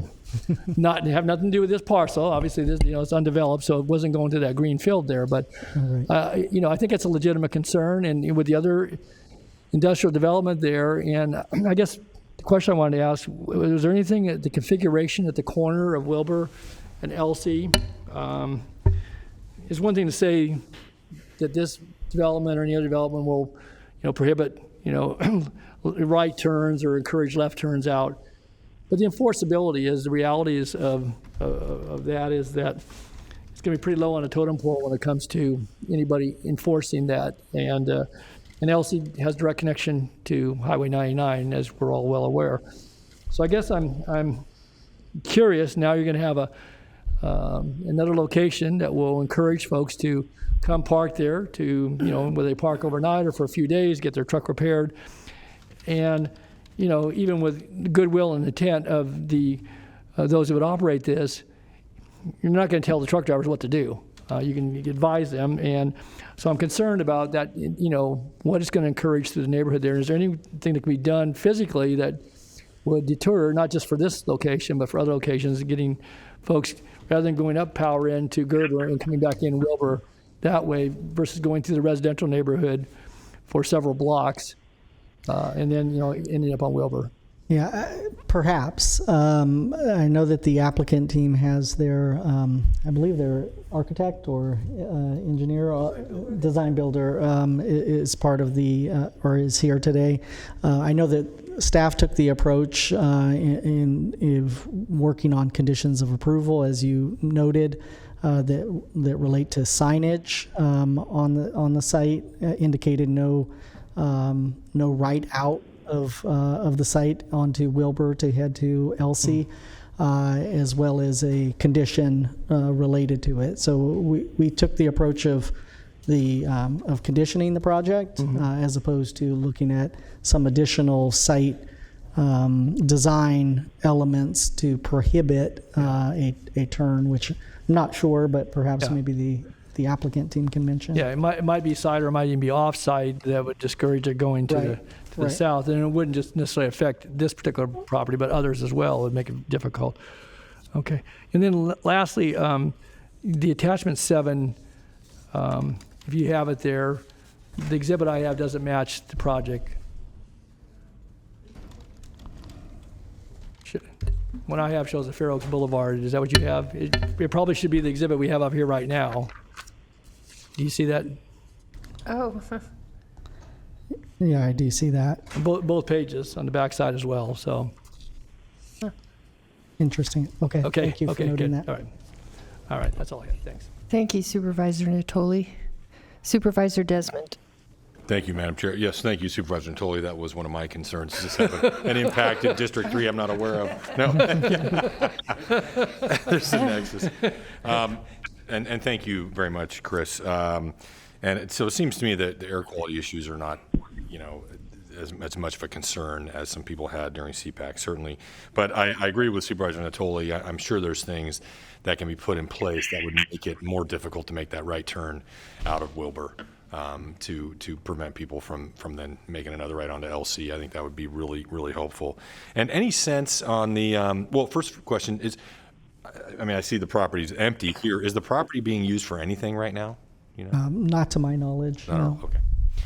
And the other question, the final question I had is on the west side, you mentioned out on the west side, that's where the storage is going to be, obviously, so it will mitigate some of the maybe noise and other impacts closest to the residential community. Is that accurate? Yes. Any sense from the applicant how often those boats and vehicles that are stored there, just kind of what's the industry standard? How often would they be taken in and out? Do you have any sense of that? I guess I can. If the applicant I would has this. defer until they give their presentation. Okay, and I just asked that question because obviously that impacts the traffic, of course. So, okay. So if you can, if you can answer that question for me, I'd appreciate it. Thank you. Thank you, Supervisor Desmond. Okay, I think at this time the appellant will speak. Erica Jaramillo. Hi, it's Erica Jaramillo. Hi, Erica. You may go ahead and make your statement. Okay, thank you. Good afternoon, honorable supervisors. I am a member of the South Sacramento CPAC, and I am addressing you guys today on behalf of our council. And I do really appreciate Chris did a very great job with being very thorough about the project and what our concerns are. The project will have 300 to 400 parking spaces for passenger vehicles, which are a major pollution contributor, producing significant amounts of nitrogen oxides, carbon monoxide, and particulate matters that contribute to poor air quality that has negative impacts on the health and welfare of South Sacramento residents. Particularly concerning to us is the absence of any federally regulated air monitoring devices in South Sacramento, where people of color are disproportionately harmed by it and has been evident throughout the pandemic. Also, this project is located adjacent to residential zoning, and the undeveloped lots directly next to this is zoned for residential, irregardless of it not being feasible, as noted by planning staff. This project will actually increase traffic, regardless of the restriction on where the 300 to 400 vehicles have to exit. This is increasing traffic in an area where poor air quality already does exist and without any federally regulated air monitoring. I do also want to note that in most cities and counties, automobile transportation has been found to be a significant factor in the deterioration of the urban environment, and it is closely associated with urban air pollution. And in general, more than 60% is attributed to motor vehicles. And recently, the data on air pollution has had an important role in the great effort of government to reduce air pollution. It can be agreed that these are used to make policy decisions and can be presented to the public to help them make more informed travel choices. But I just also want to bring to light that we do not have any federally regulated air monitors in South Sacramento. We have them some in the north area, a couple in downtown area, but none in South Sacramento. And while conventionally air pollution concentrations are monitored by government agencies using accurate static monitoring stations equipped with certified reference instruments for measuring regulatory pollutants such as carbon monoxide, ozone, nitrogen dioxide, sulfur dioxide, and particulate matter. However, instruments at 6 site air quality monitoring stations require frequent maintenance and calibration. In addition, static stations are less apt in capturing spatial distribution of pollutants. That is all I have for you all. Thank you. Thank you. And I know the applicant is here, but I also, after the applicant speaks, I do think it would be helpful to have a comment from Air Quality Management District, who is here and prepared to speak, I'm understanding. So I have Saba Singh, and I also have a public comment request from Gurpreet. And I'm not sure which of the... This is Sabi Singh. Okay, if you'd like to speak now, you're welcome to. Yes. Thank you guys to give me a chance to speak. So we've been working hard on this project from almost 3 years. And now we gotta finally pull the permits out too for the grading permit since the commissioner passed the project. So few things like I can tell you about concerning with the trucks, because since I've been in trucking over 25 years, I drove 10 years over the road. When they're talking about the trucks bringing bad air quality, like sometimes we don't realize, because I drive Ford F-250 right now, my truck made more air pollution than my trucks. They have a heavy filtration since 2008. Since we're in state of California, like that's the first regulation by CARB apply on all the trucks. And you probably know in 2008, a lot of companies go out of business with the 200, 300 trucks because they did not have a technology to fix those trucks. That was new to us. So if you park my truck, commercial truck, and next to your car making more air pollution than my truck. The second thing is when they're making ride on the LC, the question is for the making ride on the LC, 4 out of 7 days, there's a highway patrol there, and the ticket costs $500. All the truck drivers should know that they should not go on LC, and I don't see a lot of truck traffic on LC because I drove by every day. And we're gonna have a guard check there 24 hours a day. Nobody can make a right turn and go through LC. That's another thing. Mm-hmm. So if you're talking about these trucks, these are long-term parking trucks, because if you talk about intermodal construction trucks, they go every day in and out. Those are not gonna be our clients. Our clients goes from here to Massachusetts, here to New York. They go for 2 weeks, and they come in and park for 3 days, and they come pick it up and go. That kind of traffic is gonna be there. And I think the CPAC girl, the one she appealed, talking about 300 to 400 passenger vehicles, but I don't understand, those are not the passenger vehicles, because the neighborhood side, which is west of the property, it's gonna be 60% RVs and boats. They're gonna be set for over 6 months. Most of the time, 2 to 3 to 4 months. And 40%, that's on east side of the project. That's gonna be the trucks. And my trucks, again, like if we rent it out, let's say it's gonna be approximately 100 parked. And during time on the weekdays, you probably not see more than 20 trucks and trailers because most of them are over the road for 2 weeks and come back. It kind of basically circle around kind of thing.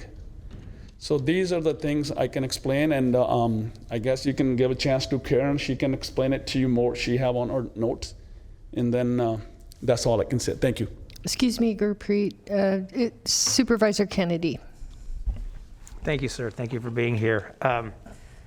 It's been a long time. The last time we met, we didn't have masks on. So that tells you how long. No, that's okay. I'm just trying to illustrate how long the process takes sometimes. So did you say that you're going to have the guard shack staffed 24 hours? Yes. Chris, is that a condition? No, we're making that by ourselves. We're making that property look good, like square, like security cameras and all that. I mean, you know, the way it is over there. You will now. Okay. Thank you. So is there anything else as far as, I mean, how would you describe the situation around your property today? Right now it's the worst. If you go there's a lot of illegal dumping, a lot of people sitting even, like it's not even fenced, but there's still people sitting on the corners, you know, the way everything going down these days. So it's not very good. I'm gonna create some money out of there, so the county gonna have the tax money, create some local jobs. All these guys are gonna be local jobs. Another thing I wanna add on the trucks, We're not bringing the truck from Stockton, California or Modesto, California. If you Google the area, there's a street called Carbide. That's a very beautiful industrial street. In 2 miles, there's 60 trucks sitting there every day. Those are the trucks gonna come and sit in a Dageness area, like nice square parking, nobody can steal, because if you see through the reports of South Sacramento Highway Patrol, every week there is accidents, there is stealings, because the truck's sitting on the streets, there's no parking space whatsoever in that area. We're not bringing the truck from outside. All the trucks gonna be from the area, that's another thing. Okay, now I have to admit that I agree with that assessment. I mean, the trucks are there. Yes. You're not bringing new trucks. But how are you going, how do you propose to get people to go from parking for free on the street to utilizing your facility? I have a friend of mine, they have like same story yard in the area, and they're full.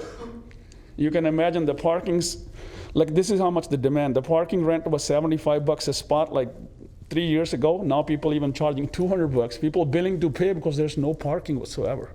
Okay. The way transportation going, the way everything growing, there's no parking, and that's another trucking hub in South Sac. There used to be West Sac. Now another hub back in South Sac. There's all trucking company. There's all, like around me where I'm gonna build that project, there's almost 10 industries where's like 40, 50 trucks coming every day. You know what I mean? So they're looking for parkings. Okay, This is what it is. So, and you said you've been in the business 25 years? Yes. So suffice it to say, you wouldn't put this kind of investment in if you didn't have a high level of confidence that those people will be parked off the street and now in your facility. That's true. Okay. Did you hear my comments earlier about the hours of operations? Yes, our operation, if you can give us for pickup and drop off the trucks, like 5 to 10 at night, that will work. The regular operation hours for the shop, by the way, shop is also for the inside people. It's not for public. It's the people that are going to park their RVs and boat, and the truck, of course. That's for them, not for the open public. That will be 9 to 5 is perfect. That's business hours. But if you can let us operate the picking up and dropping off 5 in the morning to 10, I'd be really appreciate. Could you live with 6? That's fine. Okay. And the other, and then the other one is the condition that I would like to apply that people aren't, other than your employees and your security, that after the hours of operation, that there's no other people on the property. No, not at all. Okay. All right. Thank you. Thank you, Supervisor Kennedy. Did that conclude your comments? Yes. Gurpreet, okay. You're Gurpreet. My name is Sabi actually. Oh, you're Sabi? Yeah. Oh, Gurpreet is back here. Okay. I'm sorry. I apologize. Sabi, thank you. Thank you. I would like to now ask if, oh, I'm sorry. I'm Gurpreet. sorry. I'm actually, Sabi is my husband. Okay. So there's a lot of questions. This is new, so we apologize if we're not doing this in order. You're doing fine. You're doing fine. Thank you. So a couple of concerns that are brought up, I'd like to address them. Like Sabi stated, we will be having guard checks / security, and that's just because business sense. If somebody is parking a $100,000 RV on the property, they want to make sure that their vehicle is secure. So that is something that we want to do to make sure that our customers, our clients are can sleep at night knowing their equipment is safe. And with that guard check security being in place, it's going to be right. I'm not very good at east and west, but it'll be right where Wilbur Way is, where the vehicles will be going in and out. So you will physically have a person there that can stop somebody from making a right turn onto Elsie. And in the picture that was brought up, there's a lot of other industrial companies around that area. So sometimes you will have trucks coming in out of the area that don't know. Most of the trucks that are in that area know, because our other business is literally a few hundred feet away from where the proposed project is, know that there is a CHP guy. He loves writing those tickets out when he sees those trucks on residential. So that will not be a concern. I feel that will really eliminate that. And again, it's not vehicles, automobiles, so there's not going to be 300 cars coming in a day and 300 cars going out. And the noise, again, will be more towards the industrial part, the busy part of the street. It won't be disturbing the residents in the back. And most importantly about this project came about because there was a need. Mr. Kennedy, you were asking Sabi, well, why would somebody pay $200 when they can park for free? Well, technically, it's a ticket now, a 200 ticket per violation. And the reason that they're parking on the street is not necessarily because it's free, because you have to realize some of these guys are carrying like, technology and expensive loads that are like $100,000. They don't want to park their trucks on the street. It's a need. They don't have any place to park them. So they are willing to park their vehicle in a safe, secure area versus on the street where it is a hazard to the community and it's an eyesore to the community. So I hope that I answered some of the concerns that were brought up. So. Thank you. Thank you very much. Okay, at this time, I'm going to ask if Paul Philly or Janice Lamb Snyder from the Air Quality Management District would like to. Oh, you're here. Hi. I was thinking you were on the phone, but you must be Janice. Hi, Janice. Hi. Good afternoon, supervisors. My name is Janice Lamb Snyder, and I am a program manager at the Sacramento Air Quality Management District that oversees the air monitoring network here in Sacramento County. And so I do want to provide a couple of comments regarding the South Sacramento air quality monitoring. And so as part of our new community air protection program, we have been working with the South Sacramento community, steering committee members, to develop an air monitoring system to monitor for air quality in South Sacramento. And part of what Chris had described was 21 air monitoring sensors that allows us to understand the spatial distribution of air pollutants. And what I would like to add to that is that the Air District is also planning on putting in a mobile laboratory that is of professional grade instrumentation that is maintained, calibrated into that community. And that this monitoring laboratory is going to be one of the most comprehensive monitors in Sacramento County. And so it does measure for PM, ozone, NOx, toxics, PM 2.5, as well as gaseous, and black carbon. So with that, thank you. So Janice, where is that going to be placed again? so we're working with the with our steering committee, Right. to locate a specific location, but it will be within the AB 617 boundaries. It might be wise too, since this comes to us on appeal, and you've heard certainly the representative from the South Sacramento CPAC express, some, I think, very good points. You addressed some of those just in what you pointed out, but it might be that as part of that steering group that you would want to go to the CPAC and. In light of this discussion here, because there's a growing awareness, and they've raised those concerns on behalf of the neighborhoods that they represent, and certainly advise this board on in planning matters. So I would suggest that might be a good a point of connection for the the steering committee and the Air District with this. And maybe they're already engaged in that. I don't know that for certain, but sure. Okay. Thanks. Thank you, Janice, very much. I don't see anyone in the queue with questions, so we thank you for your statement. It's very helpful. Thank you. Okay, at this time, I'm going to see if there's any public comment on this item. We do have a couple of callers in queue. Okay. Could you please transfer the first caller? I'm sorry. Oh, okay. Sorry. Dupreet is still waiting to speak in chambers. Oh, Can you just hang on 1 second? Because if I hang up the caller, they'll lose their place. Hi, caller. Could you start with your comments? You have 2 minutes, and I also need to swear you in. Can you hear me? Yes. Okay. Yes. All right. So please raise your right hand, and the appropriate response is I do. Do you swear that the testimony you are about to give this board is the truth? So help you God. If you do not swear, do you so affirm? Yes. Okay. And could you state your name for the record and the statement, I have been sworn? My name is Bobby, and I have sworn this statement. Okay. Thank you. You can go ahead now. You have 2 minutes. Thank you.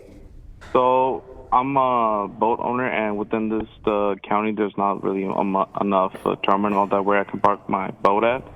So the farthest spot that I found for my boat parking was at the terminal at Lodi, California. Therefore, there's no secure gates. And looking at this project, I really appreciate whoever's doing this project. The way it looks like, it seems like a secure gate for the community of the boat people, the RV people, and whoever's in need, because what we do, we have like a lot of people parking in different terminals but with no security. So this, I really appreciate this project and looking forward to this. Thank you. thank you. And then could you please hold the next caller, and I'll let you know when to transfer that caller. We have someone in the chambers that needs to make a comment first. Thank you. Is this Dupreet? Gurpreet Singh? Is this the Gurpreet? I need to apologize. I was so confused, but I'm not confused now, so I appreciate your patience. Afternoon, Mr. everybody. Singh, Mr. Singh, have you been sworn in? I mean, yeah, I can do it again. Okay, you did actually raise your right hand? No, Oh, I did okay, not. we have to do that, sir, sorry. Okay, you would think I would memorize this by now. Okay, please raise your right hand, and the appropriate response is I do. Do you swear the testimony you're about to give this board is the truth, so help you God? If not, if you do not swear, do you so affirm? I do. Okay, state your name for the record and the statement that you have been sworn, and then you can make your comments. Gurpreet Singh, I swear. Thank you. And I'm actually a resident and an employed in the same area, and I'm also in trucking business. With this project, I think it's going to help a lot of people because I am in one of the facilities that store trucks and RVs, and we are completely full. My own brother parks in the same same street we were talking about, Carbadine or something like that, and it's always full. And I don't know how long you guys can keep, like police gonna keep ticketing them, which is also unfair because my brother deals with it. There is no parking near house, and then he eventually have to park on the street. And also, the problem is not just in that certain area, it's just the overpopulation of truckers in the area. And if we do not give them a space, which my brother also needs, and we are kind of concerned about the area, this is going to be big help. If that parking spot come in, we're going to move all the big trucks that are getting stolen, ticketed, and even sometimes there's no parking, so they have to park in a residential area, which is also another problem. So it's going to actually help the residents over there who are dealing with it. And as they actually mentioned everything I wanted to speak. Also with that traffic on the LC, the people actually who live there and actually park in the area, they already know.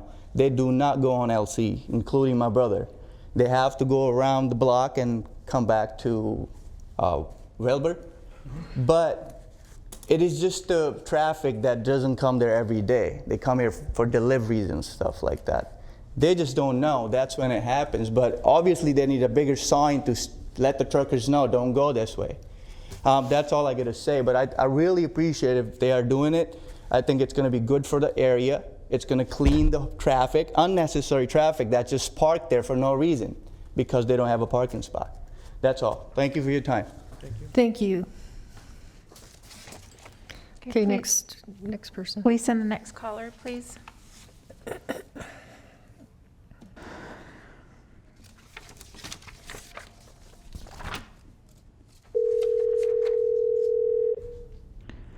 Hi, caller. Before you make your comment, I'll need to swear you in. Okay. All right, please raise your right hand, and the appropriate response is I do. Do you swear that the testimony you're about to give this board is the truth, so help you God? If you do not swear, do you so affirm?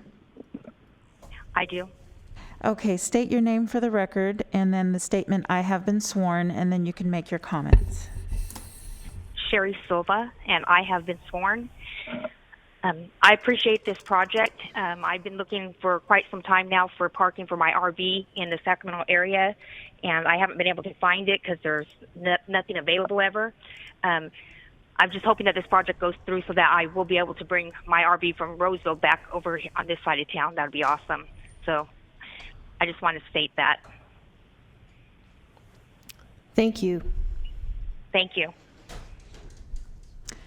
Madam Chair, that concludes your public comments from the phone.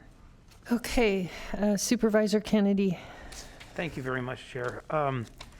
I will be completely frank and say that when this first came across my desk, when this gentleman called me, I was very dubious, very skeptical that, you know, just on the paper and what people are concerned with, I get and I understand.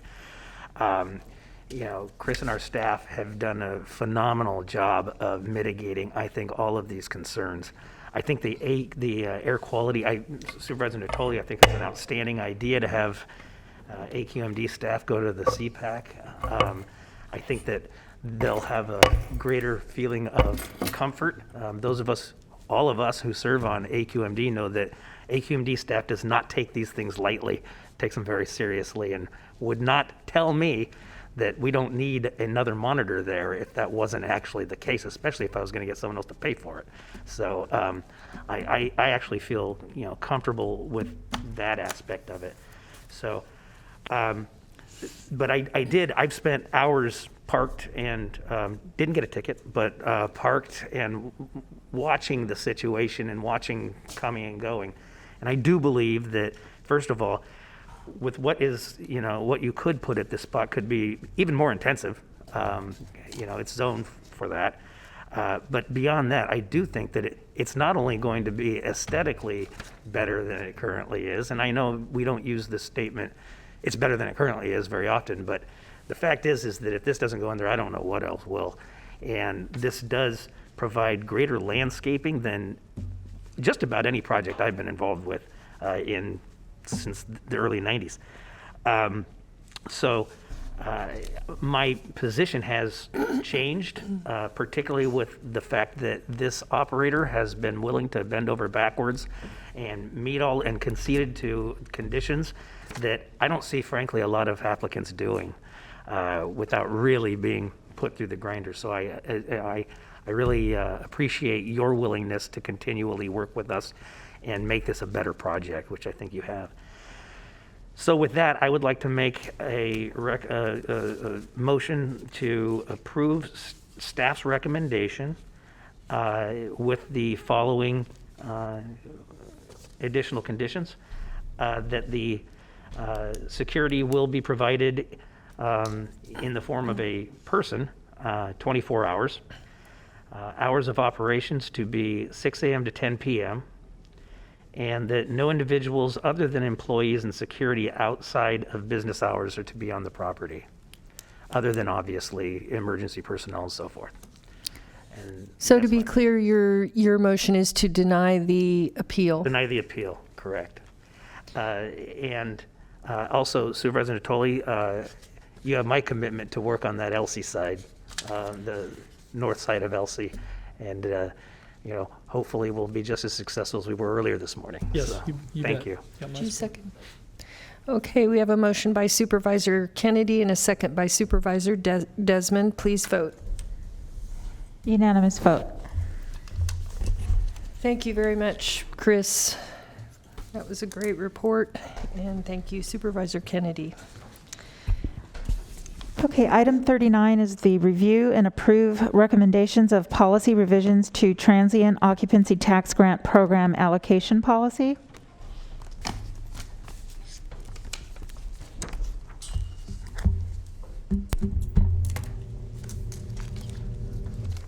Good afternoon, Amanda. Good afternoon, Chair Frost, members of the board. I'm Amanda Thomas, the county's Chief Fiscal Officer, and I'm here this afternoon to present recommended revisions to the Transient Occupancy Tax Grant Program Allocation Policy. As you know, the TOT grant program was approved in 2017 and is headed into its 5th year of providing financial support to nonprofit organizations for community-based programs in the county. As in prior years, this program is funded at $1 million for fiscal year 21-22, and typically half of this amount is awarded based on subject area expert scoring and half is district directed. The TOT grant program allocation policy was last revised in February 2018, and the board requested a review of certain aspects of the policy during board meetings earlier this year. The TOT grant panel, which includes Supervisors Desmond and Kennedy and the chiefs of staff from the remaining 3 districts, convened last month to discuss these items. As a result, 3 policy changes are being recommended, and the panel also discussed administrative changes to address some of the issues raised that do not require a change to the policy. The first recommended policy revision is to reduce the minimum grant funding level from $10,000 to $5,000. This change is proposed in response to the board's and panel's desire to provide funding for a greater number of applications. The second recommended policy revision is to reduce the maximum funding level from $100,000 to $50,000. In line with the desire to award the funds to a greater number of applicants, this change is proposed to provide potential applicants with a more realistic expectation of the funding levels available for individual grants. And then the third recommended policy revision is to allow any district-directed funds to be reallocated to another applicant within the current grant year if the original grantee is unable to accept the funding. This will help to ensure equity of total dollar amounts allocated to each district within the year. When you say unable to accept funding, do you mean unable to spend the funding within that year? Correct. So unable to complete their project. So if we're notified that applicant is unable to use the money for that purpose, then it would be able to be redirected. And did we had some confusion around that, I think, last year, and so we were going to provide some upfront notification so that people were really clear that it has to be spent in this time frame. We're doing that during the application process? Yes, so they will be notified upon award, prior to award, what the grant year is, and certainly upon award, when the spending would need to be completed by. Thank you. So in addition to the recommended revisions to the policy, the panel also discussed administrative changes that address other issues raised. These include using the applicant's physical location in the county to establish funding eligibility, but updating other application questions to provide greater clarity about where services are provided in the county and what population is being served. Establishing priority consideration for any applicant with at least 10% matching funds that comes from a non-county source, and requesting the applicants identify the minimum amount of funding that would be needed to proceed with the proposed project in order to assist in funding determinations. And then finally, notifying grantees how much of their award is merit-based and how much is district-directed. So with approval of the recommended policy revisions, staff will prepare for the upcoming fiscal year 21-22 grant funding cycle, which would commence this fall. And I'm happy to answer any additional questions you may have. I do not. I do. Supervisor Cerna. Sorry about that. Thank you for the report. I was wondering whether or not there's been any consideration of a look back as part of the standard process. And by that I mean looking at the past history, the last year or two perhaps, to see which community-based organizations have received assistance through the TOT funding process, to maybe perhaps give the board and staff a better idea of equitable spread of these this funding so that it's not just the same, 15 organizations that meet the criteria and come away with, some grant funding. Sure. So we can certainly provide, reporting on how the grants, who the grants have been awarded to in prior years, and that could be incorporated as part of the recommendation that will come back to the board for this year's funding cycle.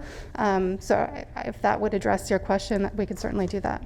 Yeah, I'm not necessarily suggesting it be a hard and fast additional criterion, but I think it would better inform me. Others can speak for themselves about kind of what our history tells us about how we've awarded versus what we're considering that in that any given year when we're asked to make a determination about how to assist our nonprofit community. Certainly, we can incorporate that. Thank you. Thank you, Supervisor Cerna.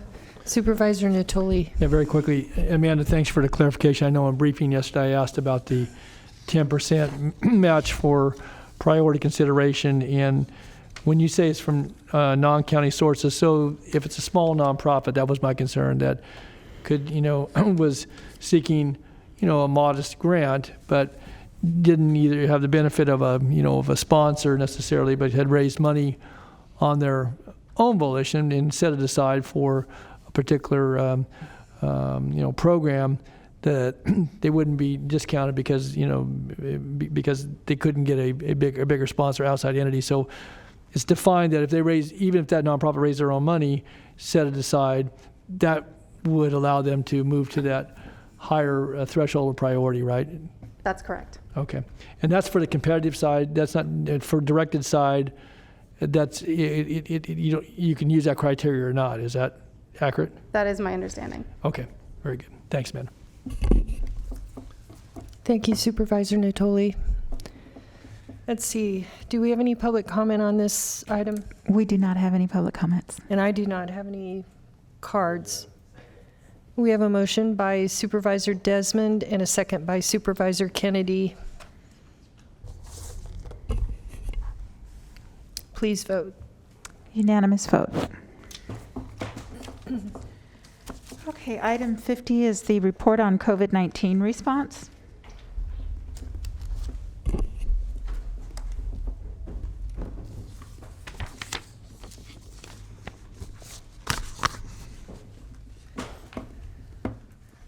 Good afternoon, Dr. Kasiri and Siobhan. Yeah, good afternoon. Thank you for having us. We're going to give the COVID update right now. I just wanted to start out with a few announcements, and then I'll turn it over to Dr. Kasiri for a more in-depth review. So I wanted to mention that the FDA this week approved the use of the Pfizer vaccine for individuals who are 16 and older.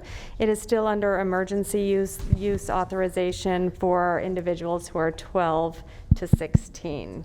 So that's good news for all of us. I also just wanted to mention that the state has issued several state health officer orders over the last several weeks, mostly having to do with different employees in different sectors who are now being asked to take the vaccination or verify through testing that they have negative tests. So there's a lot that we're tracking and watching with regards to that. It doesn't affect some of our county employees who work in either healthcare settings or congregate settings, and we are working to set up additional testing capacity to be able to ensure that they have access to testing. I also wanted to mention that this morning there was some discussion about the Sierra Health Foundation, who will be coming back on September 14th to do a more in-depth presentation. One of the things that you have in your COVID report, the PDF that's a 2-pager, on the second page we routinely report some of the outcomes that Sierra Health Foundation has as a result of the funding that we provide. The flexibility in that contract really does allow us to be responsive as the needs of the pandemic has have changed over time. And so that's part of the reason why we have so many elements within the context of that contract. I also wanted to mention that Sierra Health Foundation does keep a dashboard that will allow you to go at any given time on their website and look at the additional outcomes that they're achieving with these dollars. And then finally, before I turn it over, I just wanted to mention that, as the rates have climbed and we've seen them steadily climb, we still are really hoping to partner with the community and organizations and the board to ensure that we're getting as much information as we can out there about vaccinations, because vaccinations are still a really important tool for us to be able to end the pandemic. So I will turn it over to Dr. Kasiri. Good afternoon, Supervisors and Madam Chair. So I do have something on the overhead and then a PowerPoint. So maybe I'll start with the overhead so that I can then transition to the PowerPoint. Can I get the overhead, please? Okay, thank you. So a lot of the questions, as you can imagine, that we are getting are about the cases and the vaccinated versus those that are not vaccinated. And so this is a slide from a presentation that was given to us by the state, and it does show some information, and I just wanted to go over it and then go into our PowerPoint. So on the left-hand side, you see incidence rates versus vaccination status. So you see for the vaccinated versus the non-vaccinated. I think there's a number that's missing from there, because for the non-vaccinated, it's 200 per 100,000. When you look at hospitalizations, again, you can see the difference with 3 per 100,000 for those that are vaccinated. And then for the deaths, it's 1 per 100,000. Then on your right-hand side, you can see the increase in frequency among unvaccinated. And so for infections, those that are not vaccinated have an 8 times higher risk of infection. For hospitalizations, 25 times a higher risk. And for death, it's 24 times higher risk. And this is from the CDC. And then can I go back to the PowerPoint, please?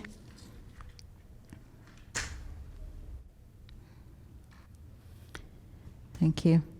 So just wanted to point out that on our dashboard, again, because we're getting a lot of questions about vaccinated versus not vaccinated, we have added additional information under the vaccination tab. One of them is a chart that you see over here that shows the 7-day average case rate by vaccination status. So this is the case rate, and if you look, the top line is for the unvaccinated, and the case rate is at about 44, 45 per 100,000. The bottom line, the blue, is for those that are fully vaccinated, and that is at about 5 to 10 per 100,000. This is for Sacramento County data, but if you were to look at the state, the graph shows exactly the same kind of difference. I was also asked to answer some questions. I'll go over those. One of those was about the number of reported breakthrough cases.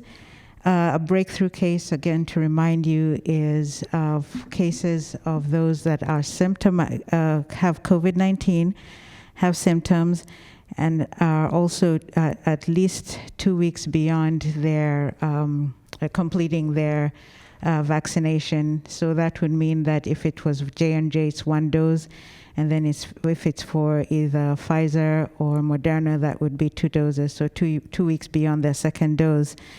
And this information is on our website as well, on our dashboard, and it shows that for the latest numbers that we have, a total of 3,852 cases of COVID-19 among those that are vaccinated.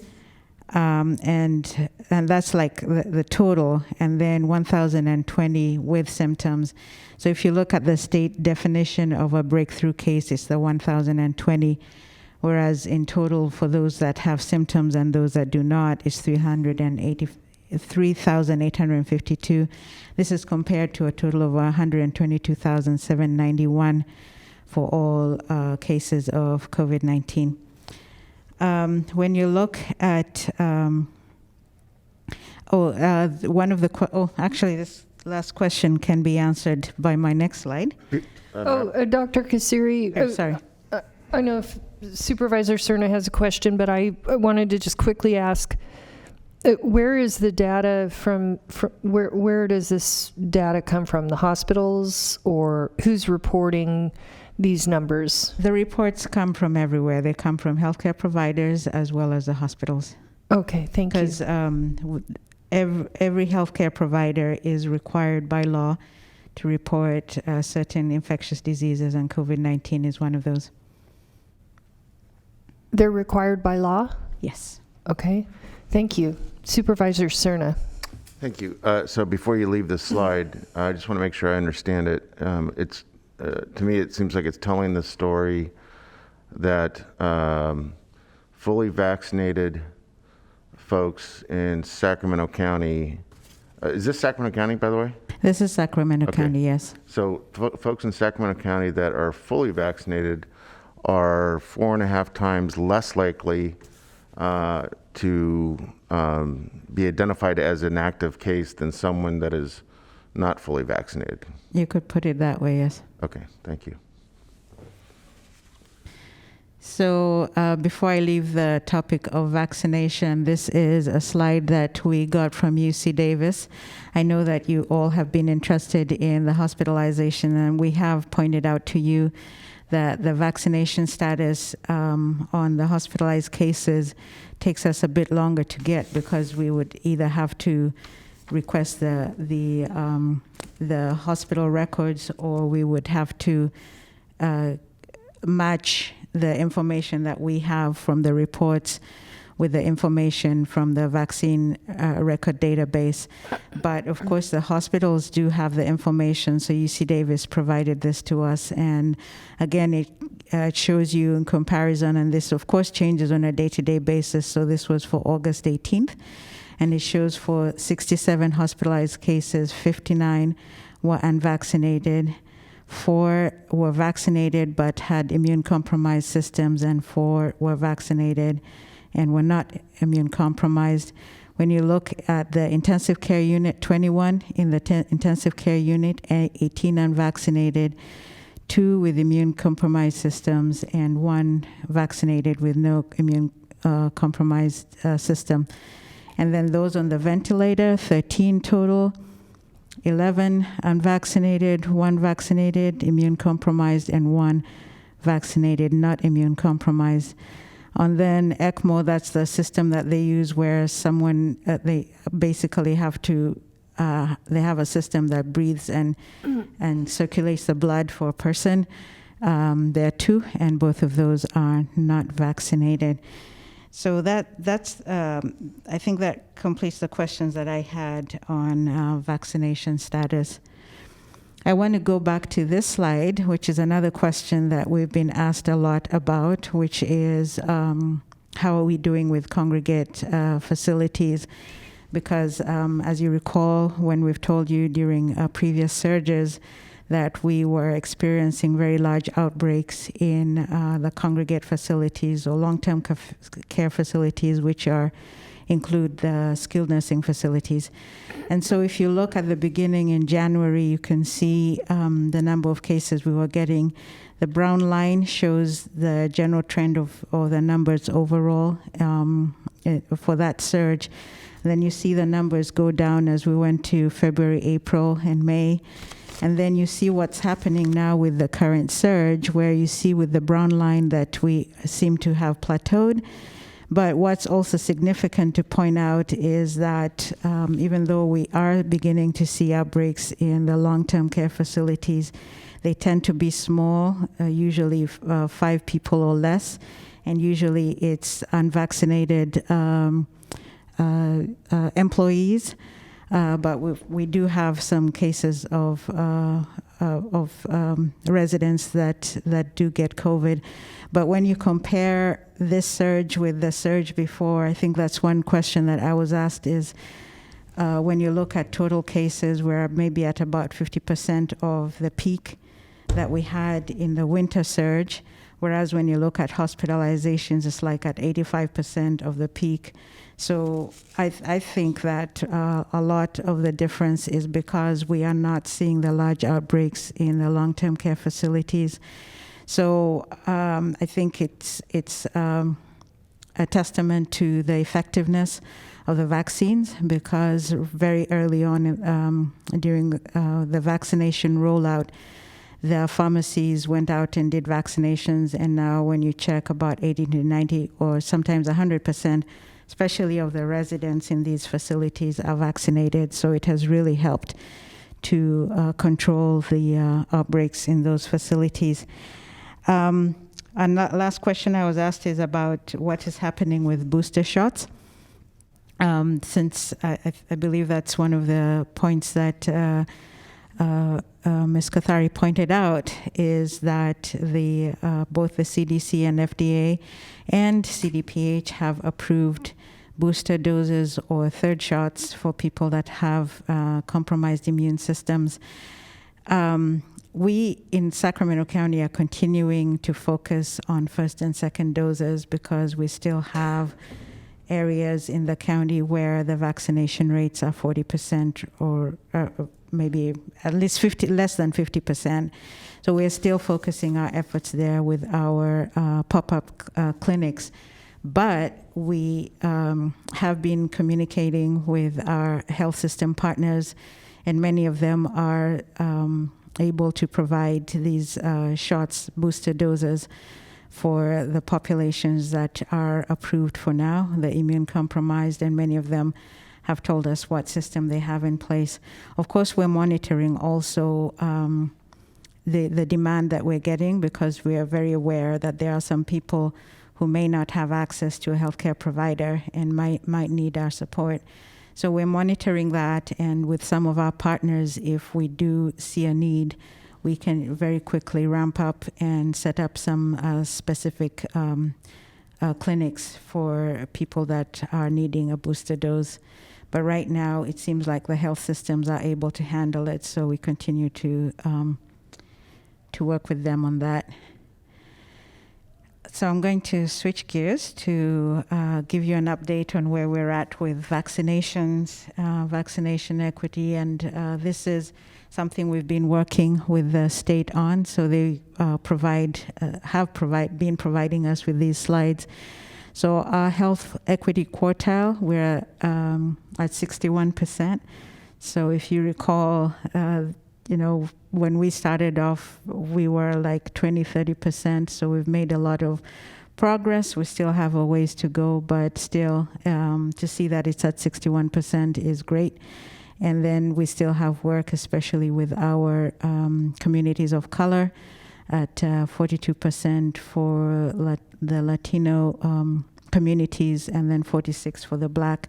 And so again, we continue to work, and want to thank all of our community partners and that we're working with. Many of them are part of the SAC Collab, which is the process that is being coordinated by Sierra Health Foundation, because they're the ones who help to set up these clinics, do the outreach in the community. And I know it's a bit hard to read this on the overhead, but you do have the PowerPoint, so you can look at it. So this just shows you the vaccinations in the blue by zip code, and we still have some that are in the 40s, so those are the areas that we're focusing on. But glad to see that we actually now have some, like at the bottom in Cortland, that are at 100%, and others at 90%, so a lot of progress overall for Sacramento County. And you can see that the higher quartiles, I believe all of them are over 50%, so slowly making progress. And overall, I think it is in your the update, the summary, that we are at about 61% for Sacramento County. I wanted to provide this to you, and I did get permission from Dignity Health. Dignity is one of our partners. They've been working with us, especially in doing outreach to the schools when we were having a lot of the school clinics. So they provided us this summary of some of their efforts, so I just wanted to quickly go over it. This is where we started off, and the lines that you see are actually the statewide, and at the bottom you see what the different colors stand for. So the one that we're most interested in is the number one, which is a health equity quartile. And you can see that when our vaccination efforts started out, because we were focusing more on certain occupations, there was a huge disparity, and most of the vaccine doses were going to quartile 4, and quartile 1 was way behind. And so we worked really hard to work on that, and this is not just for Sacramento County, it's like the state in general. And by the end, we've been able to narrow and eliminate the disparity that we were seeing. So I won't spend a lot of time on this. This is just some of the sites that Dignity Health was focusing on, and it shows you a breakdown of the population in the clinics that they were having. And this shows you some of the impact that they had, and it shows you that the value of the targeted outreach and also the value of working with a school. Quartile 1, most of the people that they were vaccinating were from quartile 1. It also shows you the clinics by showing you the occupation, race, ethnicity, and again, just showing you that these were the areas where they were targeting and they were able to reach their target. And then this shows you the by race, ethnicity for the different clinics at the bottom. It shows you that each large bar stands for one of the clinics, and you can see the breakdown of the race ethnicity for each of those clinics. And then this is by age, and it does show you again that when the vaccine was made available for teenagers, that they did show up, especially for the clinics that were affiliated with the schools. So, and this is the last slide that just shows you that in comparison to overall state, that their outreach, they were very successful in being able to provide vaccinations to individuals in quartile 1. I think that concludes the information that we had for you. Supervisor Desmond. Thank you, Madam Chair. On the last slide, this is SAC Unified. Do you know, is Dignity Health doing any of these kinds of partnerships with either Twin Rivers Unified or San Juan Unified? So the way that we did it, because we were working with each of the 4 health systems, is that they kind of divvied up the different school districts. So Dignity did work with Sac City Unified. I can't remember which one worked with Twin Rivers. I can get that information for you, but we kind of divvied up all of the school districts. So I can go back and get that information and send it to you. Oh, that'd be great. I appreciate it. So they'd be able to provide some of this information for those other districts as well and some of their work? Yes, we're still working to be able to provide this kind of information for all of the clinics that we were doing, but it's going to take us a little while. But since I was given this presentation, I thought that this was probably information that you would be happy to see. Okay, thank you, Dr. K. Thank you, Supervisor Desmond. I do not have anyone at this time in the queue, so I think I'll go to public comment. Sure. Thank you. Were you done with your presentation? Yes, thank you. Thank you. I'm sorry, Madam Chair. I actually did Sure. just a couple things before we start on public comment, and I imagine we probably have a lot of public comment.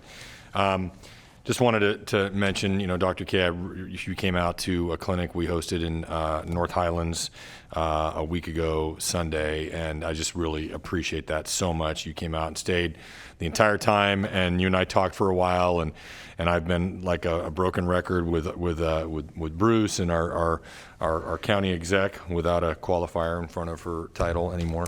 I look at and I want to do more of those clinics, obviously in partnership with public health and in partnership, obviously, with Sierra Health and their partners. And I just want to take a quick comment on the list of all the vaccination clinics, which I think is great and it's terrific. It just strikes me that out of, I think, 106 clinics listed, only 10 of them are in District 3. There were some that were erroneously attributed to District 3. And I know there's a lot of factors that go into where you put these clinics, but obviously at that clinic in North Highlands at a park, and we've got, I think, 69 folks vaccinated, which is just awesome. Yes. That, to me, really shows that there's a lot more opportunities up in that part of my district. So just, again, want to reemphasize how much and how eager I am to do more of this up in District 3. So. Yes, and we definitely appreciate the partnership with you. And actually, we've been discussing that with our stakeholder group as well, because when you look at the zip codes, again, the northern part of Sacramento seems to still lagging behind, even though we've made quite a bit of progress. So we are planning to have some really concentrated efforts, just like what we did for South Sacramento and the Pannell Center, and have more of our community-based agencies have actually concentrated efforts there. I'm hoping that I'll be able to come back with our plan very soon. They're still working on it, but we definitely want to be able to have more of those in the northern part of our county. Thank you, Dr. K. And I will be a champion for those efforts and assist you any way I can. Thank you. Yes, thank you. Thank you, Supervisor Desmond. Supervisor Cerna. Thank you. I wanted to ask what our process going forward is going to be, if at all different than what we've experienced in the past when it comes to the use and utilization of our mobile vaccination units, especially as it relates to kind of the trend we're seeing with large employers, including City of Sacramento, and regardless of where people might be on vaccine mandates. Are we actively looking to partner when large employers do present to their employees these mandates, so that if you had employees that were on the fence, they're not vaccinated, now they're going to be required to be vaccinated to report for work? How are we taking advantage of that with almost every day there being another large employer, whether it be Walmart or local municipalities that actually require vaccines to report for work? So we have been presenting to the businesses on a regular basis and looking for opportunities to partner with them, and we've actually received a lot of requests, and so our team has been working on that. And we had kind of petered off the weekly calls because we thought things were quietening down, but now we're going to start being able to meet with them on a weekly basis again, and use that opportunity not just to give them an update about what we're seeing, but also as an update to, again, put the call out for them to be able to contact us if they have the opportunity to work with us for these vaccination clinics. If I could be so bold as to suggest that, and this kind of speaks to Supervisor Desmond's statement about rightfully wanting to be very involved in the continuation of community vaccination in his district. I think it would be worthwhile to think about how we get to a place where if an employer is identified in a certain part of the county, in a certain supervisorial district, not only would you coordinate and offer the services to that employer, but work with the supervisor's office where those, whether, let's say it's just by way of example, a Walmart distribution center that is going to have a policy in place that requires employees to be vaccinated. I certainly would love to be helpful in that capacity to help get the word out. Certainly do it with multiple languages. And I think there's a lot of developing opportunity. Again, regardless of where you are in the politics of mandates, if they're happening, let's take full advantage of them. Sure, and I appreciate that, and I know that the team is listening, so we will definitely do that. I know that they have been reaching out to your chiefs of staff to provide information, but definitely will be more active in seeking your presence at some of these events as the opportunities present. Great, thank you. Supervisor Natoli. Yes, thank you, Madam Chair. Thanks, Dr. Kassari and Dr. Kadari. Just a question. I know we just in the last couple of days with the furtherance of the discussion regarding a booster, a third shot, and obviously the focus here has been on folks getting their initial vaccinations.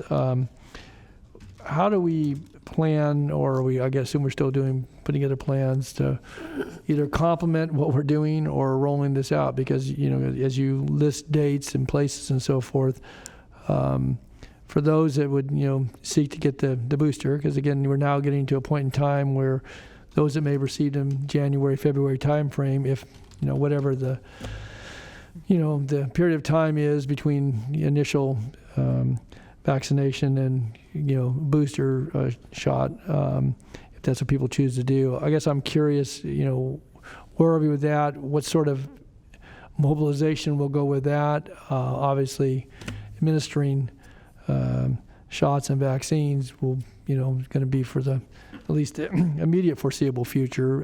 In addition to continuing to, move in the fronts that you've outlined here today. So I guess I'm curious about where we are with that. And I just think about the fatigue, I think the ongoing efforts of all the staff and partners who are out there.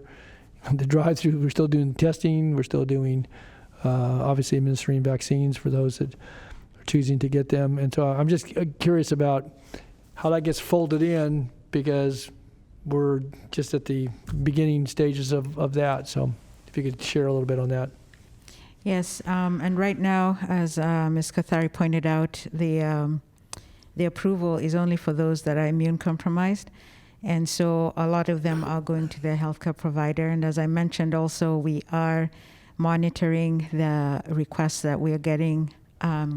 If we see that the resources that we have right now are not enough to meet the demand, then we do still have our partners who helped us at the beginning to ramp up. And they said they're willing to ramp up again. They're on standby. And as I mentioned, we can quickly set up clinics where we just are able to provide those booster shots, especially as we get to mid-September, when we anticipate that they might make the approval for everybody else who would like to get a third dose. So we're monitoring it. The other thing also is that we're still working with the state, because with the vaccine rollout, the long-term care facilities were handled by a contract between the CDC and the pharmacies, and that really helped to spare our resources to be able to do the community clinics.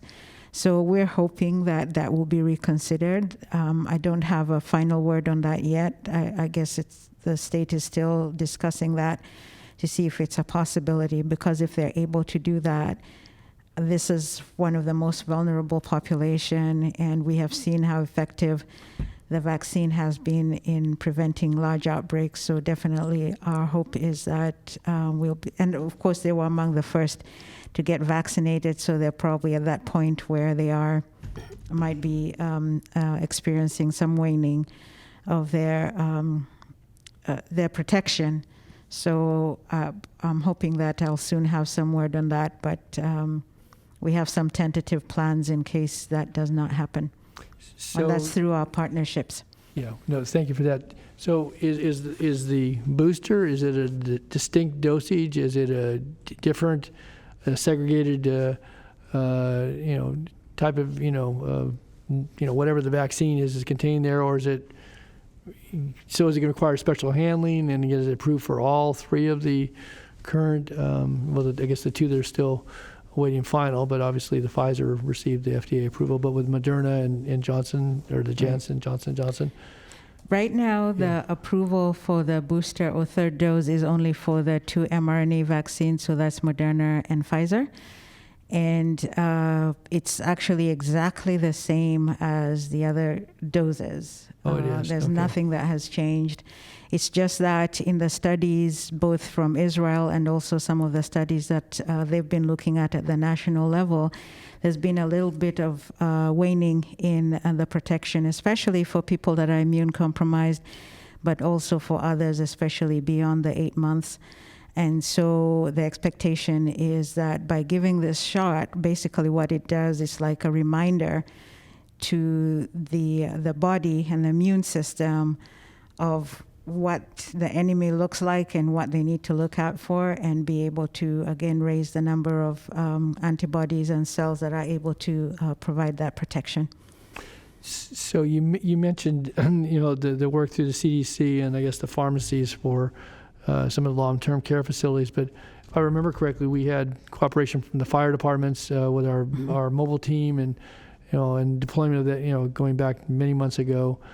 And they were strong partners, and I think in going to maybe not the long-term care, but going to facilities where you had any number of folks, but that weren't necessarily able to all come certainly in large groups to say Cal Expo. So are they still being deployed? Are they still available? Is it being contemplated as part of your planning looking forward, Dr. K? So the fire departments have been fantastic partners for us, especially with helping with the long-term care facilities, especially with the testing. But now that we're in the summer season with all the fires going on, we know that we can't depend on them too much.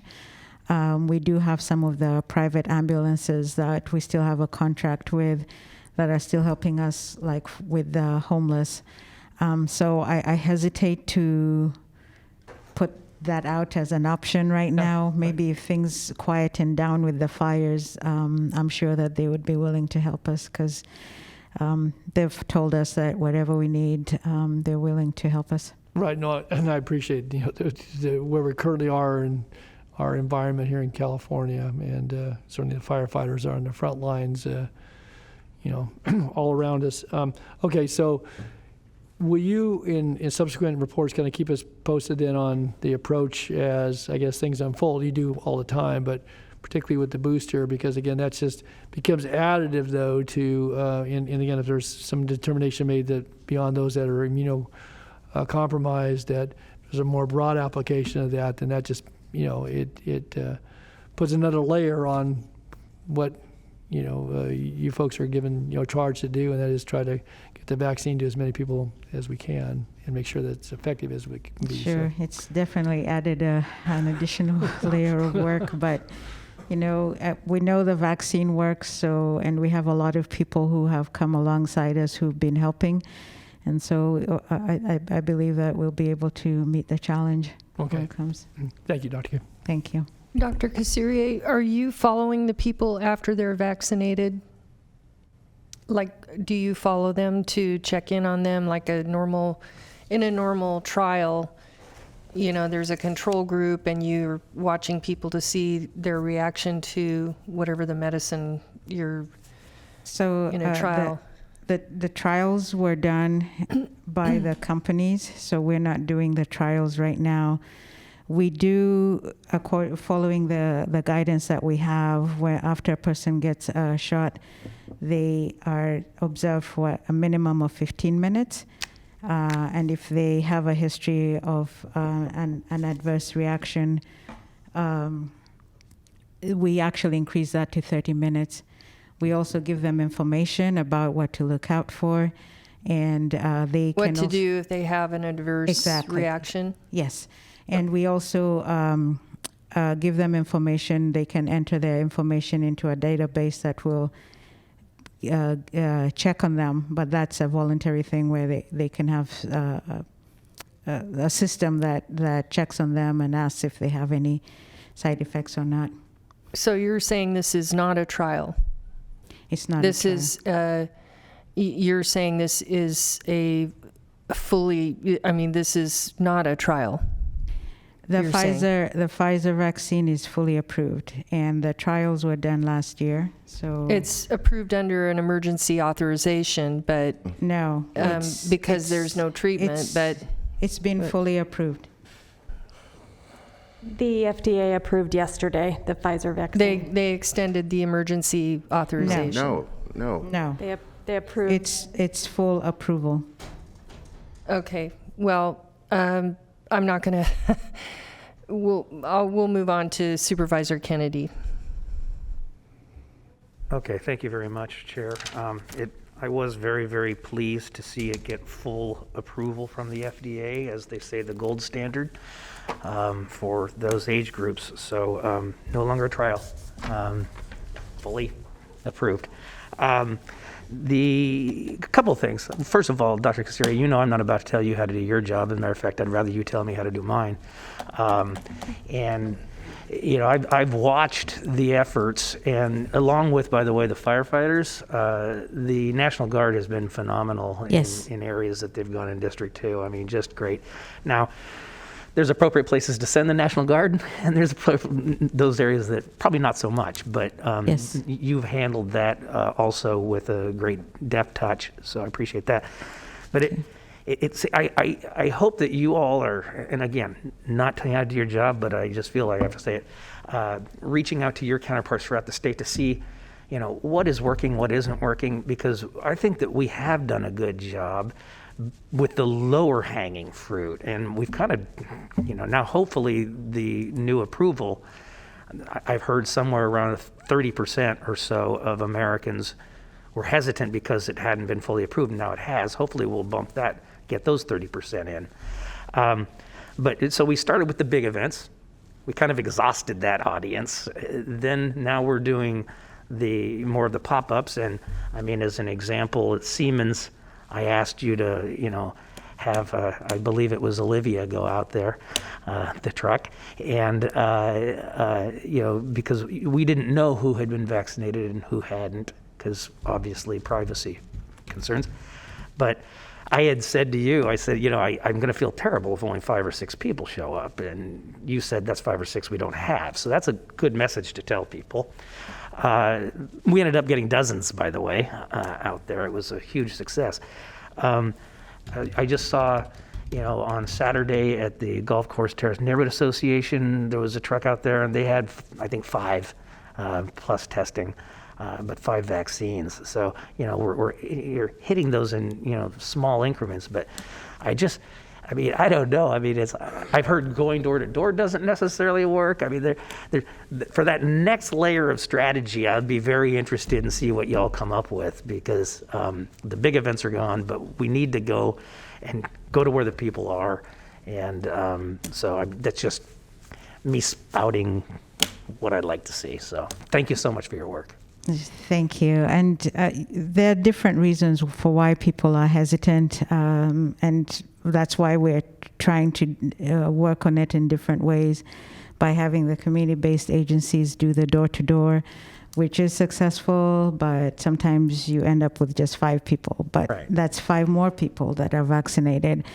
The other is using the vaccine influencers, which are lay people that have the correct information about the vaccine and are able to talk within their community and provide that accurate information. And then for some people, it just takes time, because we've been in places where they said, well, I'm going to wait until my friends take it and make sure that they're okay. And so it's a matter of going back again and again and again. I've talked to some people who've been talking to their relatives, and one person said, well, every time I talk to my sister, I asked her, have you made the appointment? Have you made the appointment? And then finally she did. Same with the doctor's office, because every time a person goes to a doctor's office, that's an opportunity to ask about the vaccine. And it has worked, where after a while people will say, I don't really have a reason for saying no, so I'll just do it. In fact, even when we were at the park, there were some people who walked up and said, I'm still kind of hesitant, and we're like, you're going to be okay. And just having people around who were supporting them was enough to get them over that last Well, little bit. it's clearly not a one-size-fits-all approach. I mean, there's cultural sensitivities, there's educational sensitivities, and then there's, you remember the woman at the first pop-up we did with the new vans or the new trailers at Valley High Library. She was hesitant because she was afraid of needles. So I mean, there's so many different reasons. That's why we have to approach this in so many different ways. Correct, yes. Thank you. Thank you. Thank you, Supervisor Kennedy. Supervisor Cerna. Yeah, and just to dovetail a little bit off of that, this goes back to my earlier comment about, how are we planning to exploit in a good way the fact that we have so many growing numbers of employers that are requiring the vaccine, and then how do we, become a very active and valued asset to accomplish that? It seems to me that with the news that especially with the Pfizer vaccine, that it's a fully fledged, non-trial, fully developed and tested, accepted vaccine. It seems like, given the fact that that was just yesterday, that there's probably a group of those that were previously hesitant just based on that fact alone, that we should be going out immediately this week. And I don't know if there's any change that is that fast in terms of our protocols, but it seems to me like that's a case in point where the environment has changed, the public debate has changed a bit, and we should be totally taking advantage of that to go reach those people that, for them, that was kind of the seminal issue. So that I just want to make that comment, and then. This question, I don't know that this question has been expressly asked of you, Dr. Kassiri. Perhaps it was in a roundabout way during our June recommended budget discussions, but because it's been about almost exactly a year since you stood in front of us when I had rotated in his chair, and I felt very compelled at the time for a variety of reasons to just be blunt and ask you, do you have everything you need? And if you don't have everything you need, what do you need? And you gave us all a memo that outlined and accounted for by activity, and you put a dollar amount to it, something that was pretty clear and understandable by everyone, including the public, that outlined what it was you needed in a certain amount of time to respond to the pandemic.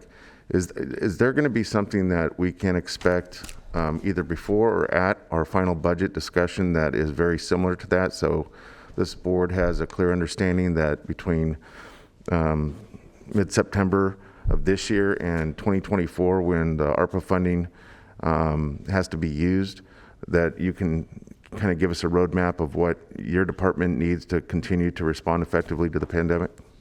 And I want to take the opportunity to thank the board again for appropriating those funds, because they helped us a lot in being able to get additional staff, and also in being able to set up the contract through Sierra Health Foundation with the 30 community-based agencies to be able to do the work with the testing, with the rollout, with actually even providing wraparound services to members of the community that were hurting. So my hope is that when Sierra Health Foundation gives their presentation, that it won't just be the numbers, that you'll actually be able to hear from the people as well, and how much that those resources helped. And I'm very appreciative of the CEO, and congratulations, Anne. For, we've had very good open communication about the needs with the CEO's office, with the director, in terms of what needed to be done, what actions needed to be taken, and even with the new ARPA funding that's coming to the county, we were able to submit our request. I don't know where it's going to end up, but we did submit the request of what we felt that we needed, and we've fortunately also been able to get additional assistance from the state since additional funding that these are some of the board letters that have been coming to you for approval. Also the 10.5 million that was left over from the last fiscal year has been, we've been allowed to continue using that. And again, that's helping us with our efforts, especially with the community efforts, because that's really, really important. We are dependent on the community-based agencies to help us with the outreach that needs to be done. Thank you And for I'll that. just add one more thing to what Dr. Kasiria is saying, is we are certainly looking at all the opportunities for state funding, and similar to a comment I made earlier about the behavioral health funding, we will ask for ARPA funding to fill in those gaps, but looking to leverage everything we can from the state first. So Thank you. One last question, comment. Earlier today, we had a bit of a discussion about the needs that are going to present themselves in short order here in terms of an emerging refugee population that we can expect, measured in the thousands.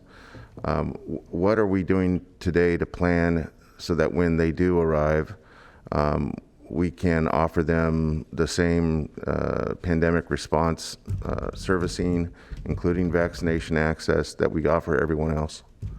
yeah, I'll start, and then Dr. Kasiri can jump in. So under our primary health division, that's where we're ensuring that we are going to connect with every refugee who comes over. We're going to do a health assessment, and during the course of that assessment, they'll be offered the vaccine. And Dr. Kasirie's team has been connecting with our team in the primary health clinic to ensure that that coordination happens. Great. Great. Thank you. Thank you. Okay, I think at this time we're going to go to public comment.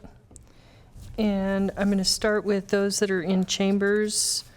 Let's start with Nicholas White, followed by Sella, followed by Grace Kajimura.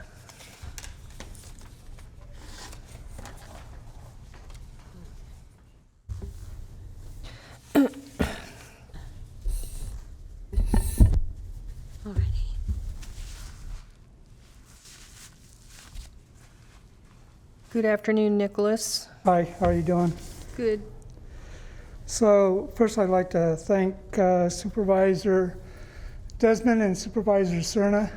I saw the article in the paper where you, Supervisor Desmond, were at the Highland rally for vaccinations, and I greatly appreciated that. And Supervisor Cerna, I kind of blasted you a month ago concerning the vaccination clinic that I supported at Cerno Center, and where we only had 48. Well, the last 2 weeks, we've had a total of over 150 people come and get vaccinated. We also had Univision there to advertise the fact that we were providing vaccinations there. That's all said. There have been 53 deaths since the last board meeting was held in Sacramento County. That's nearly 4 a day. And in July, the board was talking about the funding that went to Carmichael and to other areas within the county to improve the businesses there and improve the streets, and improve security. And I would think that 4 deaths a day would be something that the board would be more concerned about than providing security throughout the county. The doctor gave a big speech about how well there's making progress, but it just isn't enough. The board needs to demand that the health department take and increase the number of vaccinations they're putting out there. And if it takes more funding, they need to provide the funding. This is an emergency, and it just doesn't feel like the board's taking it as such. As far as that goes, Supervisor Frost, you're just an embarrassment. At the last meeting, you talked about hydroxychloroquine, which was done back in April of 2020 with Trumpy, and taking in, that was debunked then. Then you talked about the X protein from the vaccine going into the blood system and into the brain. That was debunked months ago. You know, and today you talk about the trials. Are we still in a trial? No. The trials were done over 18 months ago. And that's why the FDA allowed it to become under emergency use, was because the trials proved that the vaccine was working. Now the FDA has fully approved the vaccine, the Pfizer vaccine for 16 and older. And you should be taking and promoting the vaccine instead of going to Roseville and attacking siding with anti-vaxxers and anti-maskers. You have 10 seconds. I'm putting into the record an article, Supervisor cast doubt on COVID-19 vaccine rally. I'm also putting into the record. Can you please wrap up your comments, sir? Pardon? Can you please wrap up your comments? I will as soon as I'm done. I'm also putting into the record a Sacramento seeing more kids sick with COVID. And I'm also putting into the record an op-ed, Sac County Supervisor Frost is an anti-science extremist. Thank you. Okay, next is Sella, followed by Grace.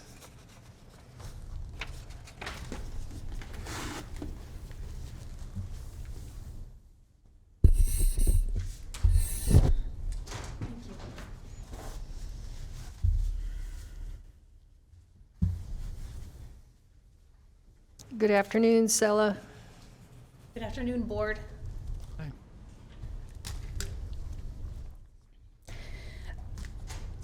A massive worldwide COVID testing campaign is underway, costing countries billions of dollars. But more and more experts are coming forward, claiming that the misuse of PCR testing, the most common test for COVID, is resulting in a vast number of false positives. Many are denouncing the testing as illogical and fraudulent. However, these tests are not a reliable means of detecting COVID-19 and are ultimately being used to justify lockdowns and other draconian public health policies. PCR testing takes a swab sample of DNA and runs it through cycles of amplification. False positives are a result of a lab using a high number of amplification cycles, which is the number of times the RNA particles are magnified. A cycle threshold, or CT, of 34 or more means that the test is 100% useless as a measure of a true positive case. To guarantee that a positive is a positive, the PCR test must be run at 17 cycles, otherwise accuracy becomes increasingly questionable as the cycles increase. By the time you get to 33 cycles, 80% are false positives. Up to 90% of positive tests at a cycle threshold of 40 would be negative at a cycle threshold of 30. With a CT above 35, the chance of receiving a false positive result is 97% or higher. Accuracy is of utmost importance in a public crisis. The most valid way to test for infection is to look for a live virus using a viral culture. PCR tests cannot distinguish between live viruses and particles that are not infectious, nor can they rule out other viruses or bacteria. You can get a positive result from the flu or other coronavirus fragments. It follows that a positive PCR test does not necessarily indicate infectiousness. Thus, the positive test result doesn't represent a case, let alone an actual illness. As science writer and expert in molecular genetics Peter Borger, PhD, stated, confirmed cases is a nonsense number. I am calling on you and the Public Health Department to count only those test results that are run at 30 cycles thresholds or less. Publish the PCR cycle thresholds for their area, region, or state. Retract any case numbers that are based on cycle thresholds above 30. Thank you. Thank you.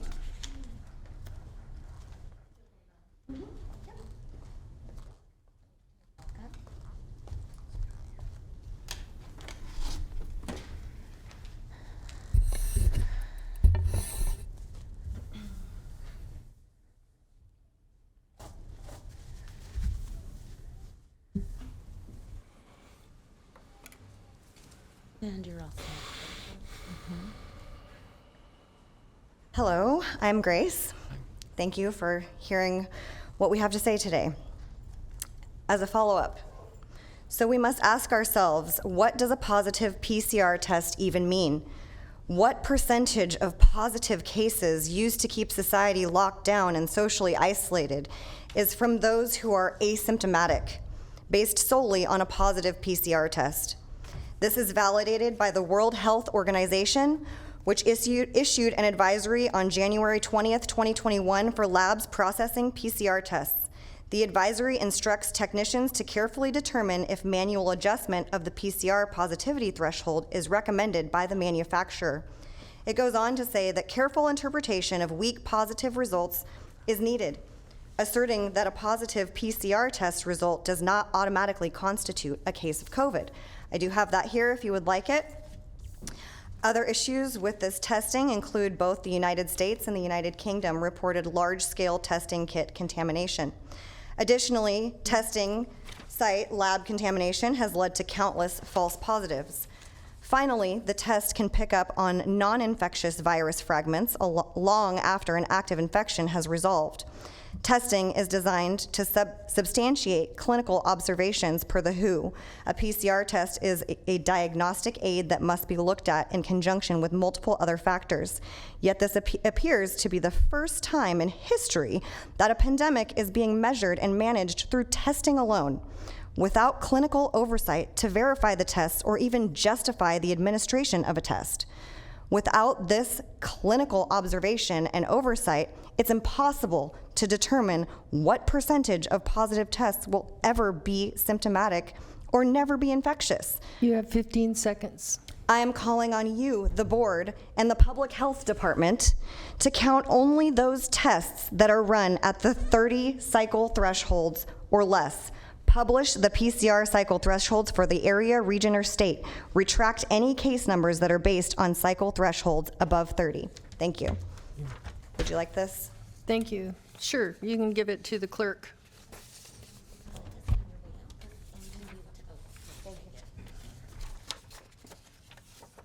Okay, next person is Heather Chanel. I don't think I'm reading this correctly. CNL. Hi, Heather.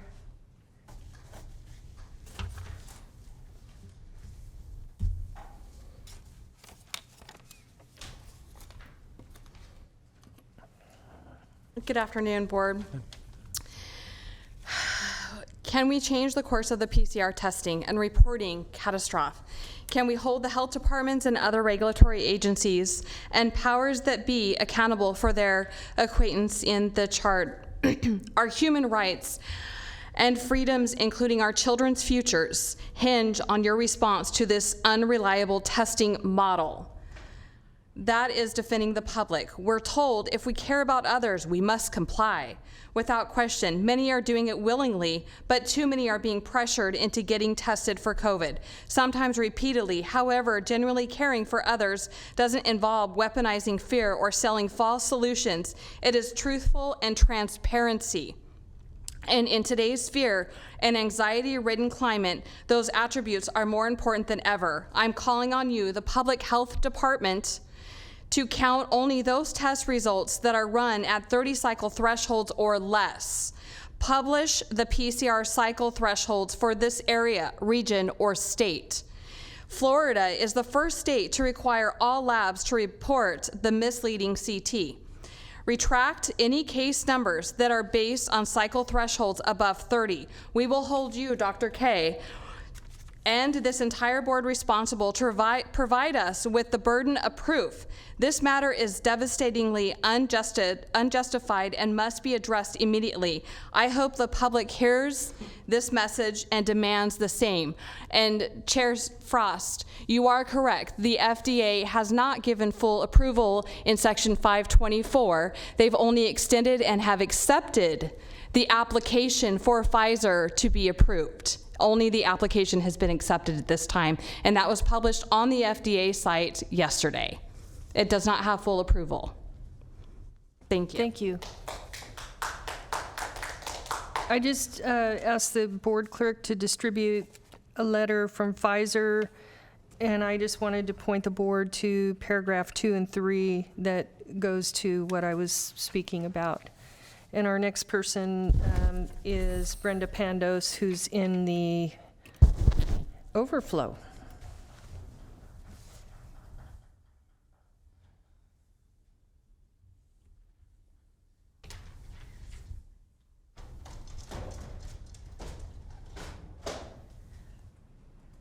Oh, here's Brenda.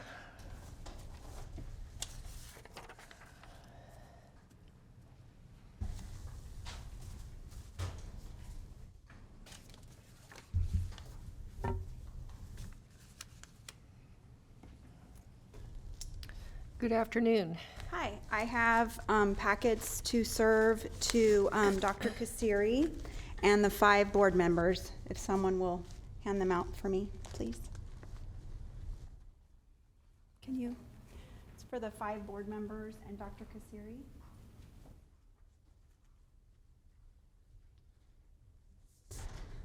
First off, I want to say I resent being discriminated against by being forced against my will and without my consent to wear a face mask to speak to you in person, and that's a violation of the Brown Act. I've served you all and Dr. Kasiri a public records request asking by what authority does she have to abuse her power. This recent health order is too sweeping. There is no exception stated. There's no clearly stated medical or religious exemptions. Through these emergency powers, can she mandate that we all get the vaccine? I want it to be put on record that this will never be so. My body, my choice. Sacramento County is not a hospital. Not to mention, for those she's strongly encouraging to provide face masks, the mask being handed out failed to meet Prop 65.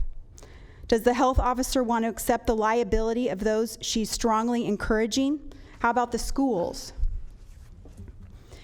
And through these mandates, she's acting as our personal doctor, mandating that what we can and cannot do, where we can and cannot go. And by prescribing mask wearing, which is a medical device, to which she hasn't seen any of us or knows anything about our private medical histories, all without our consent.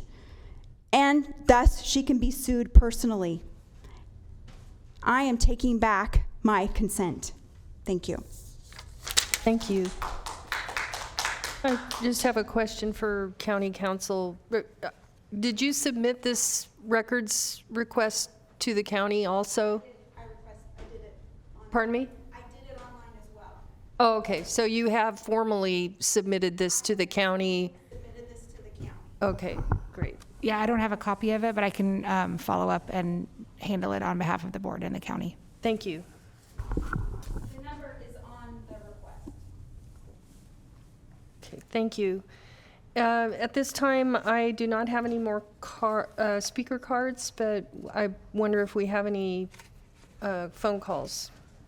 Sorry, we're keeping you running today, Flo. Sorry, that's okay. Thanks. No problem.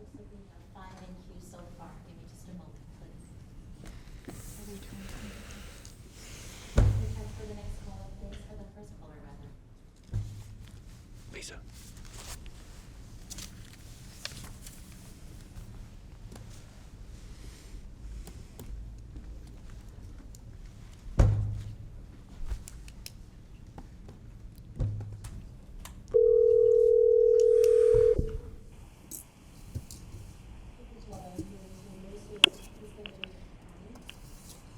Oh, thanks. You can go ahead and make your comment. You have 2 minutes. Hello, caller? Hello? Yes. You're on the air, and you can go ahead and begin your comment. You have 2 minutes. Okay, now? Yes. Okay. Yeah, hello. Is Dr. Kasari there? Yes, she is here, and she is listening to public comment as well. Is she allowed to answer some questions? No, this is your chance to have public comment. Oh, boy. Well, you know, if we can't have a dialogue here, but okay, here's my comment. Here I go. Thank you, first of all, Sue Frost, for coming out yesterday at the rally for the nurses and supporting doctors and nurses on their freedom to choose. I'm surprised that Dr. Kasari did not go as a doctor to at least hear them out and listen to why they're hesitant to take the vaccine. There is a lot of information that is not said on FDA being approval of the Pfizer, like they mentioned. It does show on page 13 that it is a clinical trial for pregnant women. So all of this is experimental. Nothing is guaranteed. If you go to Denio's swap market, I'm surprised to see they have pop-up tents giving away $50 to get a vaccine. That to me is bribery. That to me is unsanitary. It is unprofessional. And we need more doctors to speak out. We need the true doctors that have the cognitive thinking, the critical thinking, the practice, because Dr. Kasari, you haven't practiced since 2012. And if you were to go back to Uganda, where you are from, I'm sure your people would actually question and laugh at you. Oh, come on. Keep this. Hey, Hello. Speaker, you need to keep Excuse this me. respectful, please. Turn the mic off. Excuse me, Supervisor I'm being Cerna. respectful. Excuse me, I'm to the speaking my speaker, can you, I've stopped your clock. I'm asking you to give your public comment. This is not appropriate, what you're doing. It's not appropriate to belittle or shame people for what they believe in. And so if you want to have a public comment, the way to do that is to show respect and to state how you feel. But don't belittle others. So if you're going to do that, we'll cut you off. We won't allow that in this chambers. So if you want to continue, you have 36 seconds left, but change the course of the way you're doing it. Okay, go ahead. Okay, we are not a third world country. These vaccines should not be administered even by Darrell Steinberg out. There's tents out for the city employees to get vaccinated. I think that is very unprofessional, again, and unsanitary. I don't think that should be administered that way. And let's see, what else did I want to say? You have 15 seconds. I'm just going to pray that all your guys' eyes and ears get open to the truth. I know Sue Frost is light there, and I'm going to pray, Our Father, which art in heaven, hallowed be thy name. Thy kingdom come, thy will be done on earth as it is in heaven. Give us this day our daily bread, and forgive us our sins as we forgive those who sin against us. Lead us not into temptation, but deliver us from the evil. For thine is the kingdom, the power, and the glory forever. Amen. I pray that you all see the truth, because the truth will come out. Can you please the wrap evidence up will your all come out in comments? 2-3 years. Thank That's you. it. Okay. Thank you, everyone. Thank you. And Please thank you send for the the next prayer. caller. We need it.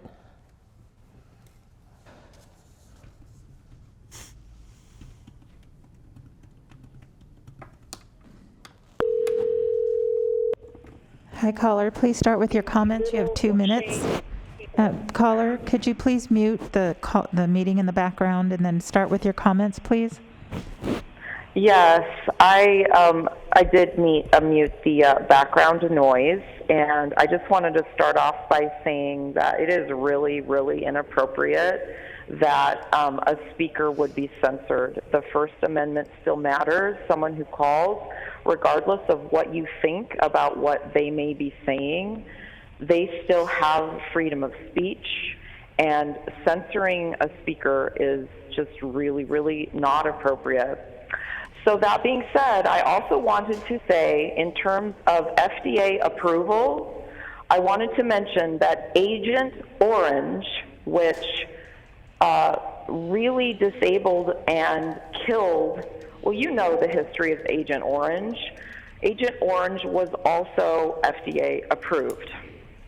So just sit with that for a minute as you're fussing about what this FDA approval means, please. In terms of natural immunity, the Cleveland Clinic recently studied the effectiveness of the COVID-19 vaccination among people who caught the virus and those who haven't. The study finds that anyone who previously tested positive for a SARS-CoV-2 infection did not get the additional benefits from the vaccine, which suggests the vaccines should be prioritized for people who haven't gotten the infection. The clinic says this research provides insight into how the immune system protects the body once a COVID-19 infection is confirmed. So you people are so hung up on getting this vaccine out when there is a reality to herd immunity. Half the people in this country do not want this vaccine. Many of them are already immune, and you should be talking about COVID survivors, not trying to shove this shot into people who don't want it. Thank you, Sue Frost, for being out with the nurses. Freedom of conscience, freedom of choice. It goes right in line with freedom of speech.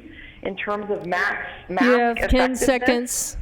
written by Dennis Rancourt, PhD, for Principia Scientific International, masks and respirators do not work.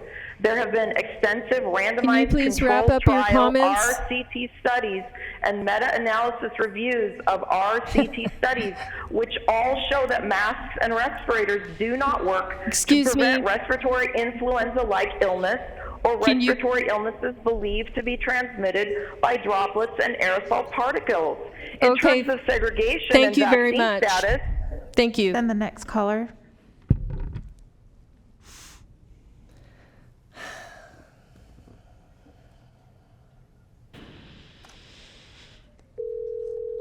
Hi, caller. Please start with your comments. You have 2 minutes. Good day. This is John from Antelope. My comments are related to the health and safety for those that wish to attend a public meeting.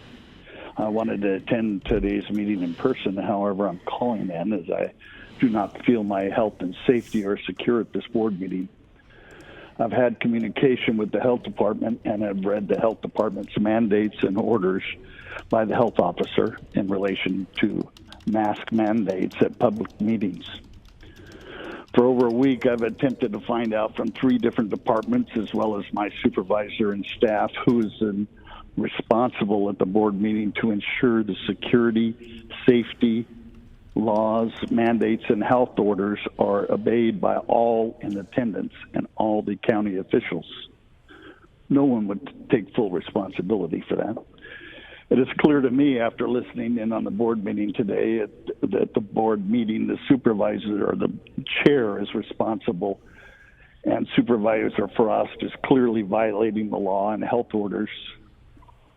Her failures to even follow the mandates are endangering people, and her actions and words may result in people getting sick from COVID and people dying.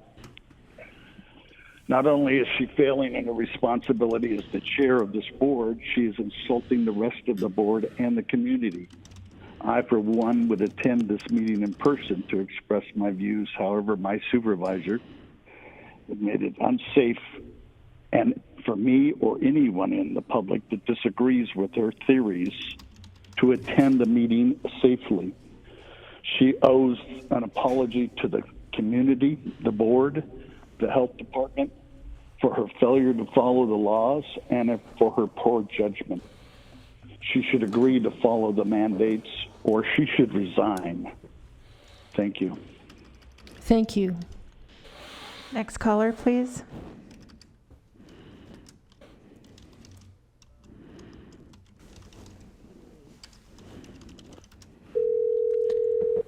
Hi, caller. Please start with your comments. You have 2 minutes. Yes, hello. Hi, my name is Stephanie, and I wasn't really listening, but I understand that the public health doctor is requesting or blaming unvaccinated people such as myself for the COVID cases that is increasing now. I want to thank Supervisor Frost for supporting us unvaccinated people. My immune system is built up. I have had COVID. My 89-year-old mother has had COVID and has not been vaccinated. So I really think the science needs to prove that people with underlying conditions is the ones that are having the issues. So that is my comment, and I will stay unvaccinated. Thank you. Thank you. Next caller, please.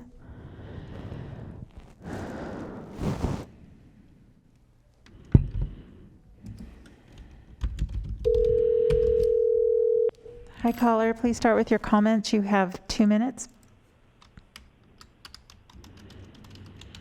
I have some concerns that some of the people participating in this meeting are getting their information from questionable sources. So I thought I'd use my time to speak about what constitutes a reliable source and what doesn't. Call it an introductory course for those who may struggle with the difference between the New York Times and the New York Post, or the difference between an encyclopedia and Wikipedia.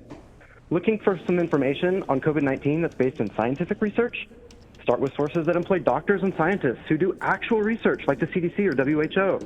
Avoid sources like the moms who do their own research Facebook group and D-list celebrity TikTok feeds. Understand that the Tuskegee experiment is different from the Tuscany experiment, which I can only imagine involves Chianti, olive oil, and Diane Lane.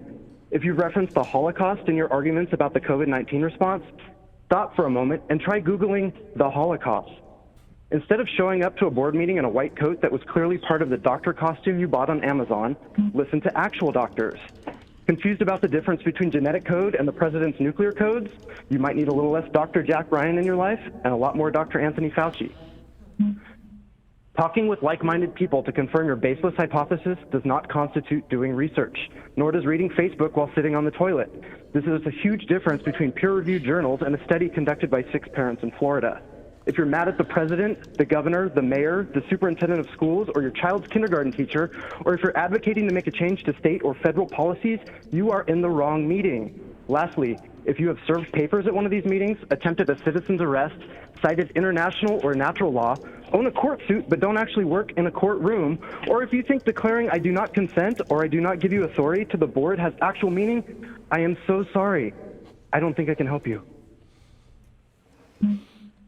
Thank you. Next caller, please.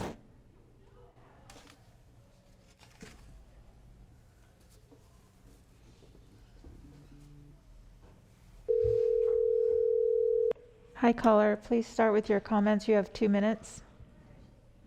Hi. In a time where everything is so tense, let's have some comedy. Abbott and Costello's famous skit, Who's on First Base? You can't come in here. Why not? Well, because you're unvaccinated, but I'm not sick. It doesn't matter. Well, why does that guy get to go in? Because he's vaccinated. But he's sick. It's all right. Everyone here is vaccinated. Wait a minute. Are you saying everyone in there is vaccinated? Yes. So then why can't I go in there if everyone is vaccinated? Because you'll make them sick. How will I make them sick if I'm not sick and they're vaccinated? Because you're unvaccinated. But they can still get sick. So what the heck does a vaccine do? It vaccinates. So vaccinated people can't spread COVID? Oh no, they can spread COVID just as easily as an unvaccinated person. I don't even know what I'm saying anymore. Look, I'm not sick. Okay, and the guy you let in is sick? That's right. And everyone in there can still get sick even though they're vaccinated? Certainly. So why can't I go in again? Because you're unvaccinated. I'm not asking you who's vaccinated or not. I'm just telling you how it is. Never mind. I'll just put on my mask. That's fine. Now can I go in? Absolutely not. But I have a mask. It doesn't matter. I was able to come in here yesterday with a mask. I know. So why can't I come in here today with a mask? So the mask is no good anymore? No, it's still good, but I can't come in. Correct. Why not? Because you're unvaccinated. But the mask prevents the germs from getting out. Yes, but people can still catch your germs. But they're all vaccinated. Yes, but they can still get sick. But I'm not sick. You can still get them sick. So then masks don't work. Masks work quite well. So how in the heck can I get vaccinated people sick if I'm not sick and masks work? Third base. You guys, it doesn't matter if there's an FDA approval. The only reason the FDA approval was brought up is because under an emergency use authorization, what's happening with people in threats with their job is called coercion, and it violates the Nuremberg Code. You have 10 seconds. The FDA approval is not going to suddenly get people to take this. You're still coercion. Thank you. Thank you. Please send the next caller. That was a blast from the past. Who's on first?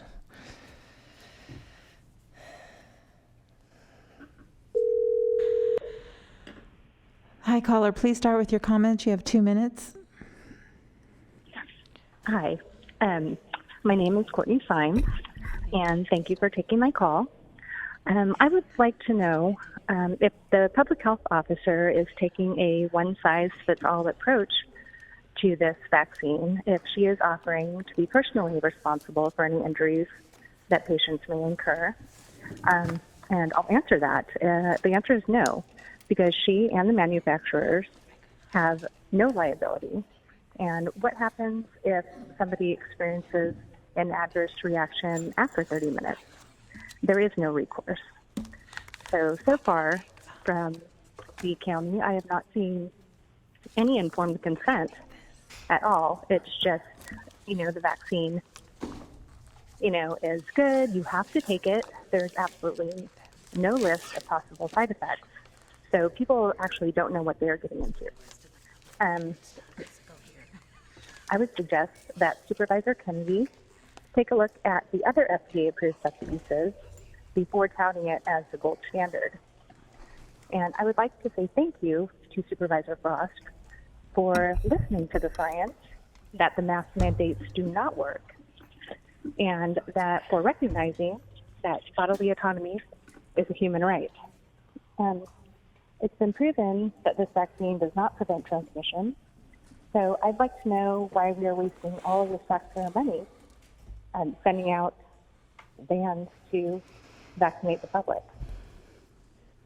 So that's what I have to say. Thank you for taking my call. Thank you. Please send the next caller.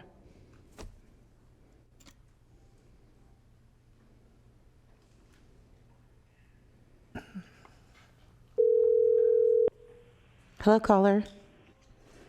Please start your public comment. You have 2 minutes.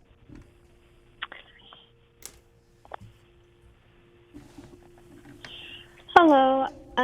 At the last meeting, as part of the scientific process, Sue Frost asked for a proof of SARS-CoV-2, and she asked, has it been isolated and how? She specifically asked Dr. Kasari for information on isolated viruses. However, for the second week in a row, Dr. Kasari failed to report on requested info. So here it is. I went and I looked up Freedom of Information Act request. This one is from the Department of Health and Human Services. And it says, this letter is in response to your Centers for Disease Control and Prevention, an agency for toxic substance and disease registry, etc.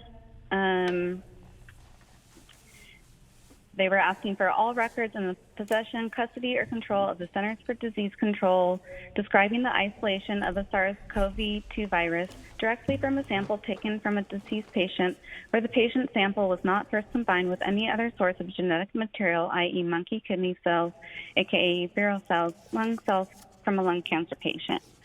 Please note that I am using isolation in the everyday sense of the word, the act of separating a thing from everything else. I'm not requesting records for isolation of SARS-CoV-2 refers instead to the culturing of something or the performance of an application test like a PCR test or the sequencing of something, et cetera, et cetera. And the response to this was a search of our records failed to reveal any documents pertaining to your request, aka the SARS-CoV-2 virus has not been isolated.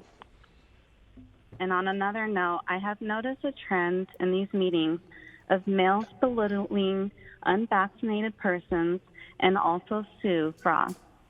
And she allows it. But for a second time today, she violated a female's free speech for calling out a fake-ass doctor. Thank you. Thank you. Hi, please call the next caller.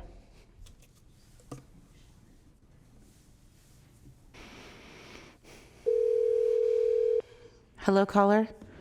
Please start your public comment. You have 2 minutes. Hello, my name is Talitha, and I am a District 3 constituent. I am someone that is not an anti-vaxxer. I am someone who wears my mask. I am someone who is vaccinated. I am also someone who got COVID-19. This is not a one-size-fits-all topic.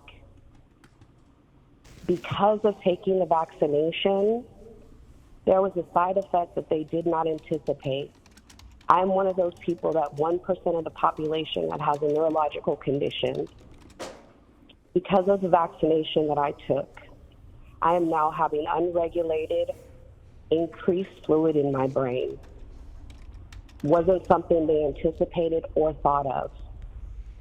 I felt pressured into being vaccinated to keep others safe, knowing my own medical conditions. I would like the board to take that into consideration when you make your choices. It should be a choice for people, not something that's mandatory. Thank you. Thank you. I'm sorry that happened, and I hope you get better.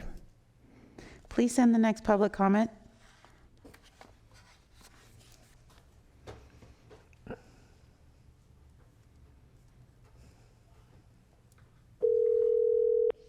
Hello, caller.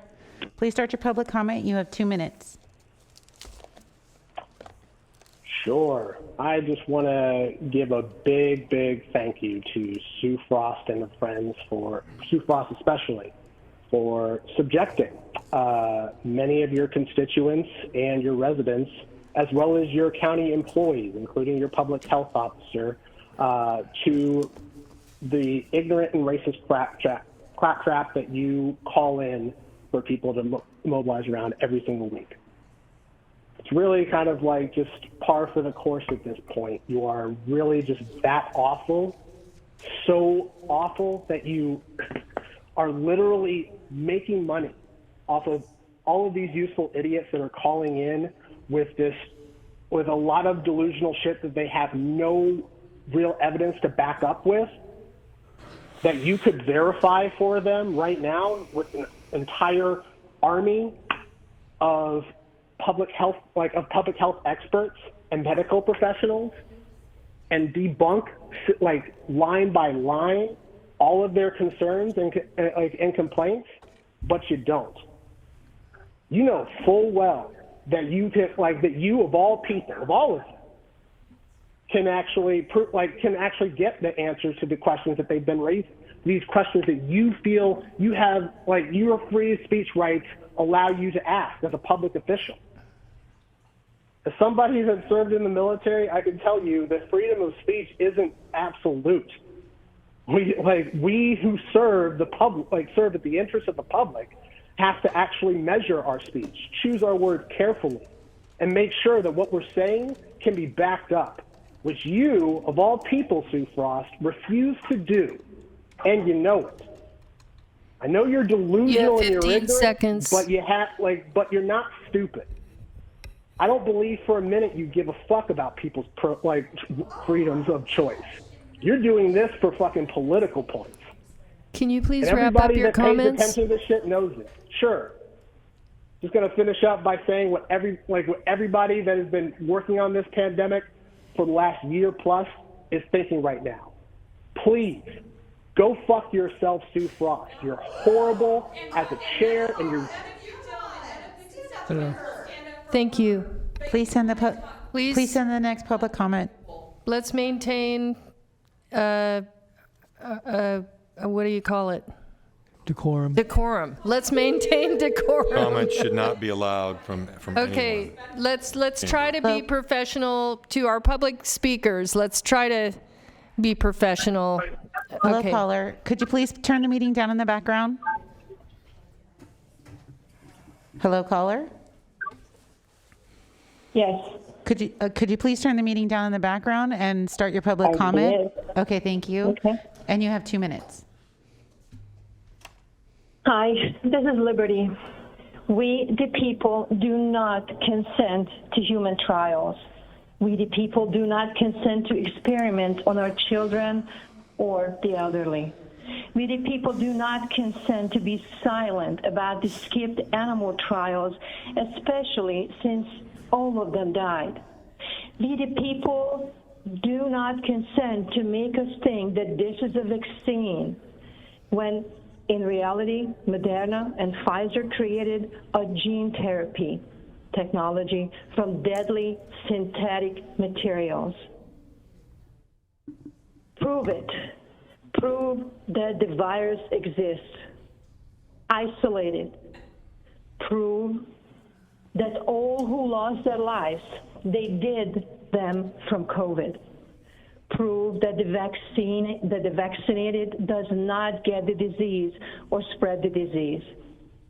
Prove that PEG, graphene oxide, the spike protein are not toxic to humans.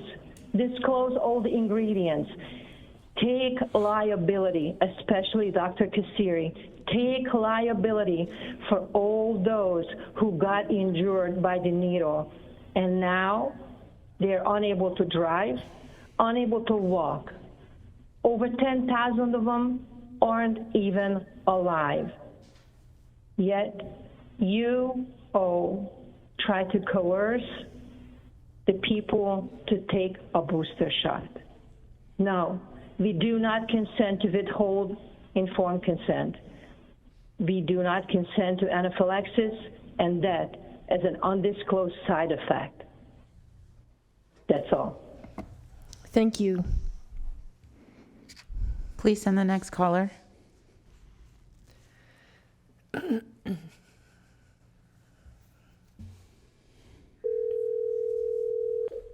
Hi, caller. Please start your public comment. You have 2 minutes. Hello, my name is Dan McKinnon. I'm a public school teacher of 14 years, and I want to start by thanking Sue Frost for coming out to Roseville to stand with the people who are standing against medical tyranny. It is simply wrong to separate humans on the basis of vaccine status. It creates a class system where the unvaccinated are less than the vaccinated. It promotes a notion that the unvaccinated can get a lower level of service or no means of earning a living, providing for their families. It divides us against one another. People who are vaccinated are being taught to hate and discriminate against those who are not vaccinated. All this on weak scientific evidence. How come we don't hear about those who have acquired natural immunity, which all science shows so far is more robust and durable than that provided by a vaccine, which already 8 months later is requiring a booster shot because it's fallen to 46% effective. While those millions who are walking around with natural immunity are being segregated, having their jobs taken away, and losing the means to provide for their families. This needs to stop.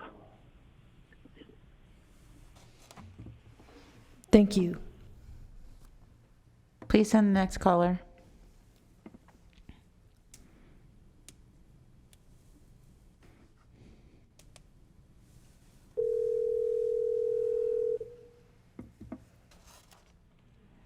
Hello, caller. Please start your public comment. You have 2 minutes. Hello, board members. I wanted you guys to please ask on behalf of the public some of these questions. I'm going to touch on 4 topics if I have time, or same topic, but just 4 points I want to make. There is a case rate by vaccination status slideshow in the presentation, and I wanted to ask, how is this accurate if only the vaccinated are getting tested in certain work settings? Also, the death rate for the children, and why are we focusing on cases instead of deaths? And fourth, how is this data adjusting for the changes in who gets tested? And the data I'm talking about is the data presentation that the doctor showed. So at one point, there was everyone has to be tested, and then another point is only the unvaccinated have to be tested, and then we went back to everyone. So the data that they showed, I wanted to know how are they adjusting for those changes. So board members, please ask for the public, why are we focused on cases? Cases are increasing instead of deaths. So I keep hearing increase in hospitalizations. Well, what about the deaths? Are those not increasing? Because from the data that was shared, the slideshow, they're not. They're actually very low. So COVID cases are going to rise and they're going to fall, but deaths continue to be low. The other part I wanted to talk about is that from March of 2020 until today, there have been 15 deaths in ages 0 to 29. So that's more than 1 year, 15 deaths in ages 0 to 29. From the presentation today on fentanyl, in 8 months, there have been 16 deaths in the ages of 0 You have to 29. 15 seconds. So why don't we make a big deal out of the fentanyl and this COVID stuff? The other thing is that, you know, we're trying to scare people into stuff. Scare tactics do not work. Can you please I'm not wrap up your surprised- comments? Yes, I'm not surprised that we're using fear-based decisions, and that's not appropriate. We need to make decisions out of love. We the people are not afraid to live. Thank you. Thank you. Please send the next caller.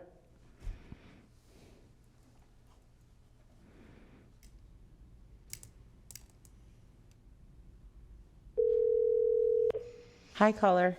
Please start your public comment. You have 2 minutes. Hello? Caller? Hi. Please start your comment. You have 2 minutes. Thank you. Well, first of all, board, thank you for hearing us out today. I'm located in Antelope, and I really just want to commend Supervisor Frost for standing with the silent majority, as many of us are still so afraid of standing up against these mandates out of fear of losing our jobs or relationships or just really important things that are going on because we're being forced to adhere to these mandates of putting a foreign substance into our body. Thousands of well-qualified healthcare workers who have years of experience are standing up against something like this, and it's something that should be paid attention to. This has never happened before. Why else would healthcare workers be standing against this? They're here to help us, and they've taken oaths to protect us and take care of us and save lives. So the fact that so many are standing up against this should speak volumes and tell you that something is not right. We are not anti-vax, we are anti-force, and that's the difference here.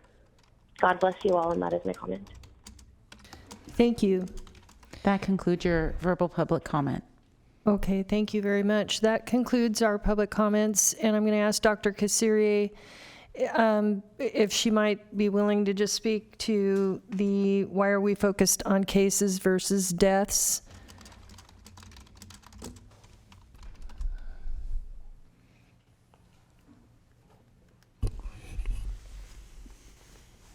Actually, we are tracking cases, hospitalizations, and deaths. And the reason that my presentation did not include the deaths is that I was basing it on the questions that I am getting. When you look at the deaths, usually, actually, if you look also on previous surges, usually we would see an increase in cases first, followed by an increase in hospitalizations. There's usually a delay of maybe two weeks or more before you start seeing the increase in hospitalizations. And with the deaths, the same thing, because the course of the illness is that for those who do progress to severe disease and end up in the hospital, some of them are hospitalized for months before they finally succumb. So there's usually that delay with the deaths. And right now we're getting about 3 to 4 deaths per day, which is more than we were getting before. And of course, we also, with the deaths, when we get the death certificate, we also request the records so that we can review the records. So that usually takes a bit longer for us to verify before we can put it on our dashboard. So there are about 80 that are still pending, where we're still waiting for that information.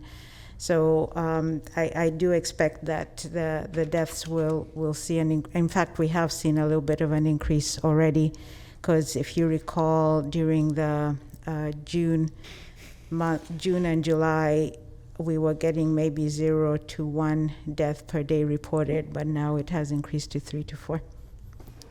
Okay, thank you. I also wanted to, there was also another caller who asked about the question that I had asked regarding the isolated virus, and I just wanted to go on record as to let everyone know that Dr. Kasiri did respond and sent me information. I have questions about that, which I'm going to be following up with the doctor, and so I just wanted to let everyone know that you did respond to that, and it wasn't with information that isolated the virus, and so, but I have several questions, so I'm going to put those questions in writing to the doctor, and specifically what I'm asking for. And I do have some supervisors that are signed up to speak. So we'll start with Supervisor Desmond. Thank you, Madam Chair. I think since you called Dr. Kasiri back up, I think this is an important point to clarify unequivocally because of the discussion about the vaccine hesitancy related to pending FDA approval. I read this document that the chair submitted and have done some research, and it appears to me that it is the FDA has unequivocally approved the Pfizer vaccine for people ages 16 and over. The EUA was only extended for people between the ages of 12 and 15. Is that accurate? That's correct, and I do have a press release here that confirms that information. So that is not only in this document itself, but that's also out of the mouth directly from the FDA director, and I think that's correct, a crucial piece of information out of this hearing today. I don't want there to be any confusion about that issue. So thank you, Dr. Yes, Kay. thank you. That's correct. Thank you, Supervisor Desmond. Supervisor Natoli. Yeah, I don't have no questions for Dr. Kasiri. So if there were some other questions or comments, I did want to make a comment before we conclude the hearing, though. I believe there are no other questions, so if you want to go ahead. Sure, yeah, just very briefly. Again, I think that as we have for many meetings over the course of the last year plus, we've certainly, I think, welcomed and accepted comments from speakers with many strongly held points of view. And I would just once again ask our speakers and those that call in to refrain from profanities. I don't think it's necessary to make the point for anyone who may be calling in. And again, I just would ask that out of respect to, if not board members, but certainly to the folks who do watch it very intently and take the time to comment. And again, those points of view, however strongly they're held and whatever feelings may be there, I just don't think that we need to go to that level of using profanities, and would just again ask folks to show some reserve when it comes to making their points. So thanks. When it comes to using profanities, thanks. Thank you, Supervisor Natoli. Supervisor Cerna. No, I agree with Supervisor Natoli's admonishment on the use of profanities. I would add to that, too, that this is no place for bigoted statements to be made by anyone, especially when they're aimed at our own executive team that's doing their absolute best in a historic pandemic. But when I hear suggestions for Dr. Kasiri to go back to Africa or back to Uganda, you better believe I'm going to jump out of my chair every single time. So just for those that may be still watching, those that disagree with, as I did, strongly with that speaker that made those comments, this supervisor is not going to be in the business of tolerating it at all. I completely agree with Supervisor Cerna, and I thank you, Supervisor. it was inappropriate and unacceptable, and I think we all agree on that. Supervisor Desmond. Thank you, Madam Chair. And I don't want to belabor the point, but I agree with Supervisor Natoli and Supervisor Cerna, of course. And to me, that applies to attacks on anybody, including you, Chair Frost. I mean, the freedom of speech that we enjoy in this country is certainly not limitless in a forum like this. And I ask you, Chair Frost, to cut people off if they are crossing that line. And I believe that we can establish that line, and that county council would back us up, that we do not have to tolerate these specific things, specific attacks or profanity. No. No, I disagree. Well, I'll tell you, my frame of reference is the state legislature, Yeah. and that would never be allowed there. Yeah.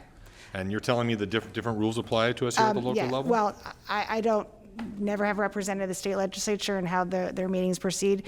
You are all correct that people have the absolute First Amendment right to express their opinions, whether or not it's polite, appropriate, using profanity or not. The only way that we could limit public testimony is if we find that they are disrupting the actual conduct of the meeting. In that case, we would have to take a recess, adjourn the body, and clear the room, and then reconvene. Okay. Well, I appreciate it. Maybe Legislative Council has interpreted that kind of language as disruptive itself. There may be different rules. It's pretty well established. There's Ninth Circuit case law allowing people to do Nazi salutes, allowing people to scream profanities. There is a very strong right to the First Amendment. All right. Thank you. So it's a fine line. Obviously, if the board would, find that there is disruption to the fact that we would have to adjourn the meeting, but that's the only way we could control the speech. Well, certainly personal attacks on somebody is not relevant to an agenda item. I agree with that. I do agree with that. Okay, thank you. Thank you, Supervisor Desmond. And I want to say to the public and to the world, I think we still live in America, and it's still okay to ask questions or have a different opinion. If I'm wrong, and when I'm wrong, I'm generally the first person to admit it. I'm not proud that way. If I'm digging with questions, it's because I want to get to the bottom of something. Dr. Kasiri has been very amiable with me, and she has tried to answer all of my questions, and she has worked with me over time through this whole COVID, and I have absolutely I don't have bad feelings toward the doctor. I think it's my job to ask questions and to try to represent my communities, and I think the doctor understands that, and she's trying to help me too. So this is not an adversarial between us relationship. It's more of an informational challenge that we're going through, and we are going to try to get to the bottom of it, me and my questions. And I appreciate Dr. Kasiri. I appreciate that you go to a lot of extra work to try to answer all of our questions, and it's been a stressful time. So I just want you to know I appreciate what you're doing, and I'm looking forward to continuing our conversations. So with that, we have fulfilled our COVID update for the day, and I think it worked out pretty good, actually, having it at the end of the day. And I don't know how everyone else felt, but it seems like that worked out pretty good, and it didn't mean the doctor and Siobhan had to sit here all day. So that was good also. So thank you so much for the update. We appreciate the information, and we're going to go ahead and move on to the next item, please. And your next item is your nominations. You are continuing to September 14th. The Cordova Community Planning Advisory Council, the County Planning Commission, Public Health Advisory Board, Sacramento County Alcohol and Drug Advisory Board, Sheriff's Outreach Community Advisory Board. And continuing to September 28th, In-Home Supportive Services Advisory Committee, Rio Linda Alberta Community Planning Advisory Council. Continuing to October 5th, the Area 4th Agency on Aging Advisory Council, California Department of Corrections and Rehabilitation Citizens Advisory Committee, Carmichael Recreation and Park District Civil Service Commission, Equal Opportunity Advisory Committee, Lock Management Association, Maternal Child and Adolescent Health Advisory Board, Mission Oaks Recreation and Park District, Natomas Community Planning Advisory Council, North Highlands Foothill Farms Community Planning Advisory Council, Sacramento County Employees Retirement Board, South Sacramento Area Community Planning Advisory Council, and the Vineyard Area Community Planning Advisory Council. For today's items, we have the Arden Arcade Community Planning Advisory Council.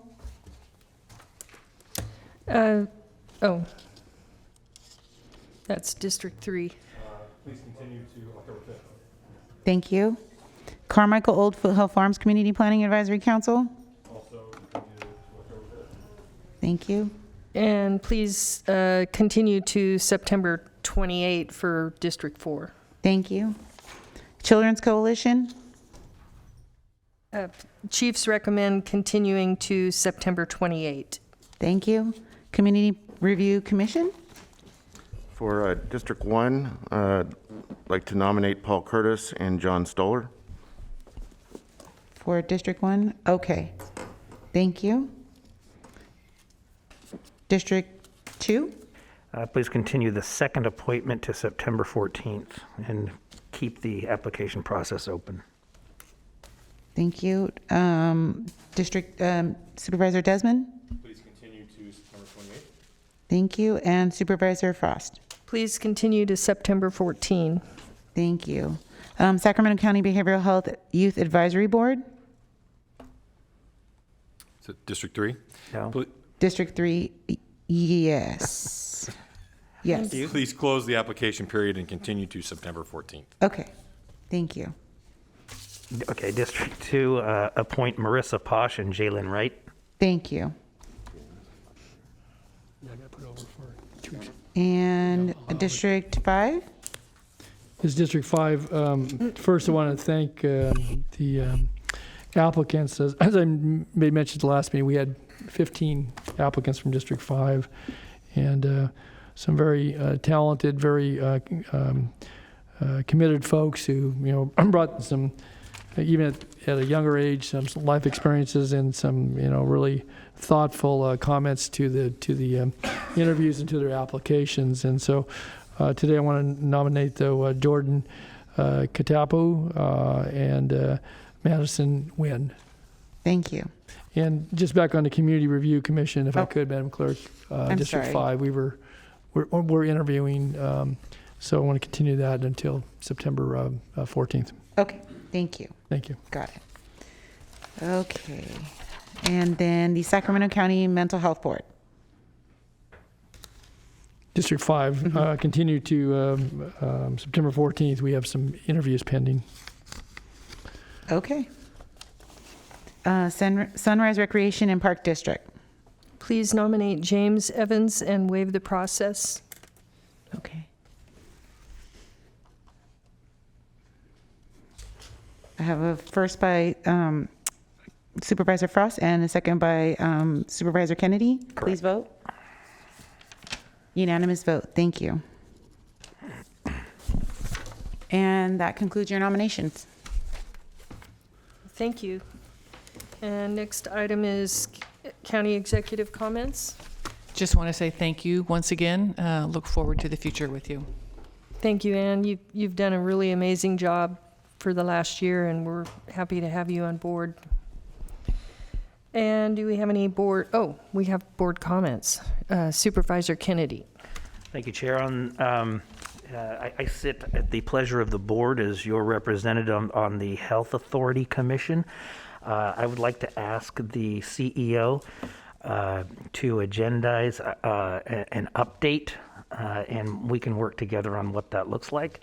I think that I want you all to be kind of brought up to speed because it's a relatively short timeline that we're following, and one of the more important decisions we're going to make in the next year. So I just want to make sure that you all have all the information and I'm not the only one who's got it. So I ask that be agendized.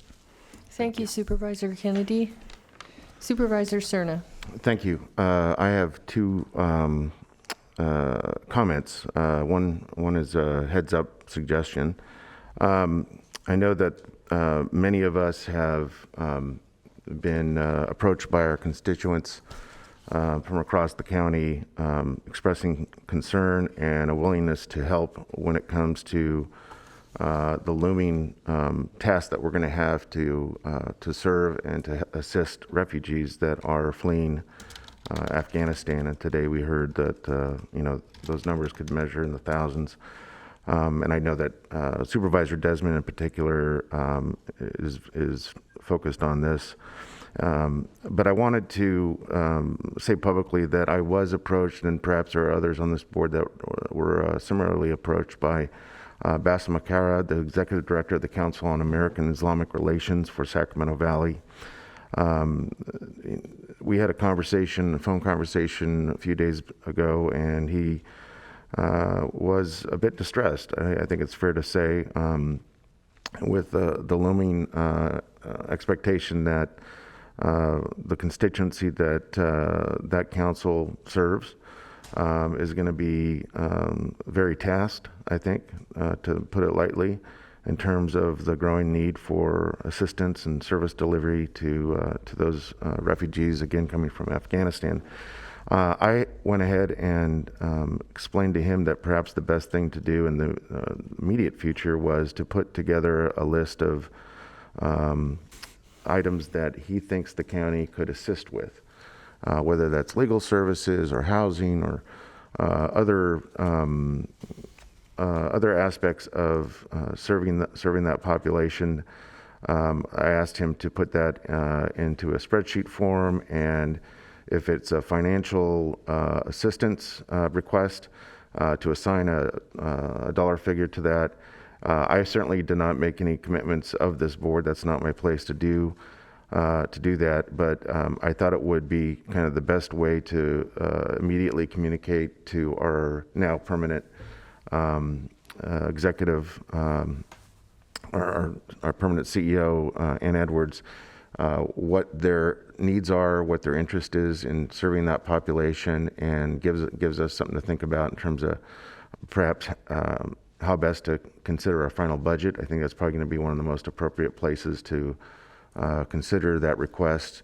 That and, of course, ARPA funds, because there probably will be some kind of public health angle to how we serve our refugee constituents.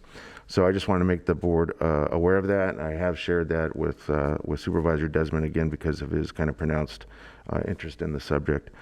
And then the second comment I have is that given the nature of the last 3 or 4 board meetings where we've heard whether it's been a formal agendized COVID-19 response update or not, we've heard a growing chorus of individuals come to this podium or address us via video or phone with their perception of reality when it comes to what the virus is and what it isn't, what they think appropriate response is and what it isn't.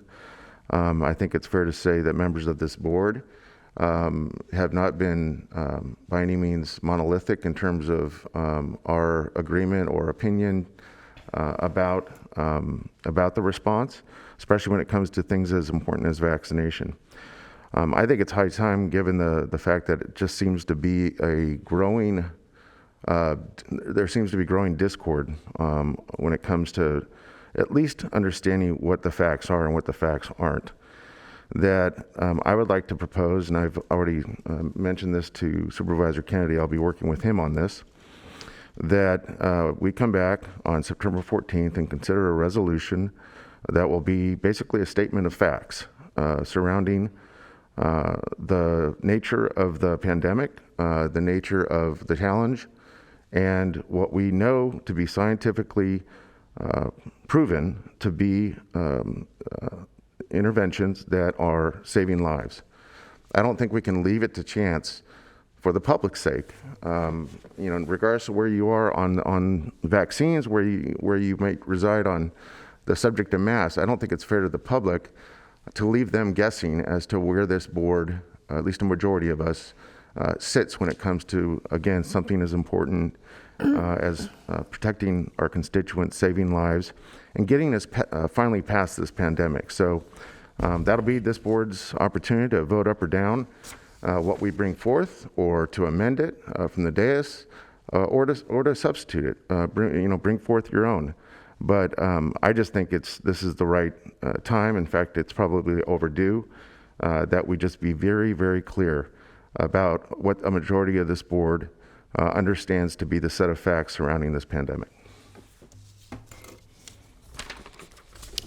Okay, thank you, Supervisor Cerna. I don't know if that's a challenge for the county staff to respond that quickly on something like that. I'm not asking them to do the work. I don't think there's any response necessary. It's two board members that would. I see. Okay. Introduce it. Okay. Supervisor Natoli. Thank you, Madam Chair. A couple of other items that come to mind. One, I know that we had a presentation last board meeting, and we continue to have community workshops regarding redistricting. And I want to just note that one of the first one in District 5 will be on September 1st out in the Rancho Cordova community, and we're still working on one for the Elk Grove area. There may be others, and I trust they're up on the website as pointed out. But as we continue to work through that particular issue, I just wanted to put out the information that there is one in Rancho Cordova on September 1st next week.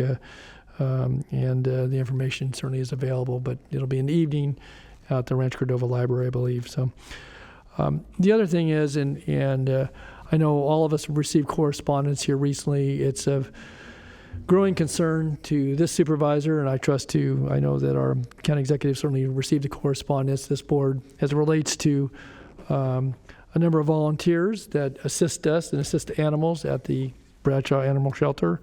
And we had correspondence as recently as yesterday. It's been shared with the clerk and shared with the board. There were any number of items that certainly should be a cause for concern, and certainly are for this supervisor, and for the interest that this county has shown over the last decade in supporting efforts that have certainly not only improved our live release rate, but outcomes for animals and for the people that we serve. And I'm concerned that we have folks that are very integral to the support that's important for the viability of those animals, particularly dogs in this case, as these volunteers write. They've stepped forward, I think, in a very constructive fashion. And I'm concerned that we, some of the items that have been called out here, but I know part of the request was actually an off-agenda item, and so we won't be discussing this today, but to actually have this come on an agendized item, and I don't know that's the appropriate route, but I think it calls into, or brings into focus, I'll put it that way, some issues that I think are, one, concerning, and I think if in fact they are accurate, that really, I think, are steps backward to the progress we've made as a county, and certainly in our helping our animals who, again, once they enter the shelter system, are totally at the mercy of the care of the folks that are on the front lines, but certainly this county. And I'm concerned that if what's been outlined here, is accurate, that one, it will tend to, I think, drive volunteers away. Some folks have spoken to this in the correspondence. So I guess my ask of you is that as we are in the recruitment process for a new permanent director, but also I think as we approach budget, I would expect that if there are budget issues that are related to this, issues that relate to resources for supporting good outcomes for animals and keeping us in a position where we can be proud of not only the outcomes, but certainly the work that goes on at our shelter by both employees but also volunteers.